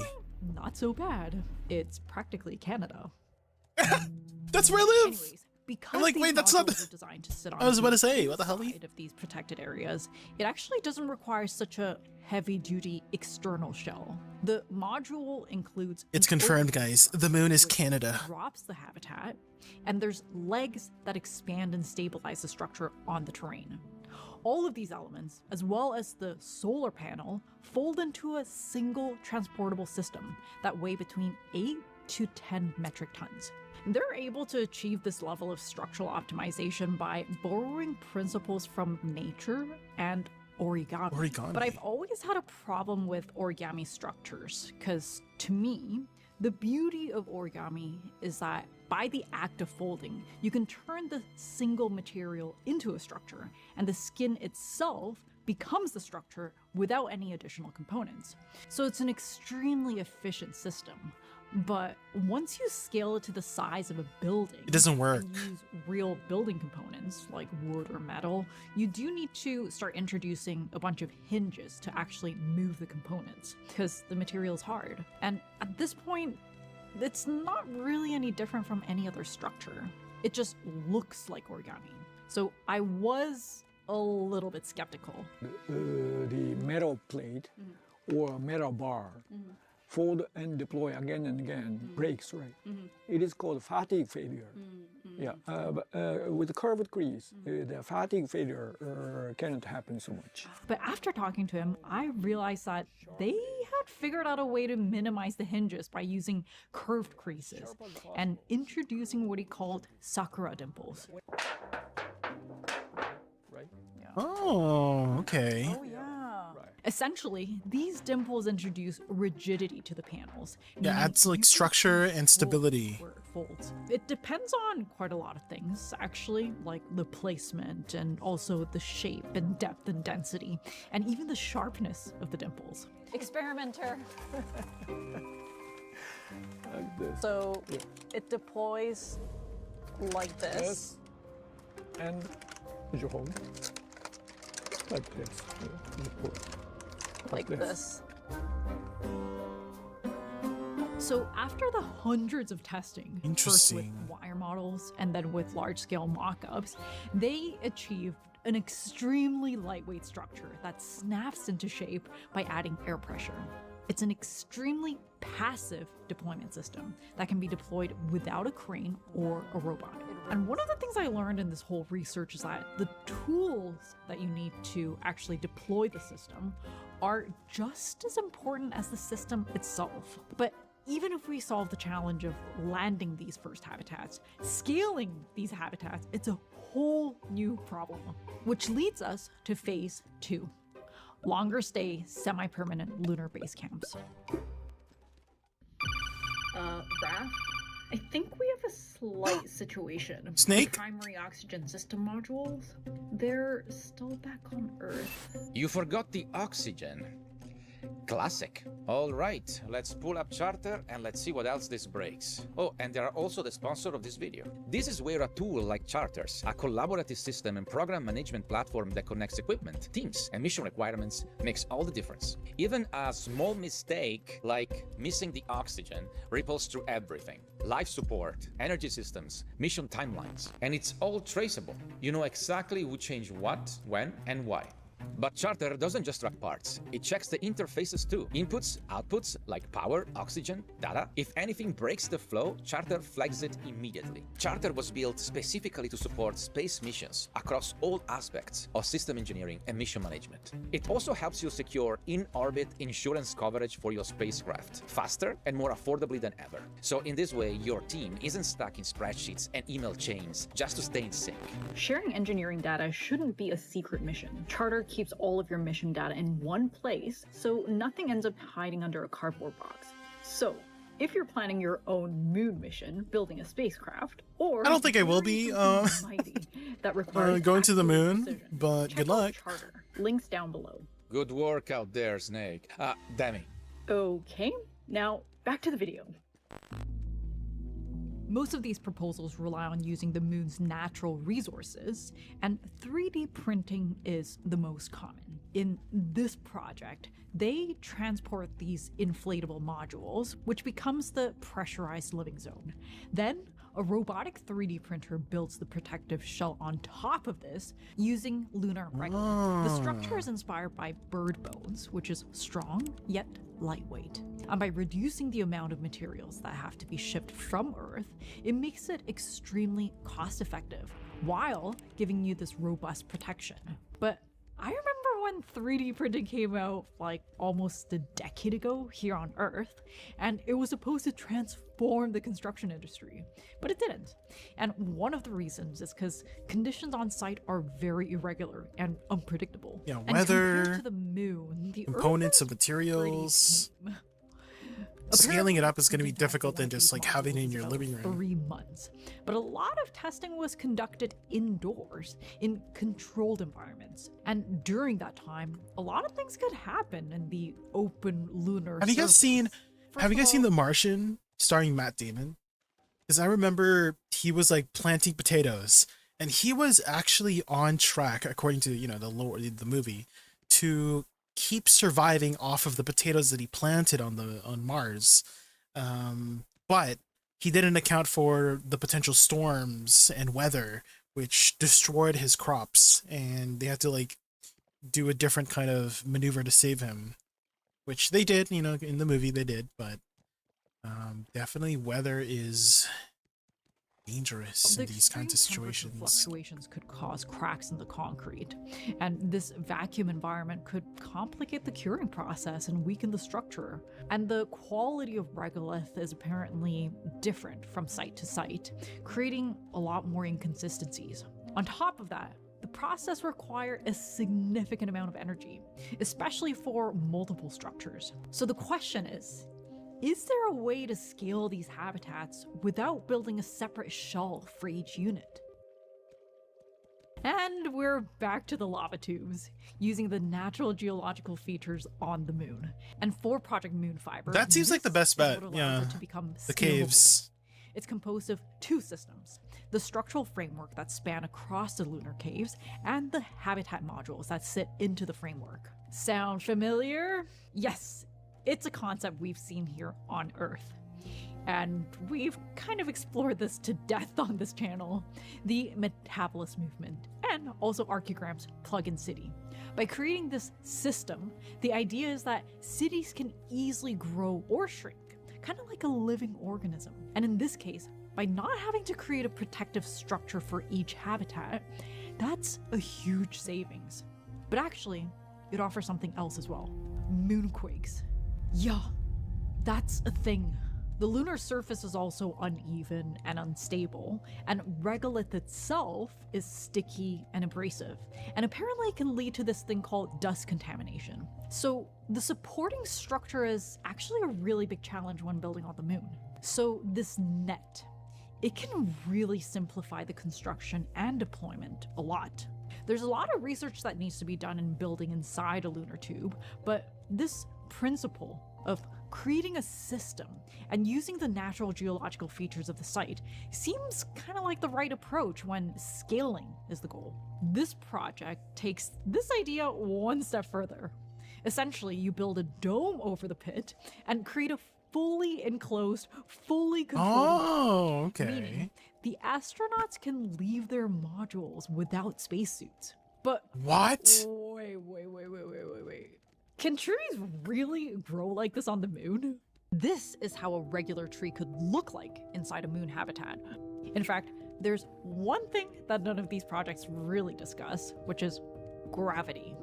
Because living in a low gravity environment, which is about 1/6. You're heading off to bed, I see. All right, have a good night. Not great for our bodies. The robots are here. I gotta run. Okay, muscle mass and bone mass, and we get this thing called the chicken leg syndrome. But also, it can disrupt your immune system, it can slow your reaction times, and the increased brain pressure can even cause vision problems. But then I came across because we're not built to be living on the moon, right? Corporation. An artificial gravity. We were built to live on Earth, that so generates if the centrifugal atmosphere force and the by pressure spinning and the gravity is different, It sounded adjusting is going to be wild that I difficult. decided to go there to probe them.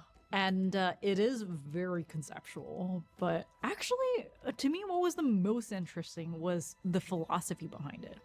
Right now, space travel is only about this generation of explorers, because we don't know the impacts of childbirth in a different gravity.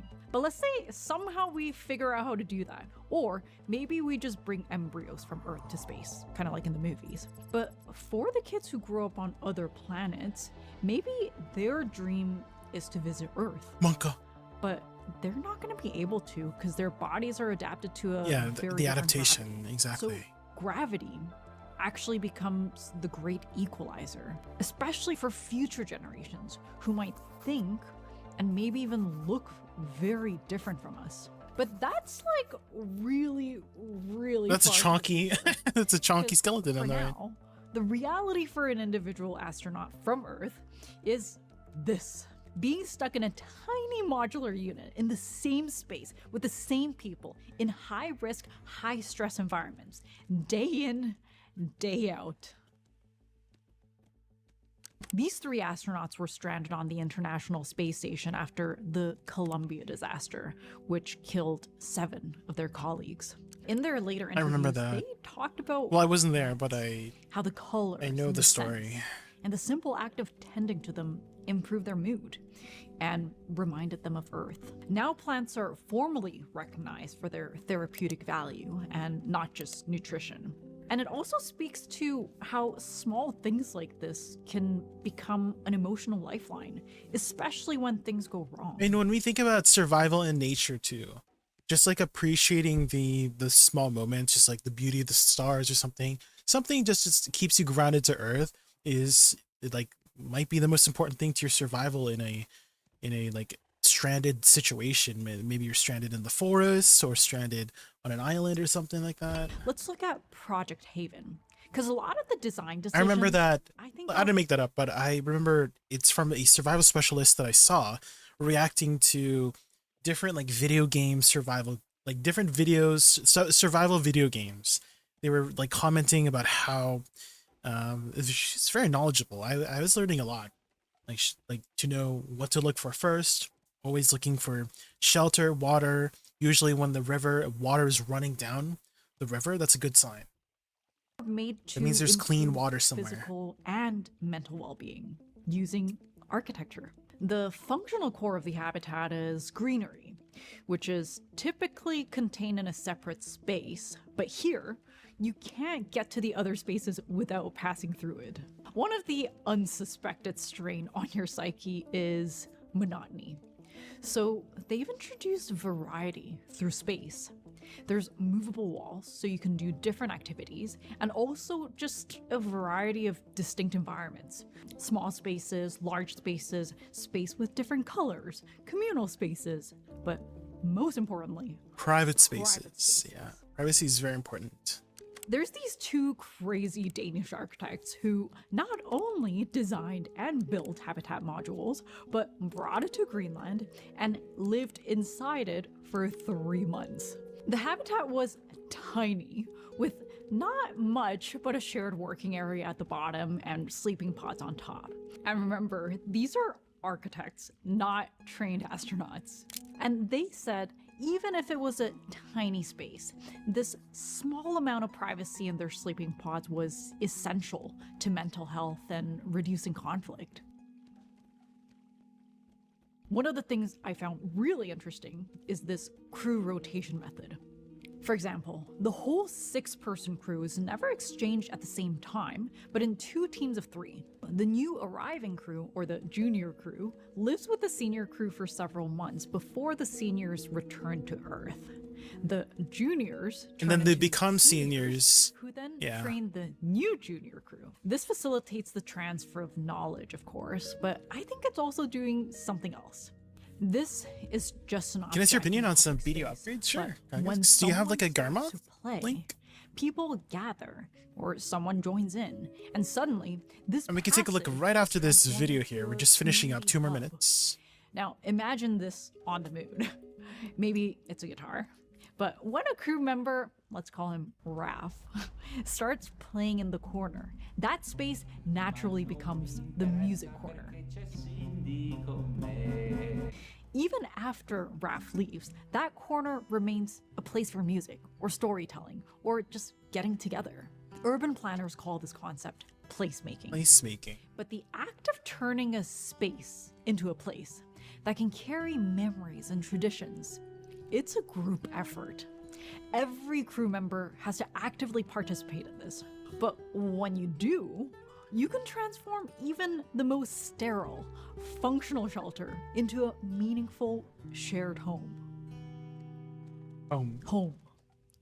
When these first settlers can finally call the moon home, that's the first real step to becoming a spacefaring civilization, on our way to Mars, or even another planet.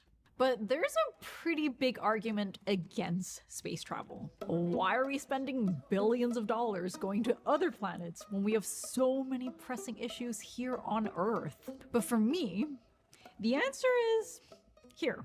Phone cameras. They trace back to NASA's Voyager and Galileo missions, and they were built to explore deep space. And there's countless items that we use every single day that was developed originally for space. And yes, probably only a few of these proposals will actually go to space, but each unique approach could inspire new innovations right here on Earth. And maybe That's so interesting to think about. space might just be how we It's like discover the better ways byproduct of living learning right how to here live in on space Earth. can create new innovations here on Earth. I like that. If you guys want to learn more about this, we created so a interesting. research I love this booklet channel. that captures I never really was interested too much into like architecture and stuff. I just thought, hey, like if you're an architect, you design buildings and that's it. But there's so much more to it. Holy moly.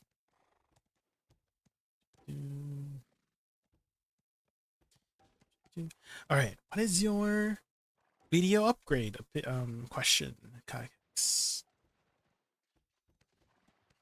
What do you need help with?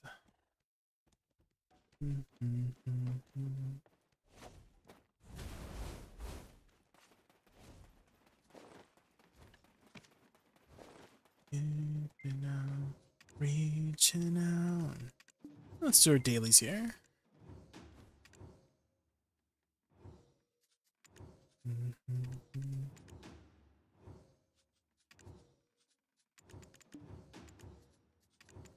need you now.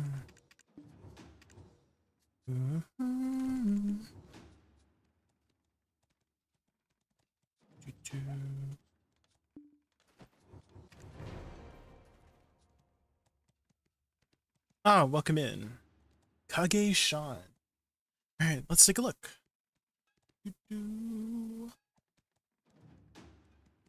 Okay, 739.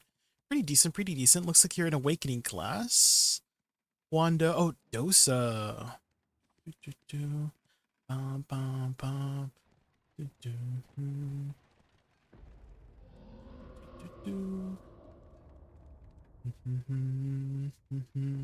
If you're looking for some, just like, you're always gonna need these kinds of upgrades, this is like a good start. The heralding upgrade is always just like a really solid. It's 5 bill.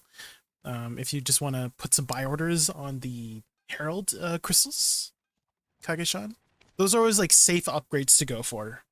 Because next month, Calpheon Ball, right? Calpheon Ball is probably going to introduce a lot more catch-up mechanics.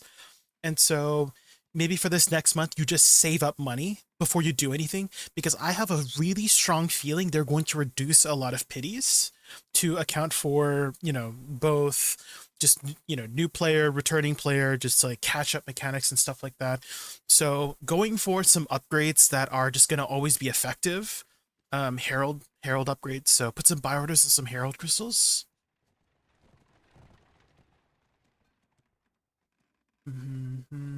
Sitting in order for weeks. Have you got any crystals yet? Because I actually have sold like maybe like 400 already, just from grinding. So that's already like 4 crystals. I also dropped like a couple full crystals itself to sell in the market. So I don't know if you have any like buy orders on the full Herald crystal, but I just sold another one like the other day.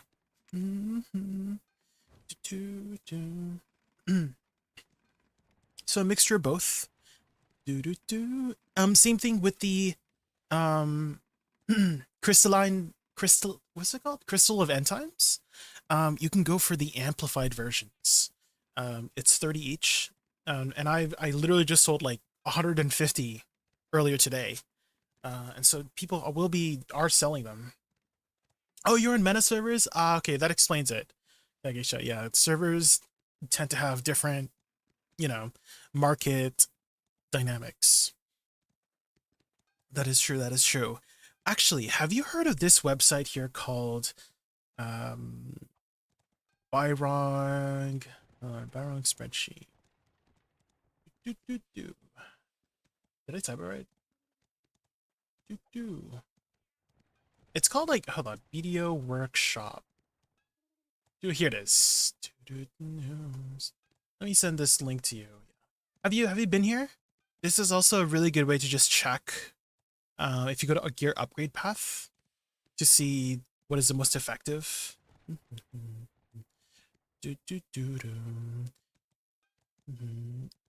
It kind of does seem like you can either work on your sovereigns or save up for a Pendevo. Seems to be like your 2 best options. And I would wait on the armors because I feel like they're going to reduce the pity on the armors. So I would wait on doing any armors until Calpheon Ball. But yeah, it seems like your 2 next roads to take from your current path in your journey is either working on another sovereign weapon, either your offhand or your main hand, or your accessories Pendebo to replace your accessories. It's going to be expensive either way, unfortunately, Kage, at this point in your gearing. It's going to be really expensive. Pendebo is like, you know, 150-ish bill. I don't know what the prices are in meta service, but at least on NA they're about 150 for a lot of the different debos. Let's see what the necklaces are. 125. Okay. I did a simple spreadsheet to try and to chart. Not sure if I should get Pendisto. Okay, let's take a look. Ooh, looks like you are already looking at the road to take. Yeah, this is good. It seems like you've already done a lot of thinking. Yeah, I mean, these for sure, the Dawn crystals, the void crystals. All of these are immediate upgrades now that will be relevant in the future. So I think you're thinking correctly on what to go for next. Like your big upgrades, it might, you know, it might take a while for those next big upgrades. Okay, here's the nice thing about going for Pendisto, Kage Sean, is that you can turn it back into profit or turn it back into investment by melting it down for Essence of Dawns. Right, people are still doing the Karazad route, and I have a feeling that the Karazads in the future might be able to, I don't know, like be converted, or they're going to lower the pity for the Karazads. That's my theory. And so these will still have value. So it's still nice. The same thing with your Jatina. Same thing with your Jatina rings here. These can be melted down. I'm assuming these are Jatina rings. They can be melted down for 100 Essence of Dawns. And so that is the nice thing about going for the Pendisto, Penvaha.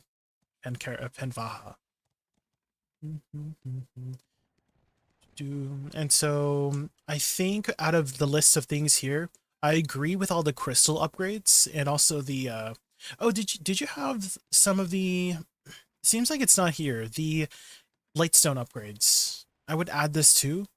Try to calculate how much it would cost, because it's like not that much for quite a bit of extra stats for a little bit of investment.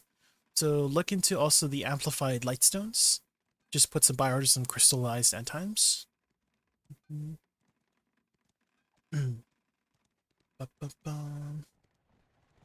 Yellow are upgraded. Like they're done. I see it. Yeah, Octcara. Yeah, looks like the, yeah.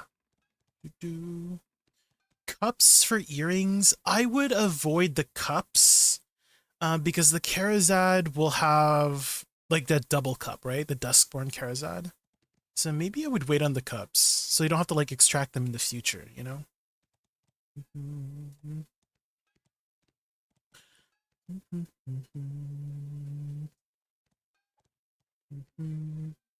Yeah, I mean, I think just to be sure, Herald upgrades and Sovereign offhand. I think that just might be the most solid upgrade without investing too much into something you're not certain about, right? So that's what I would go for next. Yeah. Yeah, it seems like you thought about it a lot. The most important thing now is to just pick the direction and walk it. I know there's a lot of people that are a little bit scared of seeing, oh, it's going to cost like hundreds of billions of silver, but you know, breaking it down, that's the most important thing. So for me, my next upgrade is deck weapons. So I gotta be patient with my upgrades. And so I made my goal to myself, like, hey, like every stream, I'm going to grind at least like 12, like one tap every stream, which is kind of doable at my gear point. Like I'm making like 3 to 4 bill an hour. And so maybe like 3 or 4 hours of grinding, and then I already made my goal for the day, you know? So break it up into that as well. Check your silver income per day and then break it up as well. I don't know how much you're making at your gear point, but let's say you make like, you know, 1.5 to 2 bill an hour. I feel like that's very realistic these days for a lot of spots.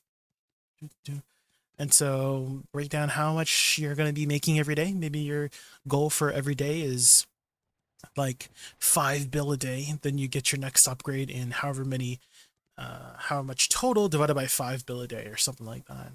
That's going to help a lot if you break it up like that.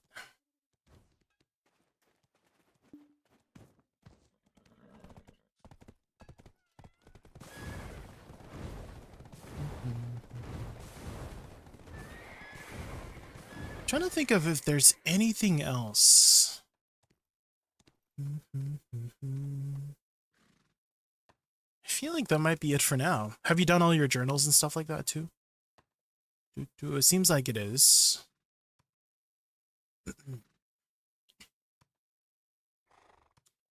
Just starting pushing Tungrad to get a nice trash, so it's around 2 bill plus. Okay, there you go. Yeah, I mean, if I look at your spreadsheet here, Says their total for the sovereign offhand upgrade 100 bill, right? And let's say you make a goal of 5 bill a day, right? And so 100 bill divided by 5 is 20. So in 20 days, in 3 weeks, you get your offhand. So, and to get 5 bill a day, you grind 2.5 hours a day. So if we think about it in that, it's actually like less daunting than we think.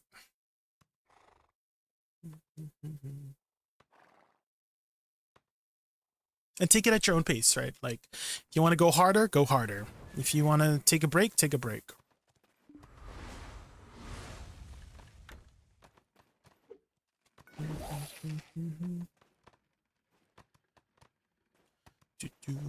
Okay, it is approaching 10 p.m. guys. I do have some work tomorrow morning at like 6 a.m. It's not too much work. It's like maybe 3 hours of work, but I want to get that done before we start the new league for tomorrow. If you guys don't know, the new PoE season, I don't remember what number season it is, but it's patch 3.27, new league start. I want to get up early so I can finish all my errands before the league starts. Thank you for the voice. No worries, Kage. If you have any other questions, I am happy to help.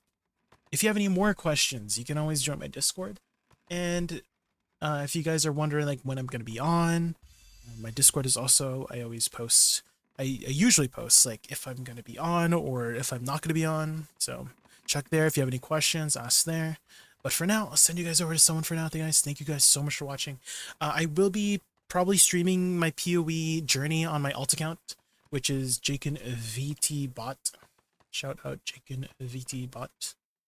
I'll probably be streaming over there. There's gonna be no ads there, so it's just gonna be like a raw session. No, nothing too much going on. Like no like, I don't know, alerts or anything like that. Just pure gameplay. Just a really casual stream if you guys do want to hang out and stuff like that. So yeah, I'll see you guys tomorrow.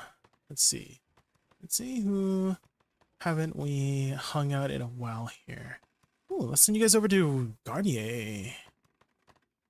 It's been a while since we raided Garnier.